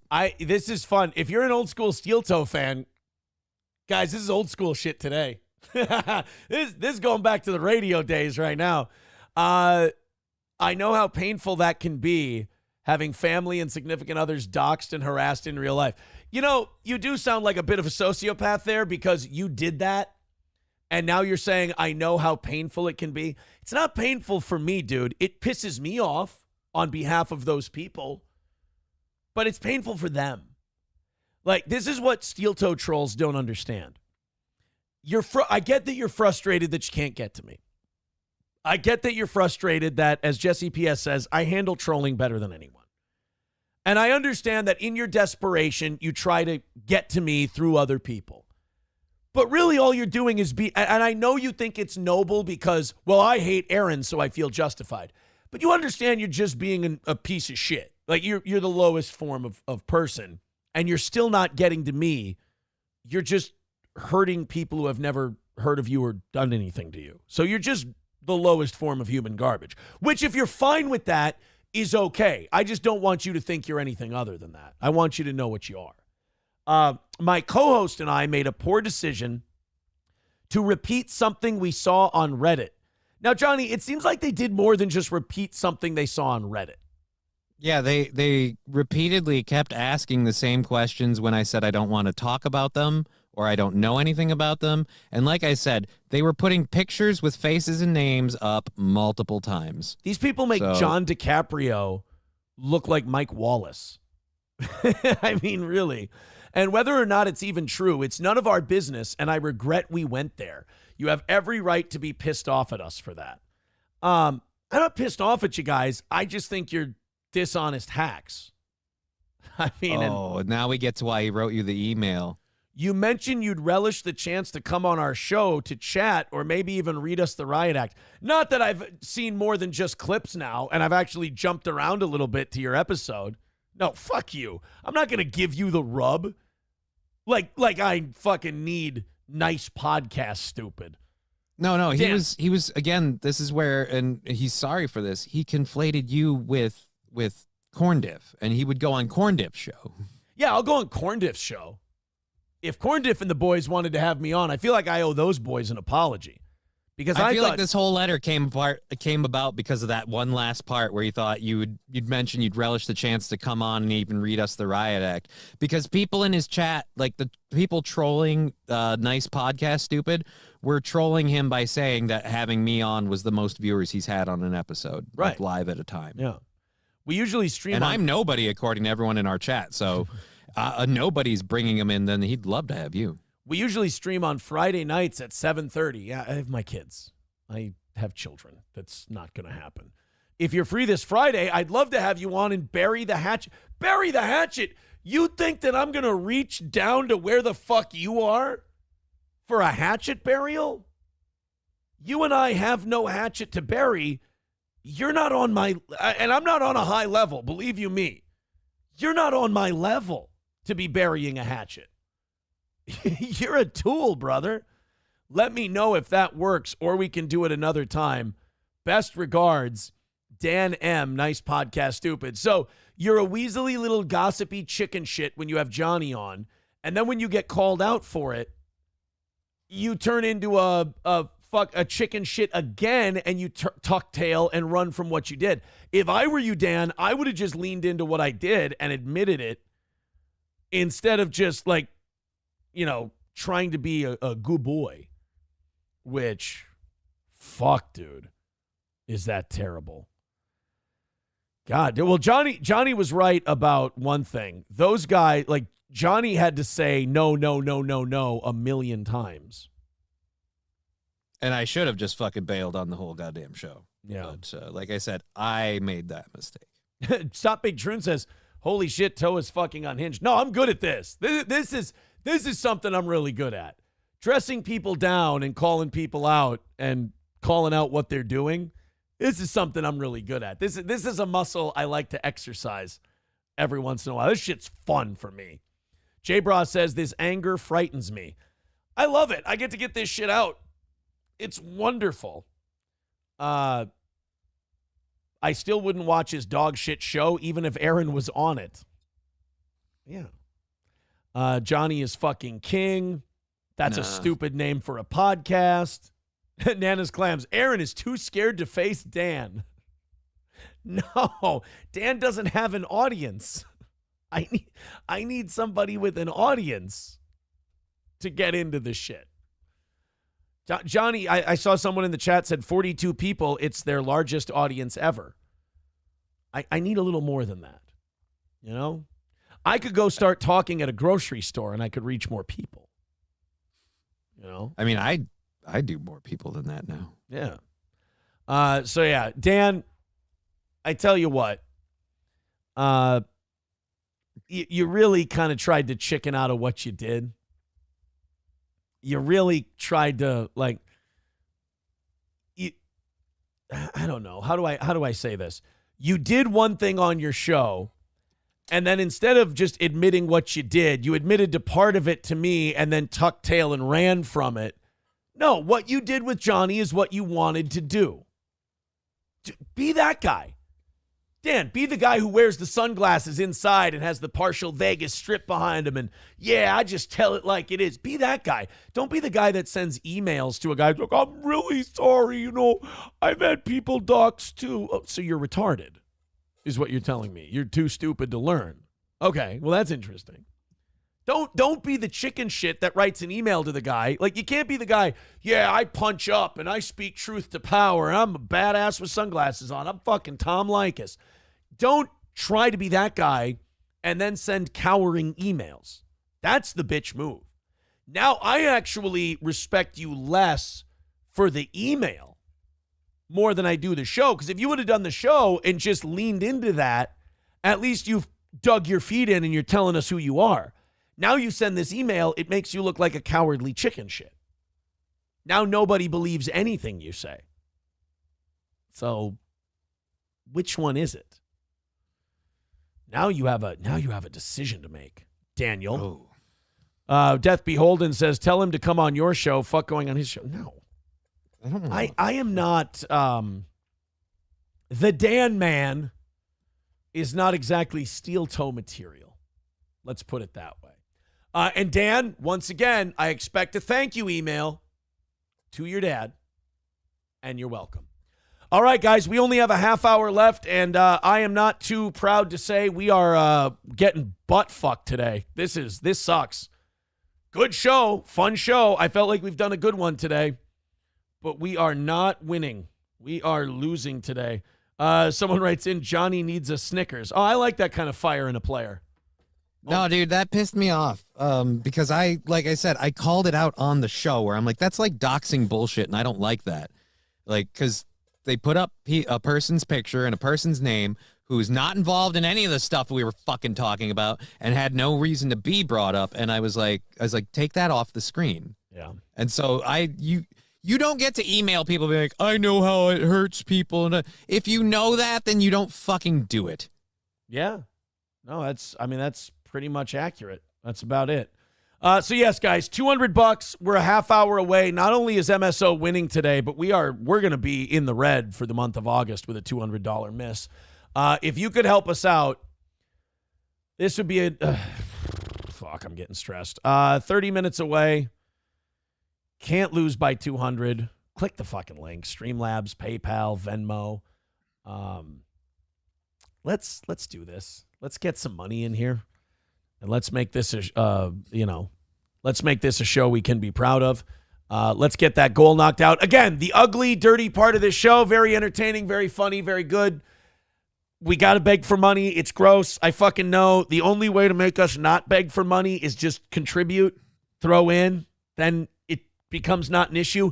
I've been doing it less and less lately. I've been trusting the audience to come through. We're a half hour away. We need $200. That's the long and short of it. So pretty please, cherries on top, clean the fucking car. PayPal, Streamlabs, Venmo. Now let's get it in. $200 is a very hard amount to make in a short amount of time. So we got to get started now, guys. Pretty please. Thank you. I'm just putting you on notice. I'm going to be stressed as fuck and jittery the rest of the show. I've got this Machine Gun Kelly, Sean Strickland thing coming up. I'm really excited about that. CNN making fun of RFK Jr.'s voice and then having to apologize for it. I thought that was great. We've got some good stuff coming up here. I really want to be able to focus on it, but I will tell you this. $200 away with a half hour left, I'm not going to be able to focus. Nana's Clam says, do something worth donating to. Show us your tits. Oh, that's actually very funny. I was reading it as a shitty thing. King of all Yetis says, the ugly part of the show is you, Aaron. Thank you, buddy. Dead Game says, get a fucking day job. Do your little show at night. Don't worry. If we missed by $200, I will. And I'm not doing a show at night. Like, if I fail at this, I've said this numerous times, I'm not giving people the satisfaction of, like, hanging on to the dream of streaming. You know? Right. I'm not, it's fucking over. I'm not doing, get a day job, do your show at night. No, I'm going to work on making that, you know, more successful than my show ever was, whatever I end up doing. So it's either hit the goal or fucking hit the bricks. That's what it is for me. So chip in, throw in some money. We got to get this thing knocked out. It's really getting to be a shitty day. MSO says maybe we can get a $100 dono from Nice Podcast, Stupid. That'd be a fucking own. That'd be a good move for them and for me. Mojo says extortion. This is total extortion. No, it's just fucking me panicking. That's all it is. You've seen this before. And it's also the facts. Like, people are like, oh, well, just get a day job and do your show at another time. You make it sound like it's one. No, it's one or the other. I'm not doing the show as a job. I'm not doing. We're not doing the show. I'm not doing a fucking. If you think that like Steel Toe's gonna fail and then Aaron will come back and do an evening. No, fuck no. I'll be so bitter. Like, I'll just be honest with you. I'll be so bitter that I failed so hard. I ain't coming back at night. All right. Let's go to this Sean Strickland Machine Gun Kelly thing. $200. Let's make it go. Timothy, thank you for the 50. I feel so shitty that I have to beg this hard to get like close, but hey, that's the kind of show I have. I'm not better than that. You know, it's just, you got to acknowledge sometimes you're not better than that. And I'm not. 150 away. Better. Let's keep it going. Thank you, Timothy, for the $50. I appreciate it. Let me just make sure there's no comment with that. I'm excited to do this MGK Sean Strickland thing. He says, striking distance. Now follow suit, assholes. Thank you, Tim. Appreciate it. You're the man. Keep it going. Here we go. Sean Strickland talked some shit about Machine Gun Kelly, apparently. Former UFC middleweight champion Sean Strickland, who in my opinion should still be the champion. I thought he got fucking robbed in that fight against, Duplessis or whatever. He apparently ran into Machine Gun Kelly and his family at a Power Slap event.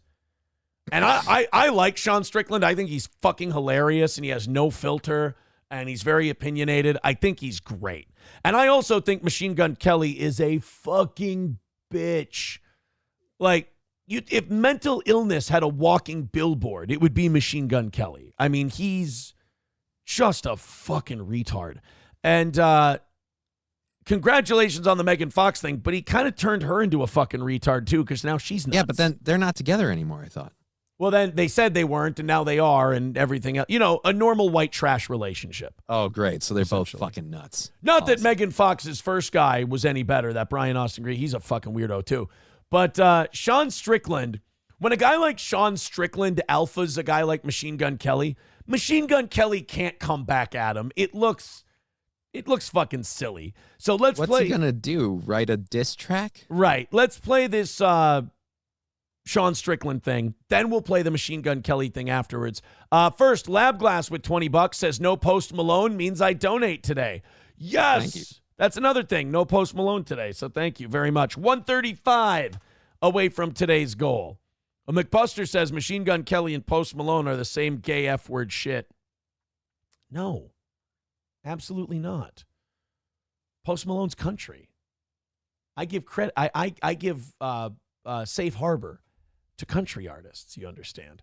All right, 135 away. Let's do the Sean Strickland clip first, then MGK. Megan Fox DM'd me. I was like, oh, famous level. Yeah? Nah, it wasn't that kind of DM.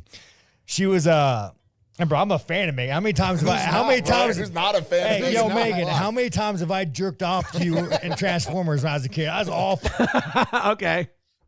So right off the bat, Sean Strickland fucking rules. fucking day long, dude. I had some road rash with Megan Fox. Oh, fuck yeah, dude. So she hit me up, and I got a woman. I'd never do anything wrong. So she hit me up. Lion sack of shit. Fucking Megan. I really doubt it that Megan Fox like threw it at you. You'd be like, well, I've got a wife. And like Megan Fox wouldn't throw it at a guy who just beat the living shit out of another man who beats the living shit out of people for a living. Like, if your chick leaves you for a fighter, like, A, you've got a hoe for a chick. But like, B, you understand that for some women, there's just a natural biological thing that kicks in.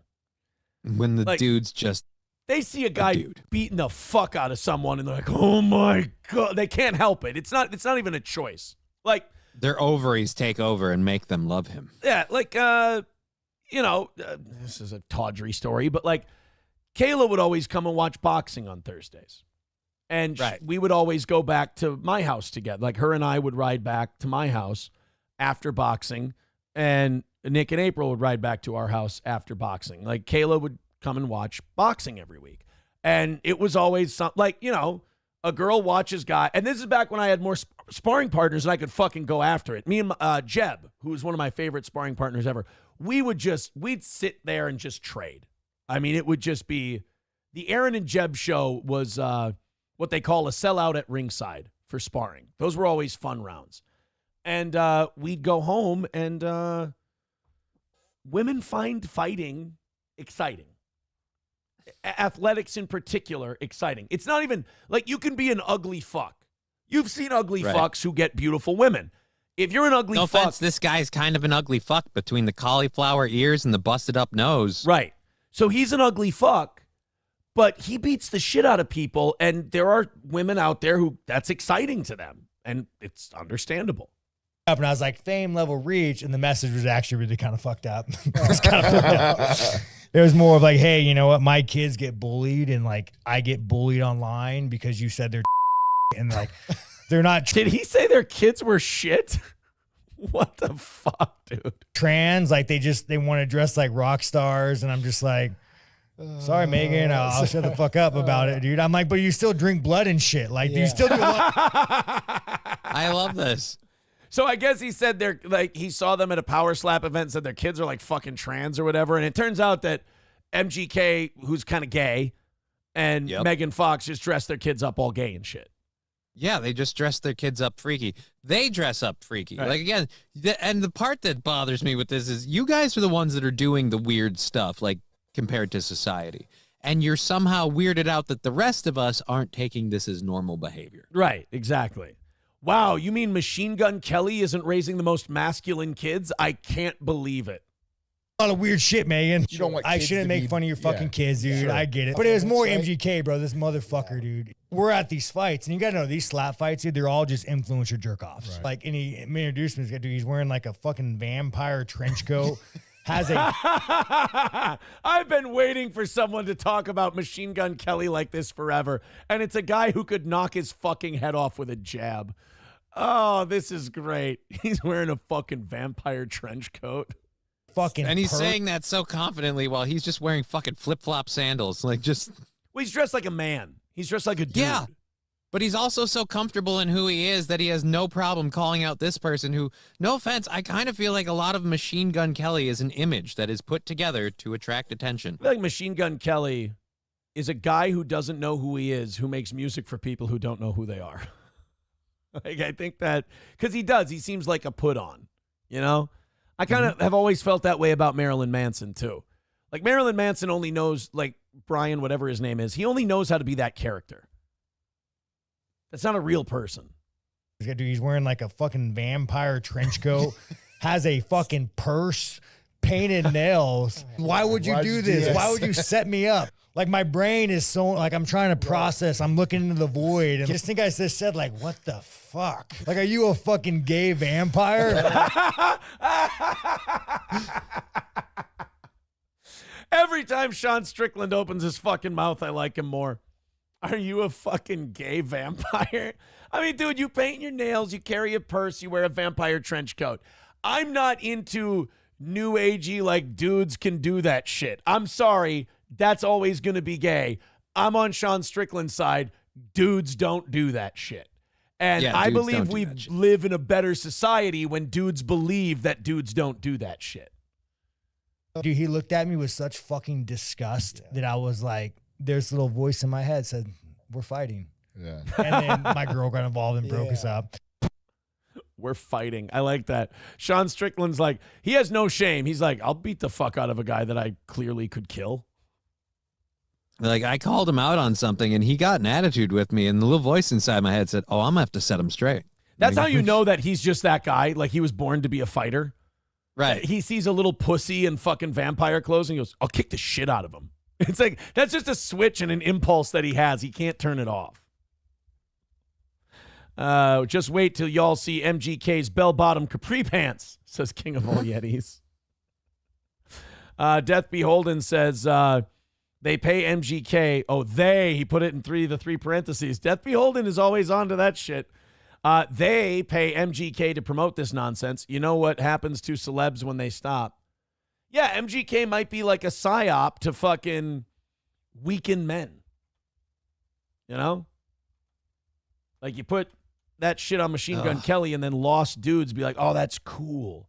It's not. Makes you gay. Well, I think I'd believe that would explain the Megan Fox thing. Like, because the whole, like, Machine Gun Kelly pulling Megan Fox is just like, well, wait a minute, what the fuck? And yes, it seems like she might be a little mentally woot at the same time. That's a good sound effect. One more time. Woot. DuckTales. Sorry. Let's do the red bar one. Let's do the red bar version, yeah. But yeah, so she like, again, I feel like that's like, oh, we put Megan Kelly. Fuck me. I'd fuck Megan Kelly. I'd fuck Megan Kelly before Megan Fox. I know that's a weird thing to say, but she's just too weird. And I feel like Megan Kelly would take control. She'd take charge. That's a bitch right there. I like Megan Kelly. That's Kelly's a girl who knows how to fuck a dude. That's a girl who's taken over like fucking YouTube news media stuff. Like regular news channels are losing out to her now. Yeah. Stop Big Troon is calling me the gay F word for saying that. You're right. That might have been a rash decision. By the way, thank you to Bridget for gifting 5 memberships on YouTube. We're doing it. 125 away from knocking out today. We got a little more than 15 minutes left. 125 is the number. There we go. We're getting there today. Keep chipping in. Appreciate it. We can do this. 10, 15 bucks at a time. You guys have got it. Streamlabs, PayPal, Venmo, Super Chats, Rumble Rants, gifted memberships. Thank you very, very much. Okay, so this is MGK's response to Sean Strickland. And I have to say, before he even starts, how fucking dare you? And also, this guy looks like a retard. Have you seen him lately? Did you see what he did to himself? No, what did he do to himself? He blacked himself out with tattoos. Like blacked himself out? And listen to the fucking 19-year-old emo fucking excuse. Isn't Machine Gun Kelly like in his 40s? I thought so. Or he's pushing 40 at least. And he's got like a 19-year-old emo kid's attitude about his fucking tats. There's another funny factor of just like the art of me standing or existing makes people furious. And I saw one of them. It's not really what it is. I mean, it's that you look like a gay vampire. It's not you existing. It's just, again, like you're continuing to do this music and stuff. And a lot of us just think you're fake and gay and lame. And we're like, why? Yeah. But okay. It's kind of like Sean Strickland wasn't threatened by your existence. Believe me, Sean Strickland wasn't threatened by Israel Adesanya. I don't think he's going to feel threatened by you and your existence. He thought you looked like a gay vampire. So he made fun of you for looking like a gay vampire. And by the way, can everyone stop with the Logan Paul hate now and forever? Because this guy is a fucking dude. I mean, multi-millionaire, but still goes into pro wrestling and beats the living dog shit out of his body and comes to his podcast with black eyes from getting potatoed in a fucking wrestling match. Like, Logan Paul deserves some fucking respect. I know it's not cool to say that, but yeah, it's not. How many fucking millionaires are hopping in a WWE ring? And not to do celebrity shit. Logan Paul didn't get into WWE and just do celebrity appearances. He, like his brother in boxing, he fucking learned how to do it.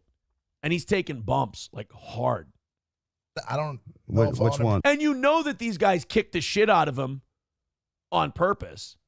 Right. They're not going easy on him. You know they test him because they're like, oh, fucking rich celebrity guy coming in here. And you know that at least in the first year of his wrestling career, they pounded the piss out of this kid.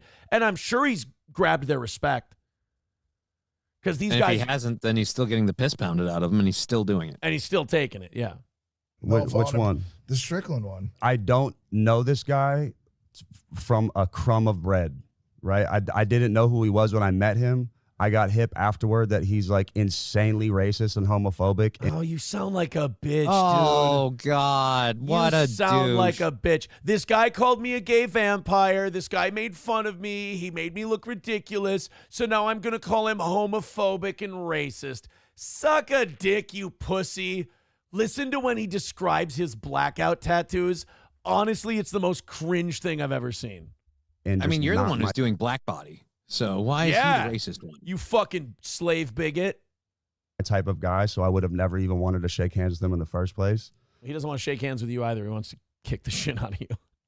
But he also is just a representative of every person who's too scared to just be themselves. Because if you're comfortable, Oh, fuck you.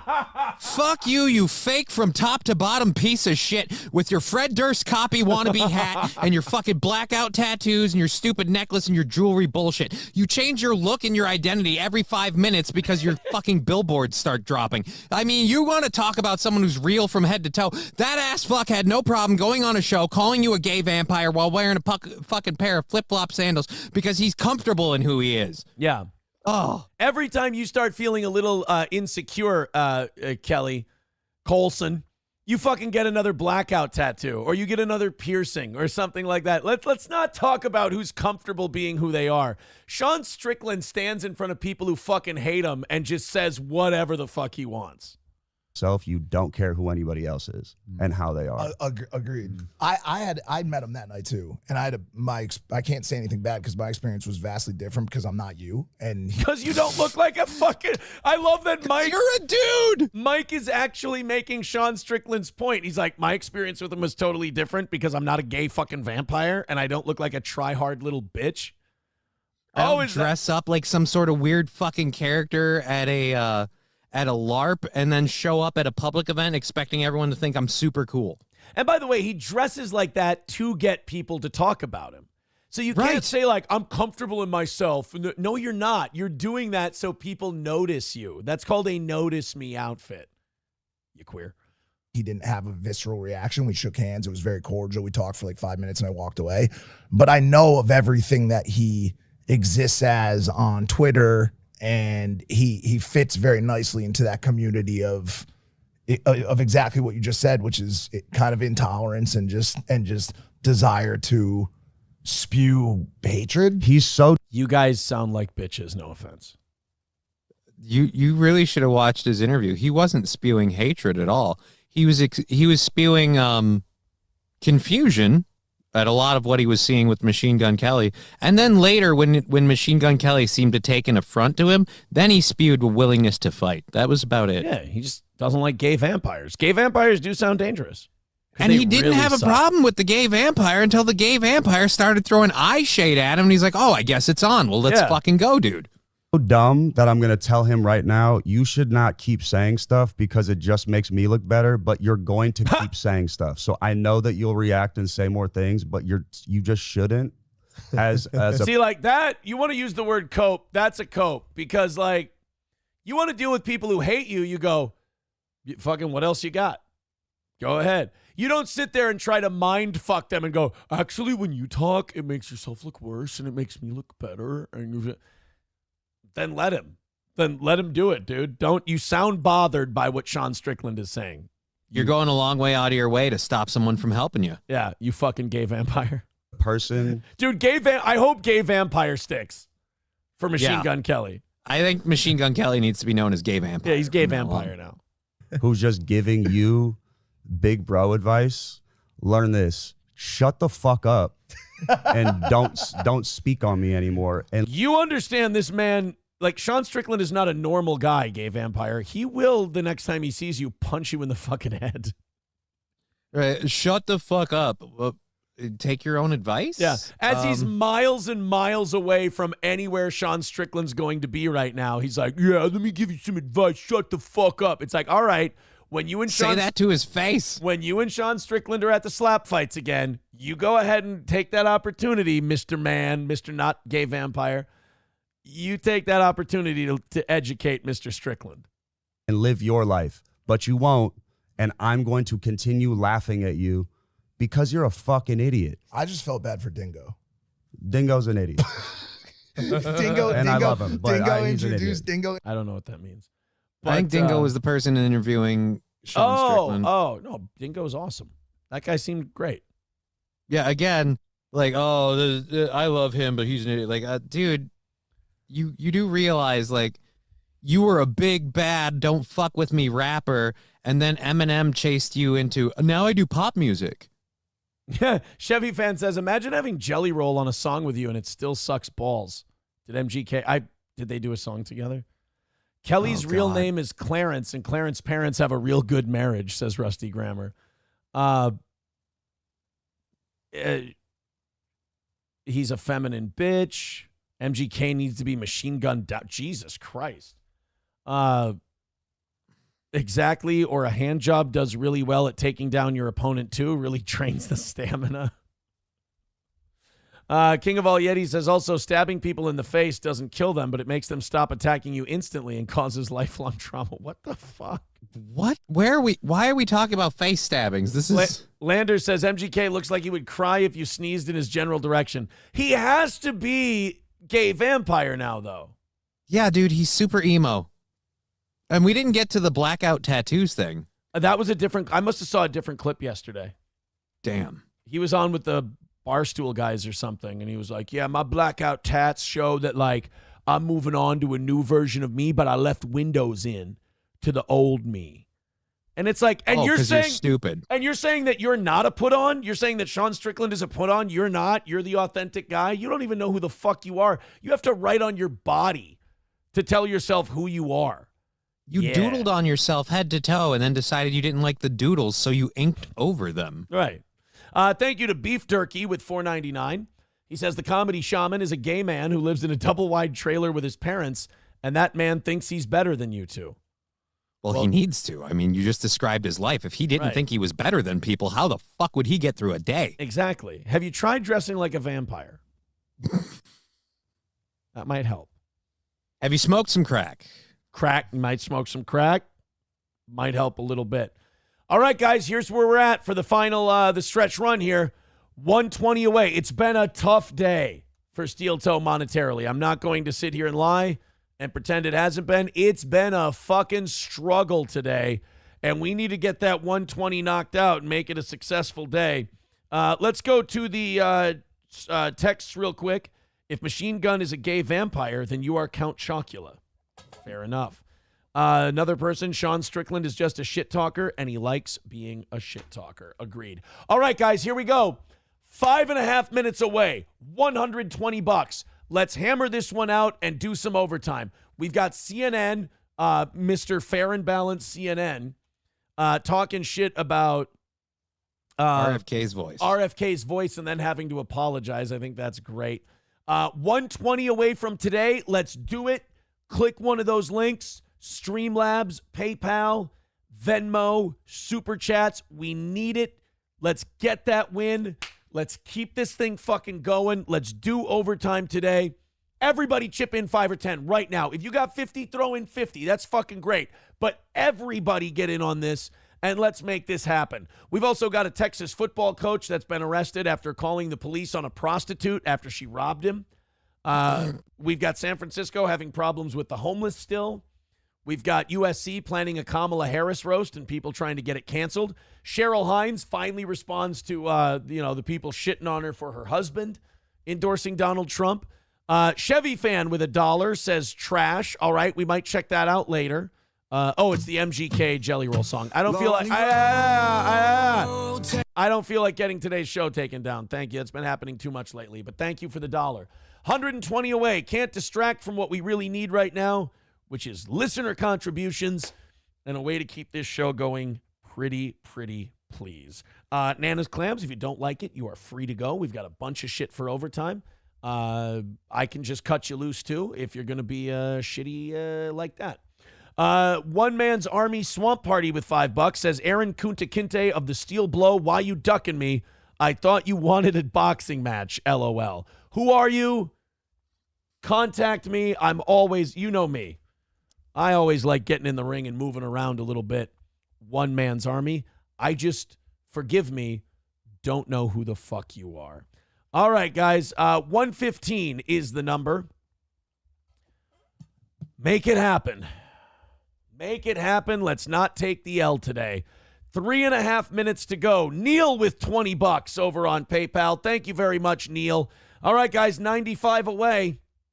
This is doable. Someone saying, with all the hard begging, you're giving Mersh content. Mersh needs content, dude. He's fucking withering away to nothing. So he should just be saying thank you. Yeah, you're welcome. Thank you, Mr. Imhold, is what he needs to say. $95 away. Streamlabs, PayPal, Venmo, Super Chats, Rumble Rants, etc. Let's keep it going. Oh, my goodness. 3 minutes to go. 3 minutes left. Let's make it happen. Please and thank you. Lander says, we can get in the ring, Aaron. My only request is no hands and no pants. Old school rules. Mad Move says, you should ask for a cut. Maybe I should. Melody Crack Rocks with $5 says, bring Jesse on to talk about Comedy Shaman. He just got pod awful nuked on YouTube last week. I like Jesse. I don't like that people are fucking with him. In fact, I thought about Jesse the other day. I'm like, we should have Jesse. Isn't he saying Comedy Shaman got nuked? Bring Jesse on to talk about Comedy Shaman. No, he just got pod awful nuked on YouTube. So we got Jesse nuked. Like gay ops nuked? Like canceled? Yeah. All right, guys. $90 away from today. $90. 2 minutes left. We got to get to 90. Let's do it, guys. Let's make it happen. It's been a struggle today, but we can get there. We can get there. 90 away. Make it happen. Streamlabs, PayPal, Venmo. Oh, boy. 5 from Kraken Slappin'. 20 from Shannon. That's 25 coming in. That puts us at 65 for today. We're close. We're getting close. 65 is the number. It can be done. Minute and a half left. Let's do it. Streamlabs, PayPal, Venmo, Super Chats, Rumble Rants, etc. Come on. 20 more, and we get you an extra 30 minutes to get the rest of it knocked out. Let's make this a win. Nana's Clam says, Aaron thinks Jesse likes him. I think Jesse is fascinated by us. I think he likes coming on the show. I do. All right, guys. Fuck MSO right in his stupid asshole. 1 minute left. Everybody get in. Everybody's been chipping in here during the rally. $65 away. We're avoiding red ink for the month of August. That's what we're doing. 1 minute to go. Make it happen. 10, 15, 20, 30, 40, 50, 60. I don't give a fuck. Make it happen. April's truck payment, gifting 5 memberships. Thank you very much. 55 away from having a successful day today. 40 seconds to go. I'm sorry. I can't even count now. 40 seconds left. Make it happen. Here we go, guys. We're almost there. $55 away. Get it. Last little bit. MSO's putting on his angel horns. His halo. Fuck him. One Man's Army with $5 says, that's fine that I'm a nobody as long as I get a fight in either Daytona or Minnesota. You pick. See you around. I'm excited, buddy. Get in touch. Send me an email, something like that. You know me. I'm not good at following up. We're going to do this. 10 seconds away. $50 away. 7, 6, 5, 4, 3, 2, 1, 0. We are at 50. We can get this done. We will extend. But let's hit the last $50 for today. What do you say? Come on. Extra half hour, $50 away. We've come too far. I've shouted too much. I've begged too much to miss now. $50, everybody with a 10 spot, throw it in right now. Let's get this thing taken care of in the overtime here. All right. Moving on. It's been a hard week, to knock these out. I'm not going to pretend it hasn't. Mr. Me just dropped 5. Thank you, Mr. Me, with the $5. Else. All right, $45 away. Make it happen. Make it happen. Let me get a stroked out Mersh impression. Don't forget the vape pen. All right, hold on. I got to work on this. It's not good yet, but we'll get there. Hold on. And then female cop.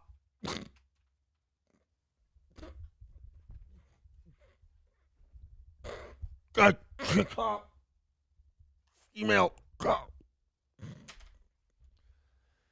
I don't know. Give yourself an aneurysm. I know. I felt like I was going to die for a second. You were redding up like crazy. Like right now, I'd almost think you're Native American.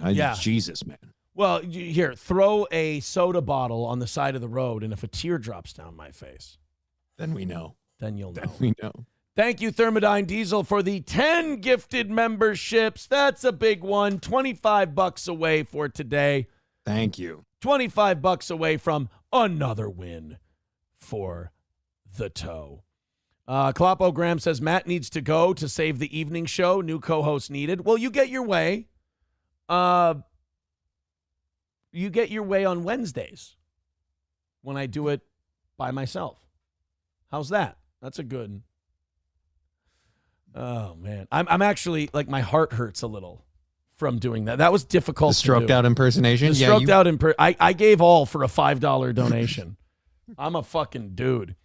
You almost literally stroked out doing an impersonation of someone stroking out. All right. Yeah. Dr. Silverwolf with $5 says, finally get a chance to dono. Good morning from Kentucky, boss. Thank you. $20 away from another win for the toe. Thank you guys very much. All right, let's get going here. Never mind. Patrick with $20. That's a win. There we go. Another win for the toe, I believe. Thank you very much. We have knocked it out. Anything you guys contribute from here on out goes towards tonight. Thank you so much for making me sweat gravy once again. All right. Do we have any? Let's check out. I want to see if we have any new polls before we get started. Anything new coming out today? It's the 28th. Nope. Nothing new. We'll see. We'll see how many new court cases Donald Trump will have based on how he does in the new polls. Right. I think that'll be the way to do it. All right, let's do this real quick. All Care Towing, 320-253-5203 for All Care Towing of St. Cloud. If you go in the ditch, if you need a lift, if the car won't go, All Care Towing is quicker than everyone. That's 320-253-5203 for All Care Towing of St. Cloud. No matter what kind of vehicle you have, they've got you at All Care. Midland Armory in downtown Foley, midlandarmory.com. Our pals at Midland, of course, Midland Armory with the best selection of firearms online or in store. Go check them out today. Knives, optics, parts and gear, accessories, anything you need.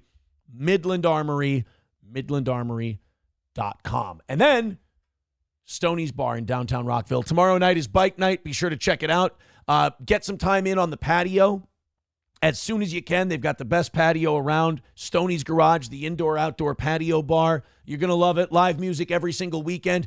Nowhere more fun than Stoney's. On Sunday, go get a bloody at Stoney's, for Christ's sake. You'll love it. That's Stoney's Bar in downtown Rockville on Broadway. Go see Cheetos and the team at Stoney's. Okay, off we go. By the way, 2:30, if people are wondering, that is April's first court date for the felony charge. You guys can go ahead and watch it. I believe there's a Zoom link that you can check out. Like I said, I won't be watching for a couple reasons. Number one, I don't know. Doesn't seem right. Number two, I'll be taking the kids to their school open house tonight. Oh, they got that where they start seeing where their desks and everything is. I don't think there's ever been a better juxtaposition of the choices the two of us made regarding where we went after we decided to end our relationship. If you look at where you would have been if you would have not done drugs versus where you would have been if you would have, become a full-blown addict. One of us is going to the children's school open house. the other one is going to be in court on felony drug charges. I'm not saying I've won the breakup because Lord knows I got my own problems. But today is a day where I can feel lucky and, as the kids say, blessed. Lucky and blessed that I made the decisions that I made. Far from perfect, but I'm going to the kids' open house tonight. Mad Move says, when do you testify? Oh, if he goes to trial, that won't be until probably 2025. Testify. Huh. And as far as April goes, if she has a trial, which she'd be stupid to have one, I don't think I can testify. Because in Minnesota, she can claim spousal privilege. If you're the defendant, if just one party claims spousal privilege, they can't use any of our communications. And I don't believe I can even testify, even if I wanted to. So I don't know. I think I would be out on that. You should open your DMs on X, at least temporarily, says Foley.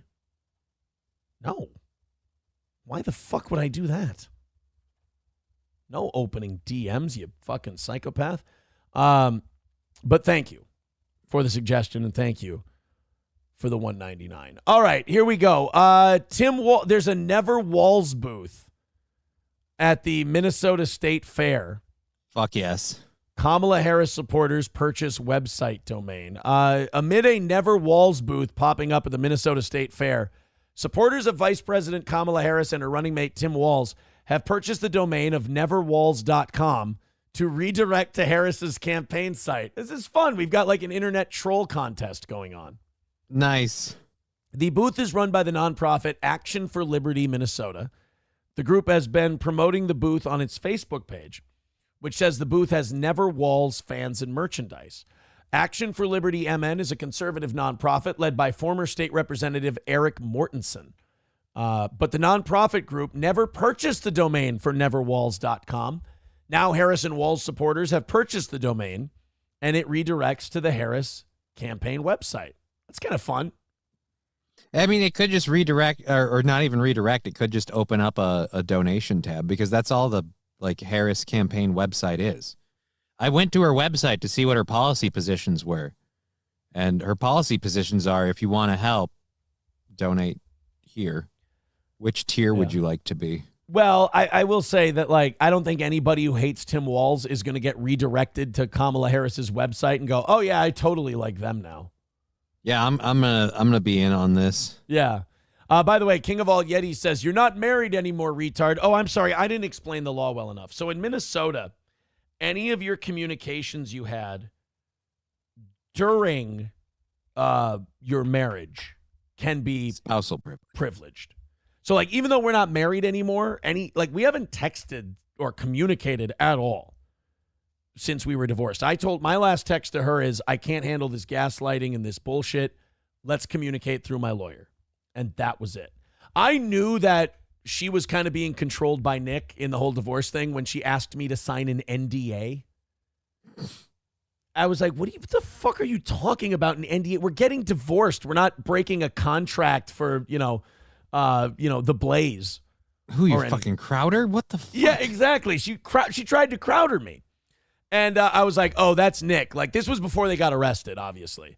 And after the arrest, nobody was asking for the NDA. Once they were, news stories, can't really get an NDA after that. But even my lawyer was like, because I was thinking about doing it, and my lawyer's like, fuck that, dude. No, we're not doing a fucking NDA. That's dumb.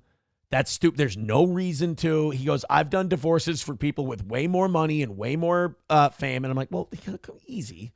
Don't hurt my feelings. And he goes, and they didn't have NDAs. He goes, this is him trying to pull some bullshit. We're not doing that. So I said, okay, we're not doing it. Then they got arrested, and that all went away. No NDA anymore. Uh-oh. But yeah, clearly Nick didn't want me talking anything, because we know now how much Nick thinks about, your boy. And And he was like, no, April, what we have to do. And I'm sure that what Nick was doing was telling April, like, no, it's best for you if you do an NDA. You want to do an NDA, so he can't say anything about you. When in reality, Nick's just trying to get her to do things. Like, Nick uses people as chess pieces. He's shitty at chess, but he sits there and he does that. And he goes, oh, no, this will be good for you, when really it's what he wants. I mean, it's boilerplate mental illness. But, fucking an NDA. I mean, only a cokehead would think to go, before we get divorced, we should do an NDA. No, thank you. No, thank you. CNN guest makes on-air apology over joke about RFK Jr.'s voice. This is these people, though. Like, the minute somebody endorses Donald Trump, now all the things you would have shit on anyone for doing, you're going to do now because you feel it's okay because you hate Trump. Yeah, now he's a villain, so you can demonize him all you want. Before, it would have been rude, disrespectful, or disingenuous. But now that he voted or endorsed Trump, yep, fuck his voice and everything he stands for. Right, exactly. And I've only seen Trump be able to do this to people.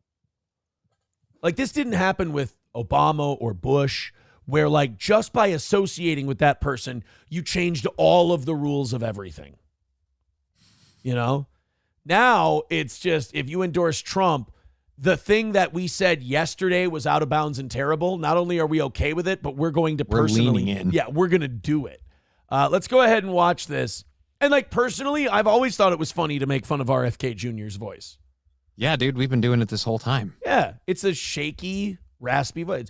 Donald Trump is the most qualified candidate to not take us to any more wars. But let's watch this guy do it and then have to apologize like a bitch. We're going to call this guy Dan Man.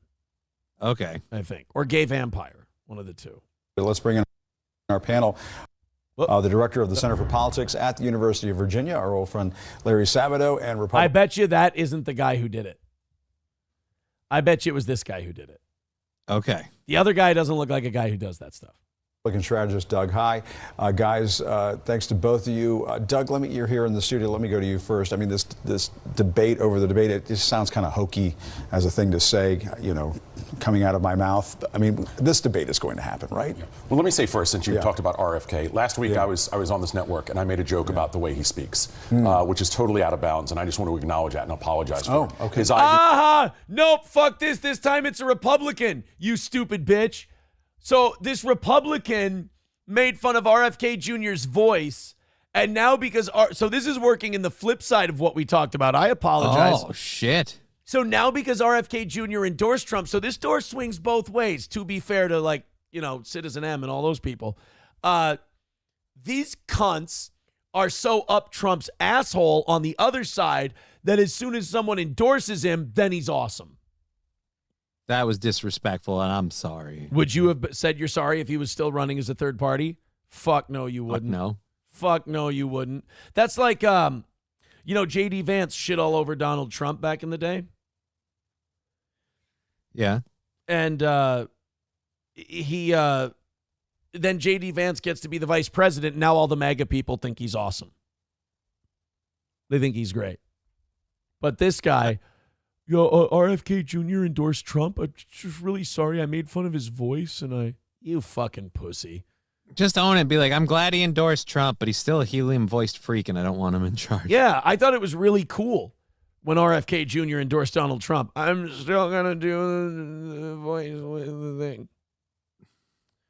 I want to see him running literally just running one of those, what are they, the groups that look into all the assassination stuff. If he heads up that council or whatever the fuck it's called, him asking questions will be hilarious. I want to know what you knew and when you knew it. Did you blow my uncle's head off? By the way, Dig Bix, I want to address this. He says, sent you a super chat with my YouTube name. We read that. About temporarily opening your XDM so I could send you a helpful private message. But if you want to not get it, I can't force you. Oh, I thought you meant open up my DMs, like show everybody my DMs. I'm sorry. Go ahead and follow me on X. And I'm calling it Twitter. I fucking hate X. Yeah, I always call it Twitter. X is gay. Buddy, go ahead and follow me. And then once you follow me, I'll follow you back. Or just tell me what your name is on X, and then I will go ahead and follow you back, and then you can send me a DM. I'm not going to open my DMs. But if you would, who are you? Oh, Foley. Okay. Follow me on Twitter or give me your name on Twitter and I'll follow you back. And then you can send me a DM. But Dig Bix, I need you to do that in the Rumble chat. Throw it in there. I'll go follow you. You can send me your DM. I apologize. I thought you were asking me to like show people my Twitter DMs. And I'm like, why the fuck would I do that? No, sir. I will not be doing such a thing. But now I need to know what your name is. Now you're not getting back to me, and now I feel like a needy girlfriend. And I want you to get back to me so I can follow you back. Because now I'm intrigued by this Twitter DM that you want to send. Twitter. Oh, you mean X. No! Twitter. Hate X. It's a stupid name. He should have never changed it. I hate that Elon Musk felt the need to. You know, the thing we hated about Twitter was not that it was Twitter. The thing we hated about Twitter was that it was fucking gay and you kept getting banned for stupid shit. That's what we hated about it. Right, but he has to have everything under X, space X. Like, X is this thing for Elon, and I don't know why. But so the space X, so when you took over Twitter, Twitter had to become X. Fuck that. Leave it as Twitter. Everyone still calls it Twitter. Somebody says it's X, Aaron. Get it right, boomer. Sorry. Klopogram says, Aaron, there is a rumor going around. Ooh, I love rumors. That April is taking the fall for Nick and Kayla because of the kids. That's why she's been taken to all these lavish events. No. Right. She's gonna fall on the sword for 5 kids that she hasn't known as well as the 3 kids she abandoned for them. Right. Okay. I don't think so. I don't think that's going to happen. Well, first of all, the county and the state would never allow it. They didn't find the drugs in April's house. They found drugs on her belongings, and they found, basically that literally they had drugs with her name on them. But she can't take the fall for them. Like, they're not going to allow it, essentially. I don't know where that rumor came from, by the way. Like, if she pleads guilty to 5th-degree possession, the state of Minnesota is still going to go to Nick and Kayla. Now, about your ounce. All they'll do for April if Nick's trying to talk, like, she can't plead guilty because then that implicates Nick and Kayla. Right. And if Nick's still fighting, the only problem is if April has her own attorney, and she does, he might instruct her wisely, be like, take this fucking deal, testify, restart your life, get the fuck out of there. Bigot on socialist media says it was created fantasy by a sweeper. Oh. That's why she keeps putting out with wonderful people. Oh, why she's like kissing up to everybody on Instagram? No, I think she's just trying to put on a smiley face. Wow. Public persona. Yeah, that's understandable. I mean, the shit's falling down around you. Your world is completely collapsed. Everything is fucked. I mean, what are you supposed to do? Just be depressed all the fucking time? No, you're going to try and pick yourself up a little bit. But you're not ever going to be able to be truly happy and real happy instead of putting on a face happy until you get away from these people who have ruined your fucking life. Your move. I'm just waiting on April to be out with Nick sporting their matching AIDS leg lesions. Yeah. What the fuck were those sores on your leg, bro? It couldn't be from bug bites. You guys are all vampire white. You haven't been outside. So where the fuck are your leg sores coming from, bro? I imagine that mosquito would OD the minute they bite. Like, the minute they start drawing blood from Nick, it's just too much alcohol and cocaine content, and they just die. Mad Move says she really should pull back from Nick like your hairline did. It's just smart. I would rather have the widow's peak right now than that giant bald spot Nick's got in the back of his head. I mean, ask me in 10 years if this keeps moving backwards. If I'd still rather have it, I might change my tune, but Going bald from the back and like separating your hair. At least mine's all one contiguous piece. It's just really badly Lettermaning right now. You know how at the end. What if it goes back and then like down, and you're just left with like this fucking like dollop of hair on the front of your head? It's mohawk time. It's mohawk time at that point. I got to make it. Is there any situation where you have hair on your head but you don't just shave it and just say fuck it, we're bald?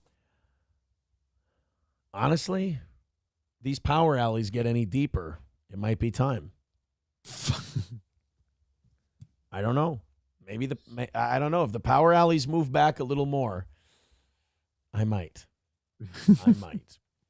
Kloppo Graham says, if she takes the fall, how angry will that make you personally? Oh, not at all. I'm watching this the same way you guys are. Like, when I say that therapy and Al-Anon and all these stuff, that they help me move on and become a totally different person in my private life, like, I'm still going to be a cunt here. Like, I'm still going to be an asshole here. It's fun. I have a good time doing this. It takes a part of my personality for a walk, and then I don't have to, I don't feel the need Then to I don't use it in public. Yeah. Like, it's nice. But yeah, personally, no. I mean, I've said it before on the show. I'll say it again. If they do better, it doesn't make me do worse. If they do worse, it doesn't help me do any better. So it's just no interest. Yeah, I'm watching the ride, guys. I'm just like you. I'm watching the show. You know, does it tickle me a little when my name gets brought up? It's kind of fun that I shake shit up so much. But I mean, that's a guilty part of me. But if she takes the fall for them, look, that's on her. That's her decision. But I don't think she can. Like the state won't accept her taking the fall for it. It doesn't work. Not only that, they have so much, like, they've got all of them so dead to rights that they don't need to let anyone take the fall. If someone tries to take the fall, we'll be like, we'll take all three of you. We don't fucking care. We're trying not to. There's 5 kids involved here. We're trying to find one fucking adult who will take responsibility for what they did and move on with their life.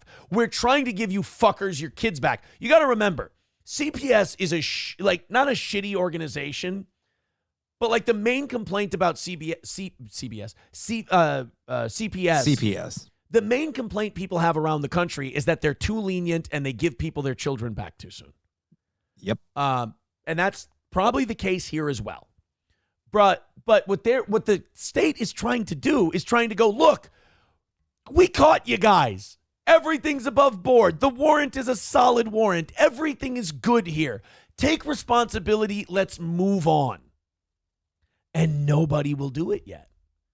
You know, you've got 5 children. Admit you fucked up. We love a redemption story. Get on that road.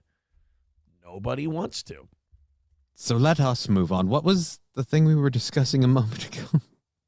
Oh, Texas coach calling a prostitute in. So it kind of relates. Yeah. It kind of relates. Figueroa football coach arrested for solicitation of prostitution. So this high school football coach in Texas gets arrested because a hooker robbed him for $100. A hooker took $100 from him, so he called the fucking cops. You need to make her blow me like she said she would. He fucking lost $100 from a hooker, and he called the police to report the prostitute that he had hired, and he got himself arrested. Fucking guys, great, can you believe dude. this lady of ill repute fucking stole my money? What the fuck?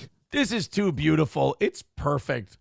Instead of getting his money back, unaware of the world's oldest profession's notoriously frustrating returns policy, Ramos got slapped with a misdemeanor charge of soliciting a prostitute. He was booked and faced with a $2,500 bond and was out the same day, presumably not in time to make it to football practice. Yeah, disciplinary action is on hold pending the outcome of the investigation. Yeah, you're fired, dude. Yeah. You can't be a kid's football coach and get busted for hookers. I don't think at least he's, I mean, at least we know he's not going to fuck the kids. Right. That, you know what? That is he's a positive. spending time and money to find an adult woman. An adult and in woman. fact, he was so pissed he didn't get his adult woman that he called the cops. I do like your take, though. Calls the guy. Make her suck my dick. And the cops are going to stand here and watch while you deliver the goods. How much did Ling Ling steal from Johnny? I do love the theory that it's an Asian, like, mail order chick. That stole money from me? No, that you had over. Oh. Like the girl is like a mail order agent. I like that theory. Well, she's from California, so that's not a half bad guess. I mean, right. It's where I think some of them come in. Yeah. Stop Big Troon says, I'd take a misdemeanor to take a whore down. You know what? It's morals right there. I get it. I understand. Clopogram says, that's why people are thinking she's going to say it was all hers. She might take the fall and Nick might give her that second house as a thank you if the state goes for it. If you're trying to get your kids back from CPS, I don't think a second-degree felon is going to, I don't think they're going to allow that, to be honest. And also, you can't find the drugs in someone else's house and then pin it on somebody else. Like, because it's not like it was in her bags. It was in a safe. You understand that, like, the state has to accept whatever deal is out there. They're not going to accept that deal. And if she does it, that would be hilarious. That would be the most pathetic thing I've ever seen. I mean, you want to talk about cucked? You're going to take a second-degree felony and ruin your life just so this drug addict guy is impressed with you? Oh, that's like, I don't even think she's that dumb. She's only doing that for the Mustang. Right. Dig Bick says, my buddy is a cop. He had a call from a woman who wanted to report that a dealer took her money but didn't give her the weed. This was back when weed wasn't illegal yet. Hey, Dig Bicks, give us your fucking Twitter name so I can follow you and you can send me this DM you were so excited to send me. Come on, buddy. I need to hear from you in the next 2.5 minutes before we wrap up here. Aaron loves hearing from big dicks. It's Dig Bicks. Oh, Dig Bicks. I'm sorry. I have that thing with my getting words mixed up and stuff. Just being black. Shit. Being black? Yeah. That's not what black people do. That's not what they do. Dig Bicks, Twitter name, now, in the chat. Consider it a plug. People can go follow you and see what kind of interesting shit you tweet about. It'll be fun. They can 100% put the charge on just her if the prosecutor chooses to. What I'm saying is the prosecutor is not going to choose to. They're not doing all this work so they can have the nanny take the fall for it. Johnny, when are you going to Cali, says somebody. It's looking like it's going to be a November or January thing. Probably definitely January because like when Minnesota winter gets in here, I'm a snowbird the fuck out and go over to California.